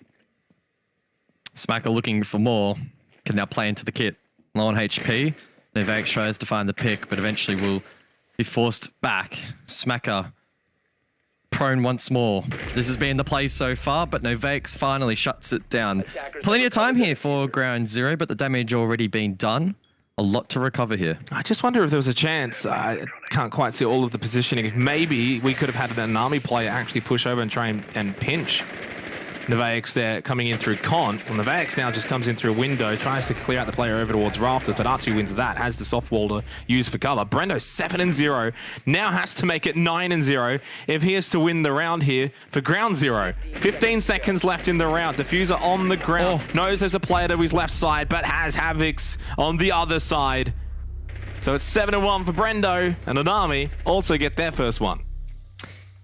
Messy would be one way to describe that round, but props to Smacker, able to pull off the rat play. Prone inside of that bathroom position. Able to flank for one. There's a nice shot there onto Too Hard, and I thought at that point in time he had to get out. There's no way you survive, but somehow able to weather the storm quite nicely. Got a couple of picks, wasted a lot of time, and Ground Zero, they still had a chance late round, but couldn't quite refine it enough. So they'll be a little bit disappointed, I think, with how that one played out. Yeah, in some ways. I think it's just really well played from Smack, and more so the positioning after the first kill, because you're always going to get the first one, guys. Like that first one's a given. If you're not going to clear it out, then yeah, he'll get that one. And then it's about the response. And the response was a little shoddy. Like it wasn't that clean, but Smack has still played it really, really well to maneuver himself out of bathroom into that prone position in bedroom. And then it's like, okay, where the hell is he gone? Ground Zero tactical timeout, by the way, off the back of that round. I'm sensing they probably wouldn't have been too happy with how it did finalize. It is only one round. It is a very early tactical timeout, though. Yes, and I believe the tech has now transitioned into... Oh, no, not like this. It's attack into the tech. No. So, a tactical call by Ground Zero. Now it's concluded into a technical... Oh, it's going to be a rehost. From God damn it. Onami. I wanted to finish before 11. Come on, guys, get it together. All the other teams got it together today. I personally enjoy our time together, Jake. I look forward to it every I'm week. really enjoying this. I can't wait till Thursday. What's Thursday? Apex South. OCN's my favorite. OCN? League. Yep. Well, I'm actually done for OCN after tonight for the rest of the stage. Yeah, there's going to be a Guzmanic special later in the year. So that could one be very dangerous. Playday 7. Yeah, Might get TOS. I had to swap my my shift with the old Robert J Monday. You're getting a haircut that day or something? Yeah. I do need a haircut though, actually. Should actually get one done. Yeah. Pretty early on in this game, not really a whole lot to go over. Obviously, Ground Zero taking the first 2 rounds. Nami bite back in that 3rd round, courtesy of Smacker and his little rat play in the bathroom. But I sense, again here, that Ground Zero are probably the better team right now. President really needs to clean up that shelf behind. Like, his whole aesthetic looks really clean, but like, what's going on there with the... I believe it's the... Tachanka. It's a bit lopsided. Can we get a zoom in on his post-it note? Can we read what's going on there? Can we leak strats? Production? What's on the post-it note? Enhance. I've seen enough CSI to know that we have the capabilities. We have the technology. We know how to do it. Get it done, production. Maybe it's just a reminder about something to do mid-game for President, who in some ways is kind of like the experienced guy on the team. Which is making me feel old. Yeah. Oh, here we go. Jeez. Now you got to enhance. Okay, we've zoomed in. Now you got to enhance. Get rid of the pixels. Actually, don't get rid of them. Sorry, bring in more pixels. What am I saying? There's not many there. Jeez. All right, well, maybe we don't have the technology here at the Oceanic Nationals. We do apologize for this inconvenience, but no. It's like he's blocking it. He knows. He's caught on. He's caught on. Hey, hang on. Maybe there is something on that. Who's leaking? Well, he's leaking it at the moment. Let's get back into the game. That was a nice little fun segue back in as we head to Church Arsenal for the 2nd time in this game for the 4th round. Oh, the fun shenanigans we have at the back end of an Oceanic Nationals night. We all get a bit sleep deprived and a bit delusional, I think, by the end of these broadcasts, but we have fun here, so it's okay. Mira in play. Discussed her a little bit before, not banned out. Not regularly played either, so keen to see the impact that she can have in this round. Down on basement. This is a very, very OG strat this. Mirror window on the triple wall facing bot main. I'm expecting the second to be on this dummies wall facing in towards blue, making 2 of the big entrance points outside of the hatch drop a little bit more precarious. And the defense arguably should have a lot more vision on these particular parts of the map.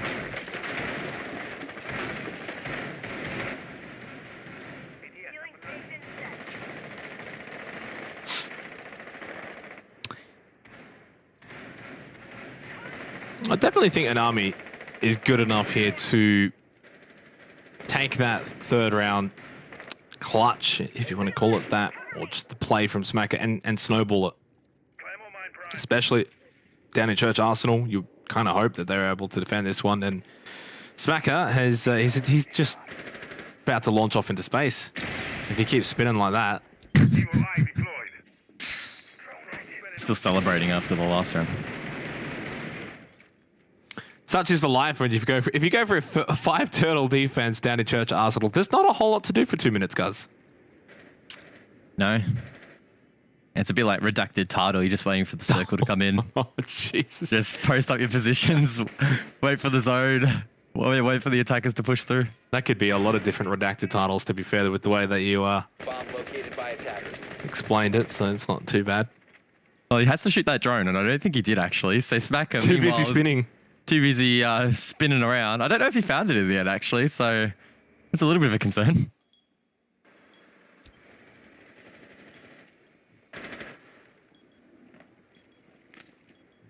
Can't see it under the shelf.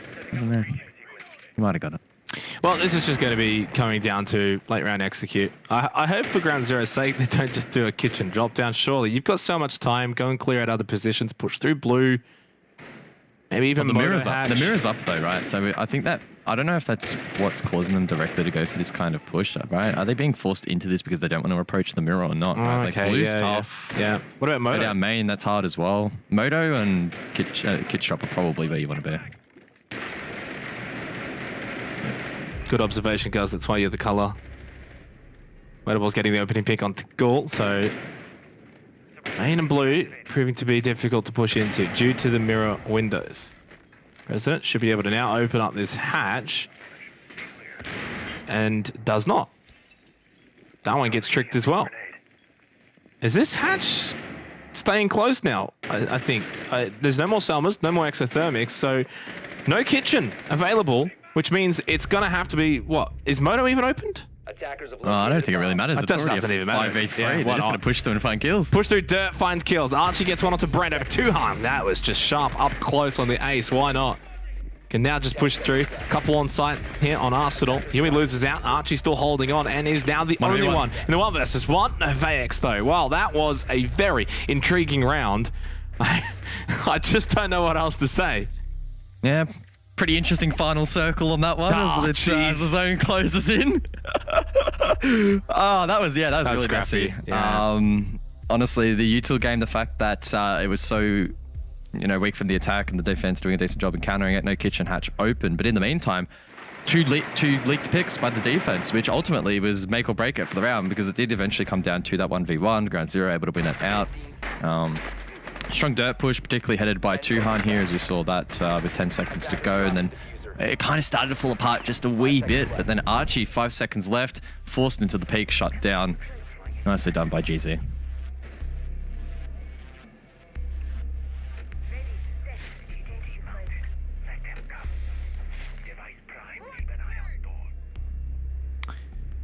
Three-1 lead for Ground Zero here on Clubhouse. I wouldn't get too carried away, Guz. This is very attacker-sided now, if you've heard the word. So Army just need one more round on the defense and they'll feel pretty good. 10 seconds left before insertion. Smacker really is having some fun today. Capcan being brought out here for round 5. Can often be a bit of a curveball on these defensive setups. And in fact, he's going to, I think, maybe pepper a couple up above. If he does, that means the likes of Wettables, for example, on that vert plane needs to be pretty careful. Just in general, you want to be very mindful of Capcan. Hopefully, for the sake of the attack, he has been droned out.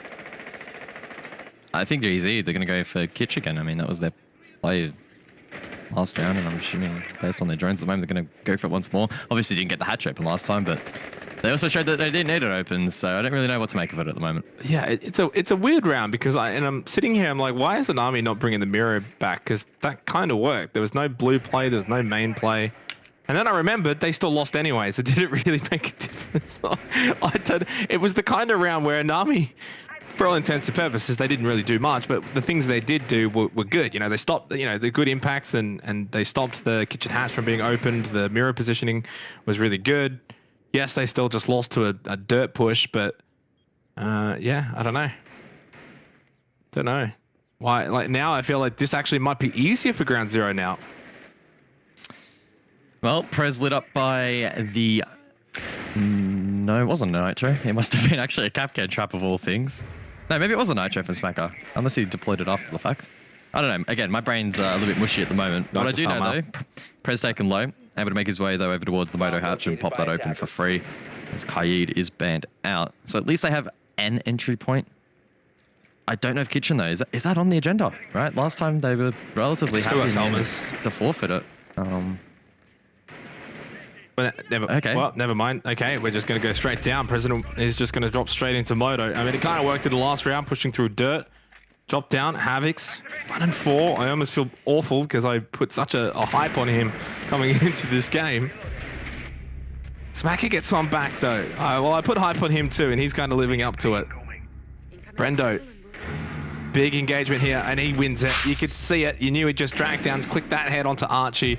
With that adrenal surge as well, the extra health boost is going to mean he can win that engagement rather comfortably. And it's only the last one remaining in Yui. Attackers are activating the diffuser. It was Yui. Prez able to close that one out. Strong little drop from the Thermite. Able to open up proceedings. Good pressure as well in the late round too. Ground Zero showing that they have their wits about them on that basement bomb site. Regardless of whether or not the kitchen hatch is open, they're still able to make plays elsewhere, right? That time it was the Moto drop into triple wall with the ace. Leaving much to be desired for an army still seeking their very first win here in the Oceanic Nationals for Stage 1. And at the moment, honestly, it's not looking like it's going to be on the cards. There's still an opportunity though for them to get a 2-4 half. That would at least keep them in the realms of possibility. But if they do lose this one, very hard to see them mounting a comeback on the attack.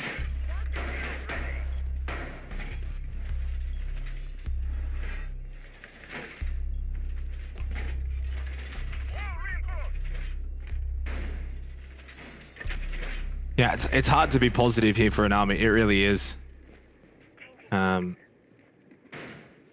It's kind of one of those matches where they do some okay things and yet they get nothing for it at all. Like literally nothing. Like, I don't know, they were impacting hatches. I don't know what more they could really be doing besides just hitting their shots and making it a little bit more difficult for Ground Zero. They were sitting on site rather comfortably. No real pressure above. No, no roamers, no flankers, no pressure really going back to those in kitchen. We saw like, I think one nitro cell get thrown up and that was about it. I don't know. Should they be a little bit more aggressive? I mean, Smack has probably been leading from the front in terms of aggression and he's kind of getting results and everyone else is just sitting back doing nothing.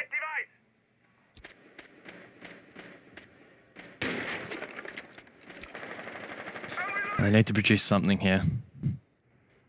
5-1, tough to come back from. Points potentially down the drain. Maybe even their position in the league again. Unlike last year, stage by stage relegations for OCN. You finish last, you're battling for your spot. And at the moment, Onami are in that 8th position. And it only becomes more fortified if they don't get any points here tonight. A match in which they have a fantastic opportunity to try and accrue something, at least push an OT, but at the moment, they're finding it really, really tough. Ground Zero on the flip side, though. Good game from them thus far. Still a chance for them to crack into the top 4 as well, a storyline that maybe we haven't touched enough on. And at the moment, honestly, they're actually playing quite well. Yeah, I don't think that's happening, though. It could. Yeah, it could. It won't. It could, though. Yeah, but we don't want to give hope. I know you hate Ground Zero. But Oh, jeez. You're really going to let that one go, mate. Now, look, you're not wrong in a sense as Wettables gets the opening pick here, but they've already played Vertex and Anami. So, what, 2 play days to go? They've got to beat 2 teams from the top 5. I just don't think that's going to be quite feasible. But, I mean, for all intents and purposes, yeah, they theoretically can still make it. I guess they're still, playing Team Bliss. That in itself, you win that, you get over the team in 5th.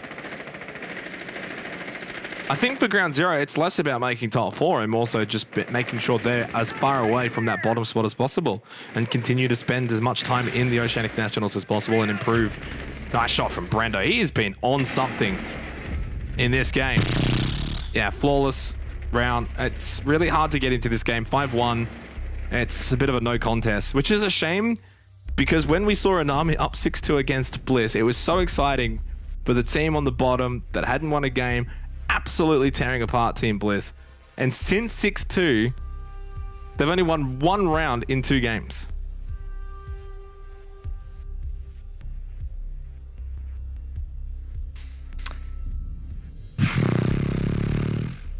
we might finish before 11.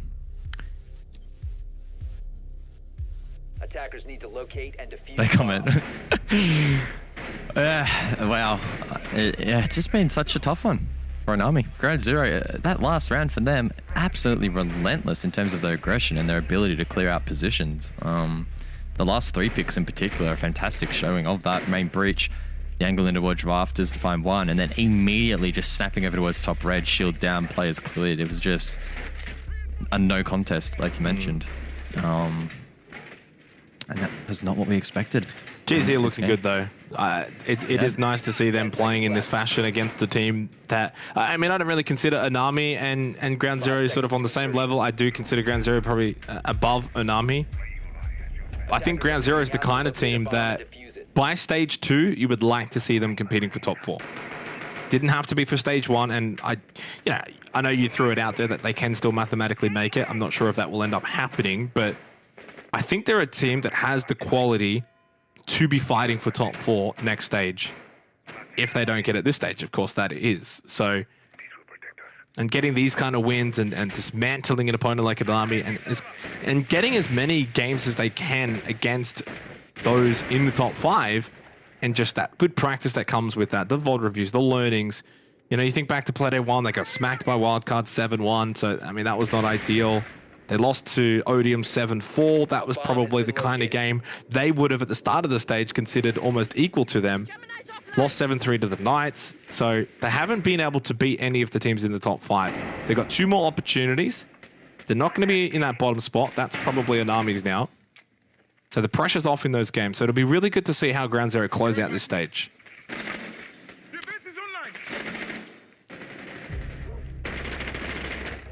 Havix, though, he has something to say about it.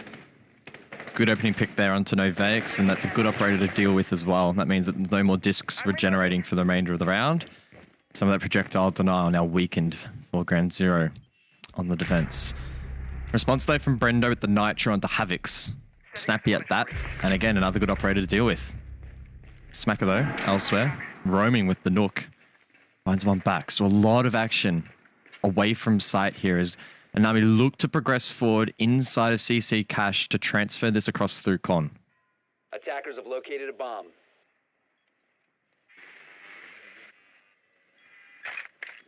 And a minute left in this round. It feels like a big one for Anami because they've got that player advantage. You keep this match alive as well with every win that you can find now. Drop the bomb diffuser.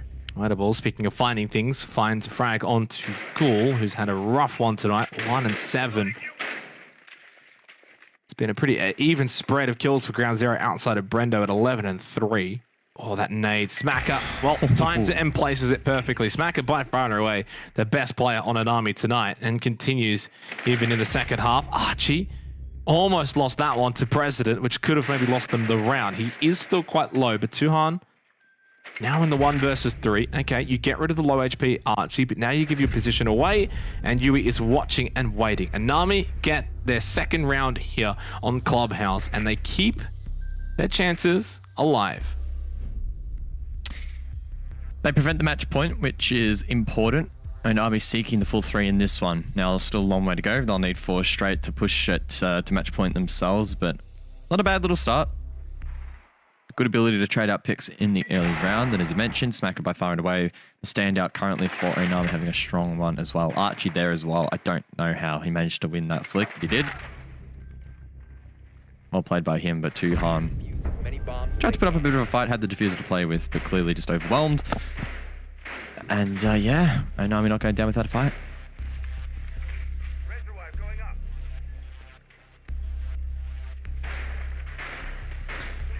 Well, speaking of going down, we go to the Church Arsenal here for the 8th round. And I think this is where, if I'm on Team Anami right now, I'm saying, boys, didn't we have a 6-2 lead last week? Now we're down 5-2. We know it's possible. We can come back from this. Attack aside a Clubhouse. Surely not. You say that, but it was against, well, not against, but in the Knights versus Bliss matchup earlier, and is, well, shaping up to be that way. 7 rounds played, 6 attacking round wins, 1 to the defenders. So tonight has been all about attacking sided Clubhouse. Crazy. considering where it was. I think statistically in the past, it was all about, that 4-2 half for defenders, getting the 4, attackers getting the 2. Now things change.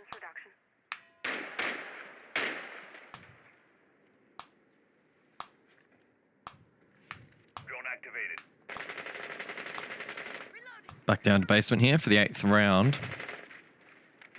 It appears as if Anami want to do their due diligence, go top down. Look again once lurking, that's on Smacker. Was lurking. Bye-bye. Past tense as Tuhan deals with that. Good read by Ground Zero. That's a big player to shut down. Yeah, and pushing through Strut. We've seen that a little bit tonight, actually, too. And Tuhan just over towards main stairs, just has a little peek over, and it's kind of timing more than anything. It's unfortunate for Smacker. Had he got into that angle earlier, I think he may have actually been able to find the kill onto Tuhan coming up main stairs, but yeah, sometimes it's just a timing factor. Smacker, of course, has been by and large the player trying to make the most happen here for Anami in this game.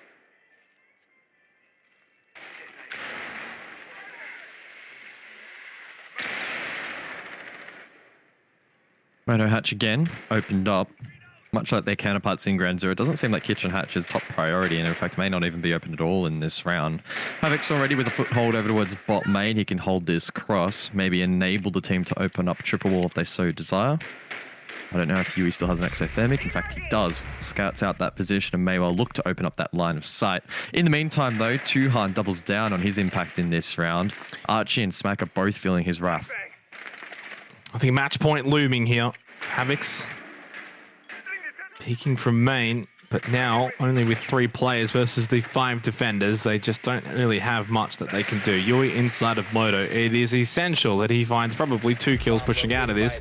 Havoc's got 1, but was immediately traded. Now Ghoul, well, he has that looking over towards main, and he did get 1, but they're both now stuck inside of Moto, and this is pretty easy to just keep them pinched in there with the numbers that Ground Zero have. Yui taken very, very low. I think Ghoul got out, but it really doesn't matter. 30 seconds left, 2 versus 3. Ground Zero can't lose this round. Well, Tuhan's perfectly got short, cut off. The wrong player got out, though. The wrong player got out. Ghoul is actually over towards triple, but it doesn't matter because he hasn't got diffuser. 15 seconds left. It's a standoff now. 2 versus 2. What? 1 versus 2. Now Tuhan needs to step up. The plant from Yui, Ghoul with the cover. Low on HP though, so you wouldn't expect him to win this engagement, but Tuhan progresses down long. Over towards this double door position. Noses 1 at black box, but intends to not peek it immediately. Does so eventually. That's his 3rd. Now needs the 4th. He converts. It's a quad for Tuhan and match point for Ground Zero. Yeah, well done, Tuhan. That one just got a little bit dicey. Ground Zero caught sweating with a couple of mistakes because I think they maybe underestimated the duo inside of Moto. Ghoul got out of it and got over towards the triple wall, sat there waiting and waiting until Yui could get out of Moto and help get that plant down. And yeah, to the credit of those two, they were able to push out of Moto, find those kills and give themselves a bit of a lifeline. And it all just started to fall apart. It was, 4 versus 2 lead at one point there, brought down to then a 1 versus 2. And Tuhan plays this perfectly. You can just see the way he's sort of ducking and weaving, using the bomb chassis as cover and protection to just kind of get position here. Gets the quad for the round. Really, really well played. Defenders, protect your bombs from Yeah, it sure was. And I guess a reflection of his efforts so far in this matchup. Now with match point, Ground Zero looking to just get this across the line. They have plenty of opportunities now to do so, so there's no pressure on them currently. But Onami, well and truly under the pump. This is a big, important game for them in the context of not only the stage, but their season as a whole. They want to continue their run here in OCN, but that may well be compromised. Again, if they finished in last place, they need to make that relegation run, face off against some of the stronger teams in OCL, and who knows where they could end up. It has no doubt been a disappointing game for them here, and we've seen them play better than this. Again, that Bliss match, a great example of when they are firing on all cylinders. They really do have some strong players, but fortunately here today haven't been able to find that gear, and Ground Zero to their credit as well. Honestly, playing really, really solid. Yeah, no, they've been good. Good individual moment there for Tuhan. Brendo's had good individual moments as well, but as a team, they've been by far and away better. And speaking of individual moments as well, Smack has had a couple for Anami, although just not too many others. That was a good opportunity from Yui and Gul. He just couldn't close it out. So Cash and CCTV, what could be our final round of the night? What's been a rather quick night tonight? Shh. It could be another rehost. Shut up. Mate, we could send this one to... We could have a massive comeback into a rehost, into the double overtime. I mean, we could. But it's not looking likely, to be honest. You never know, though. You never know. I do know, though, that Kenner's wall has been breached. A little bit awkward, maybe a potential vault, but nonetheless it is open. So line of sight, cross-covered. That's the power of the Thatcher being available. Very easy to deal with those bandit batteries laid out by Prez in the prep phase as they're disabled. The summers go on. Easy as like. Double down those efforts over towards garage, and now Wettables finds himself under the pump. Smacker down below. Player outside the main door. And sooner rather than later, he's going to be dumped with utility after that drone has confirmed his location. Oh, just a bit of an ankle there when he got back up. Smacker just gets a freebie. There's no is there like just no one that wants to pressure down below for ground zero to help out Wettables? He's just completely left on an island here. Well, Tuhan's relatively close by, I think. No, I thought he was going to make his way up secret, but elects to go over towards main stairs. President finds one elsewhere, so effectively is a 4 versus 4. That's Havoc's off the board. Wettables confirmed. He's been allowed, though, to push up. Avax and President both relatively low, though. Not ideal. 3 gas bombs available for Brendo. Shield facing over towards Con. Still top red control. Watching logistics hatch, maybe for an unconventional drop down. Only 45 seconds left, though. There's not a whole lot of time. No. Been one of the closer rounds so far between these two. With main breach, though, covered by Ghoul, you would expect this to lean towards the attack. Planting off from Ground Zero will be critical. What's an army got for their final late round execution here? Pushing into what is a bit of a wounded Ground Zero. EMP onto the wall. Gas Babe goes out looking to deny the vault over, but does not. In fact, it's just looking for the run in. And that means Yui just gets a free vault, although he gets denied off that plant. Does not die, though, and now gets to reattempt basically for free, although losing a couple of teammates along the way. Archie got the trade back. He loses his life. President's got 3 here. Time runs out. That's the game. That's the map. That is us done for tonight. It's a 7-2 stomping from Ground Zero against Onami. Forget about the battle of the teams down the bottom. Onami's all down there by them lonesome. This match also doesn't win match of the day either. Again, relatively lopsided, but full credit to Ground Zero. They played a really strong brand of Siege this afternoon, and they'll be very happy with that 7-2 victory. A nice boost for them, keeps their top 4 chances still hypothetically alive, and unfortunately for Onami, that last place is looking more and more like a reality. Yeah, certainly is. We'll get Vars back in, of course. We'll kind of bring this one back to the desk as well. 7-2, Ground Zero 2 good. Is that scoreline a little surprising for you, Vars? I know Ground Zero were the favourites, but by that much? A little bit. I don't know. I just feel like Onami, they're just in kind of this slump. I mean, I don't even know if you'd call it a slump. I don't really know what's going wrong with them, but it was good to see a lot more confidence from Ground Zero today. I feel like that's been kind of lacking with them. Like all of the players, you know, peaking, being a lot more confident. Usually in the past, we kind of just see Brendo being the only one kind of doing that, and it's kind of good to see all of them doing it today. I mean, Brendo was by far and away the best, though, on Ground Zero guards. He led from the front pretty much from start to finish. A really, really talented player, and that's probably what Ground Zero need. If they are to compete with the top 4, or I guess here in the Oceanic Nationals, top 5, they need a kind of player or two that can really frag out. Yeah, 100%. I mean, you look at this roster, you might be looking at names like Wettables, who historically has sort of been that player to step up. So it is nice that there are others that can fill that void if it is left, and Brendo started off things really, really nicely. There were standout players from Onami, let's not overlook that. They may not have won many rounds, but Smacker, for example, was quite strong. Just not quite, though, being able to match the same, probably well-rounded effort or better-rounded effort there from Ground Zero, who just overall were more polished, more confident, and a little bit more concise in how they approach the match. This little clutch from Tuhane, the 1 versus 2, but it was a 4 versus 2 prior to that. Yui and Ghoul bringing that into a winnable situation, but even then, Onami couldn't find that round win, and then it was closed off pretty comfortably on Cash CCTV. Vast, I want your thoughts on Clubhouse as a whole tonight. We saw it in the Knights Bliss matchup and now here as well between Ground Zero and Anami. Do you take anything into account with how attackers sided it was? Probably due to the bans. I mean, we did see a map ban that game, but then, Thatcher was still up.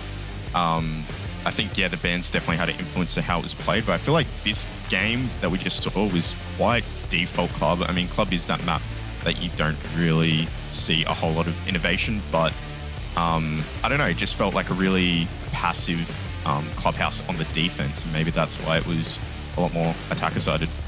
Let's go and have a chat with President from Ground Zero, fresh off of their victory against Onami 7-2. How are you, mate? Congratulations on the win. Big result against another team sort of in that bottom three, and gives you guys that full separation now. You're not getting really relegated, and now you still got 2 play days to fight for top 4. Yeah, no, it feels really good. We haven't really been happy with how we've been performing recently, and we had a talk about it. We kind of found out where we were going wrong. A lot of it kind of came down to a lot of confidence-based issues, so we fixed that over the past week, and we came out and played really well today. Yeah, kind of leading into playoffs, talking about it. If you guys were to make playoffs, because there's definitely a lot of possibilities and chances, how do you think you guys would kind of match up in playoffs? I think we can put on a good show. We've really ironed out our issues from the first few weeks of OCN, and I think now that we've kind of got a handle on our confidence issues as well, I think we can really start to play the style that we're known to play, which is that aggressive kind of get in your face style. So I think we'll be able to rock a few teams with that, and hopefully we'll be able to finish in a good spot for playoffs. Yeah, I just want to extract that confidence discussion a bit, Prez. Obviously, today you did look quite good inside of the server. When you say you're working on confidence, I mean, what does that actually look like? What were you doing over the last week to try and improve it? So a lot of it is just playing a lot more aggressive in scrims and kind of getting into our heads that we have the gun skill to be able to take the fight to the attackers rather than letting them take ground and kind of setting up for that execute.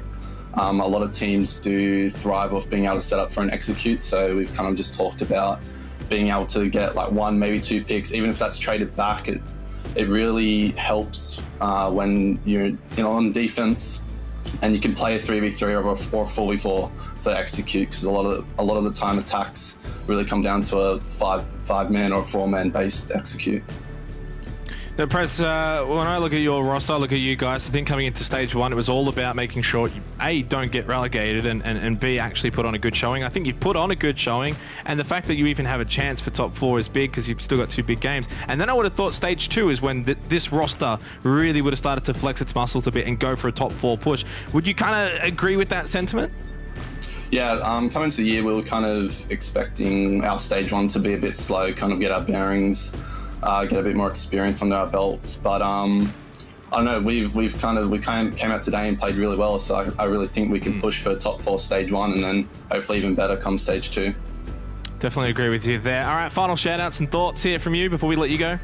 Just shout out to the team. We've been really resilient over the past couple of weeks, putting in a lot of work. So just shout out to the boys. Shout out Ground Zero as well. They've been really supportive as well. And yeah, shout out to everyone supporting us in the chat. Thank you very much, Prez. Best of luck in your remaining games for the rest of the stage. Thanks, guys. Have a good one. It was great to have a chat with President. It's been around for what feels like a couple of years now at the top end, and still just looks like a baby, Gus. Maybe you need some facial hair like me. I don't know. I like that discussion though about the confidence factor for GZ, and it really did actually show in the server, and the fact that it was that real emphasis on that aggressive play style. I know many people would probably call it out as being a monkey strat or a ranked approach to competitive, or however you want to frame it, but it worked. Now, whether or not that would actually translate across to playoffs, if they make it, who knows? We'll have to wait and see, but good signs from them, and if they can turn around something like that pretty quickly, then it shows that there's a lot of room for growth on this team. Well, we thought we'd have a couple of match of the days today, and I would say we probably didn't. Let's go and have a look at the results and see why that really played out that way. Well, 7-1 was the start to the day we did not expect at all in what we considered to be a little bit 50-50. Turned out to be 100-0. Chiefs far too good for Odium, and then the Knights were far too good for Bliss as well, Vast, which kind of let us down a little bit. Yeah, that game let me down. Like, I know I voted for Knights, but I did want to see, a close game. But I think, honestly, with Bliss, there's still a lot of, work to do for them. They're having their growing pains like a few other teams. But to be honest, I think Knights are starting to look like perhaps one of the strongest teams in OCN right now.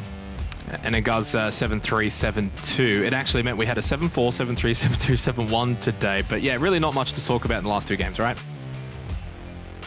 Guzzler.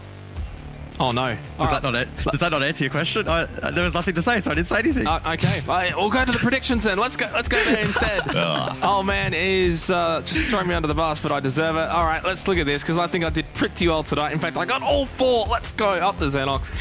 But leading the way, Vast 15-5, buddy. You are flying. What can I say? Yeah, I don't know. Just. That's why I'm here. Xenox. I just. Well, if you don't finish top 2, you don't get invited back on the desk. So. Guz, 11-9. You're last. What's going on? I really don't have much to say, do I? Oh, look, that's all right. I've still got plenty of time to turn my stage around. I'll do a bit of I'll do a ground zero. You're rebuilding, right? You've been at the top. I'll make a late run. Collecting some draft picks down the bottom, and then you'll rebuild for the next stage. All right, let's go and have a look at our MVP for the night. It's a bit of a quiz as to who it will be. And the answer is, it's Quiz from the Knights, 14-5-4, +2 entry, big, nice, juicy cost, and the KPR of 1.27. Clearly the best player tonight on the team, Guz, on a pretty solid team as well. Yeah, it was a good performance from Quiz this evening, and more wholesomely for the Knights as well. A really good day outing for them. I think they needed to continue to build upon this momentum, which has sort of been bubbling for the last week or two. And Quiz really been heading that. A lot of question marks as to whether or not he was the right fit for this roster heading into the stage, and a lot of question marks as to whether or not he was actually going to activate. And I guess tonight was the showing of what he can really do at his best. A really, really talented player on what is a really talented roster. In some ways, I know MVP of the night goes to the player, but I think in the other case, Vast, it's also to the team. Knights have just been probably the MVP almost of the stage. Yeah, they had a really good team game, and a lot of other players were getting on the board. I think with Knights, the way you guys talked about it, is like they all can pop off and they all kind of share that that load. So, when Sejon, Josh, they're having their kind of tame bad nights, you've got Quiz and Sticks there, even Juicy. We know Juicy loves to, dip his toes when he's on the shotguns and when he's on the thermite.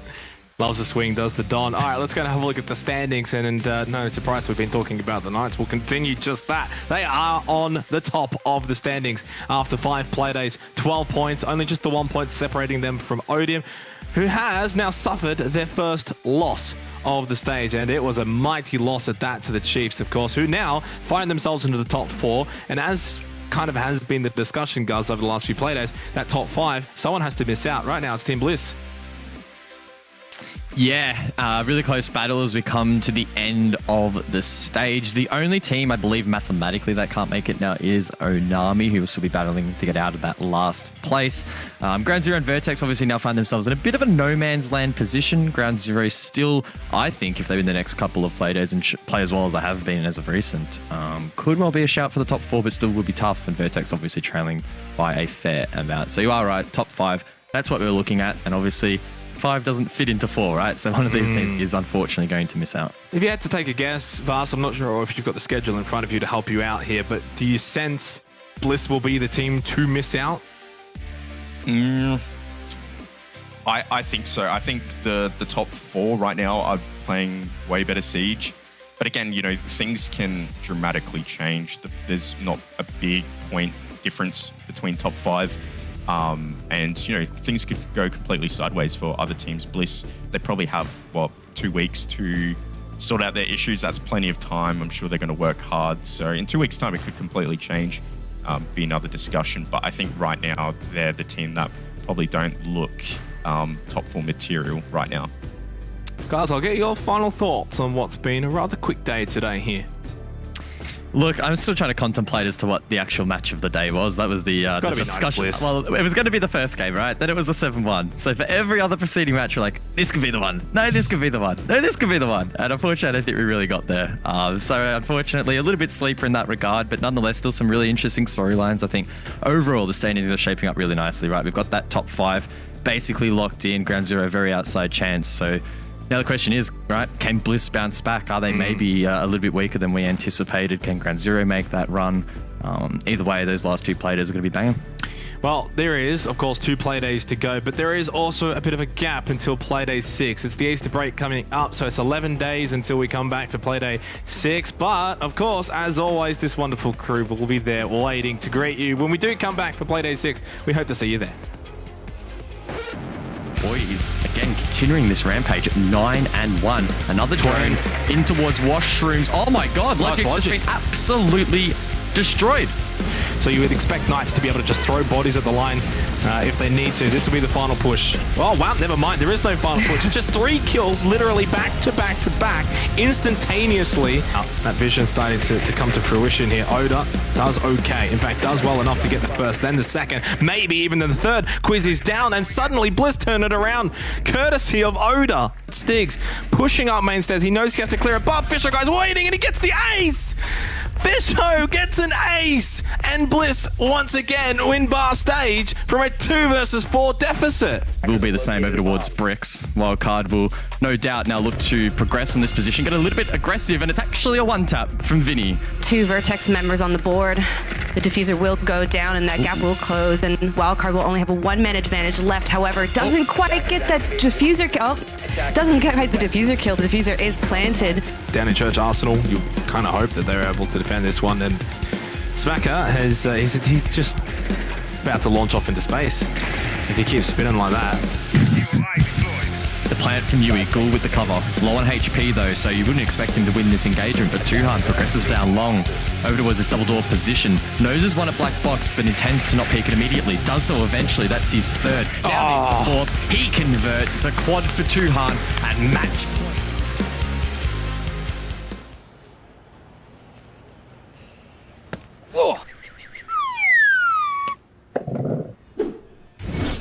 Thank for OCN.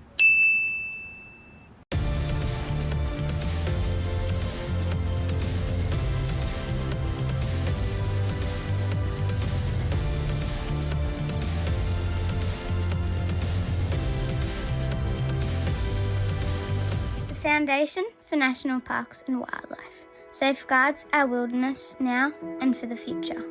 Our bushlands, our mountains, our valleys, our rivers are our responsibility. Whether you're just discovering the world or have built rich memories within it, together we are one generation, and what we conserve today will be there for those tomorrow. There is no bigger legacy than the planet we share. Donate now.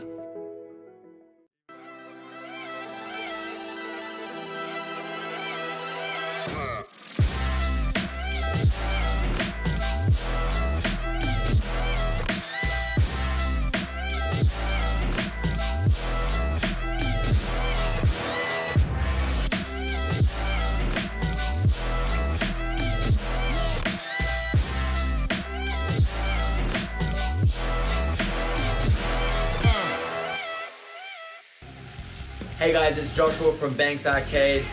Wanted to let you know that we are teaming up with Oceanic Nationals for our new song, Chosen.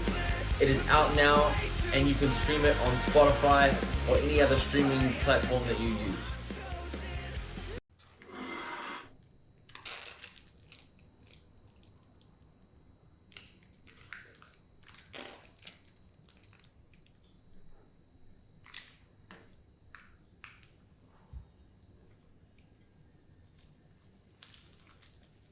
Oh, fuck.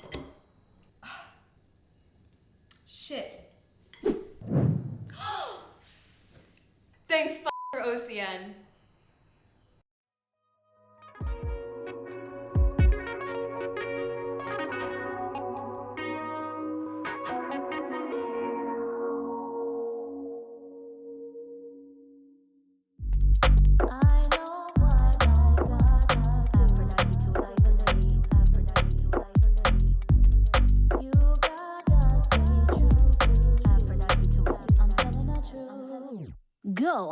from London. Here we go, right in a rhythm with a lively flow. If you don't know, then get to know. Jump on a mic and show down the show. Whoa, I stay with it. Skippy on the beat, on point with the lyrics. No gimmicks, got this thing wicked. Big tune, just watch how I spin it.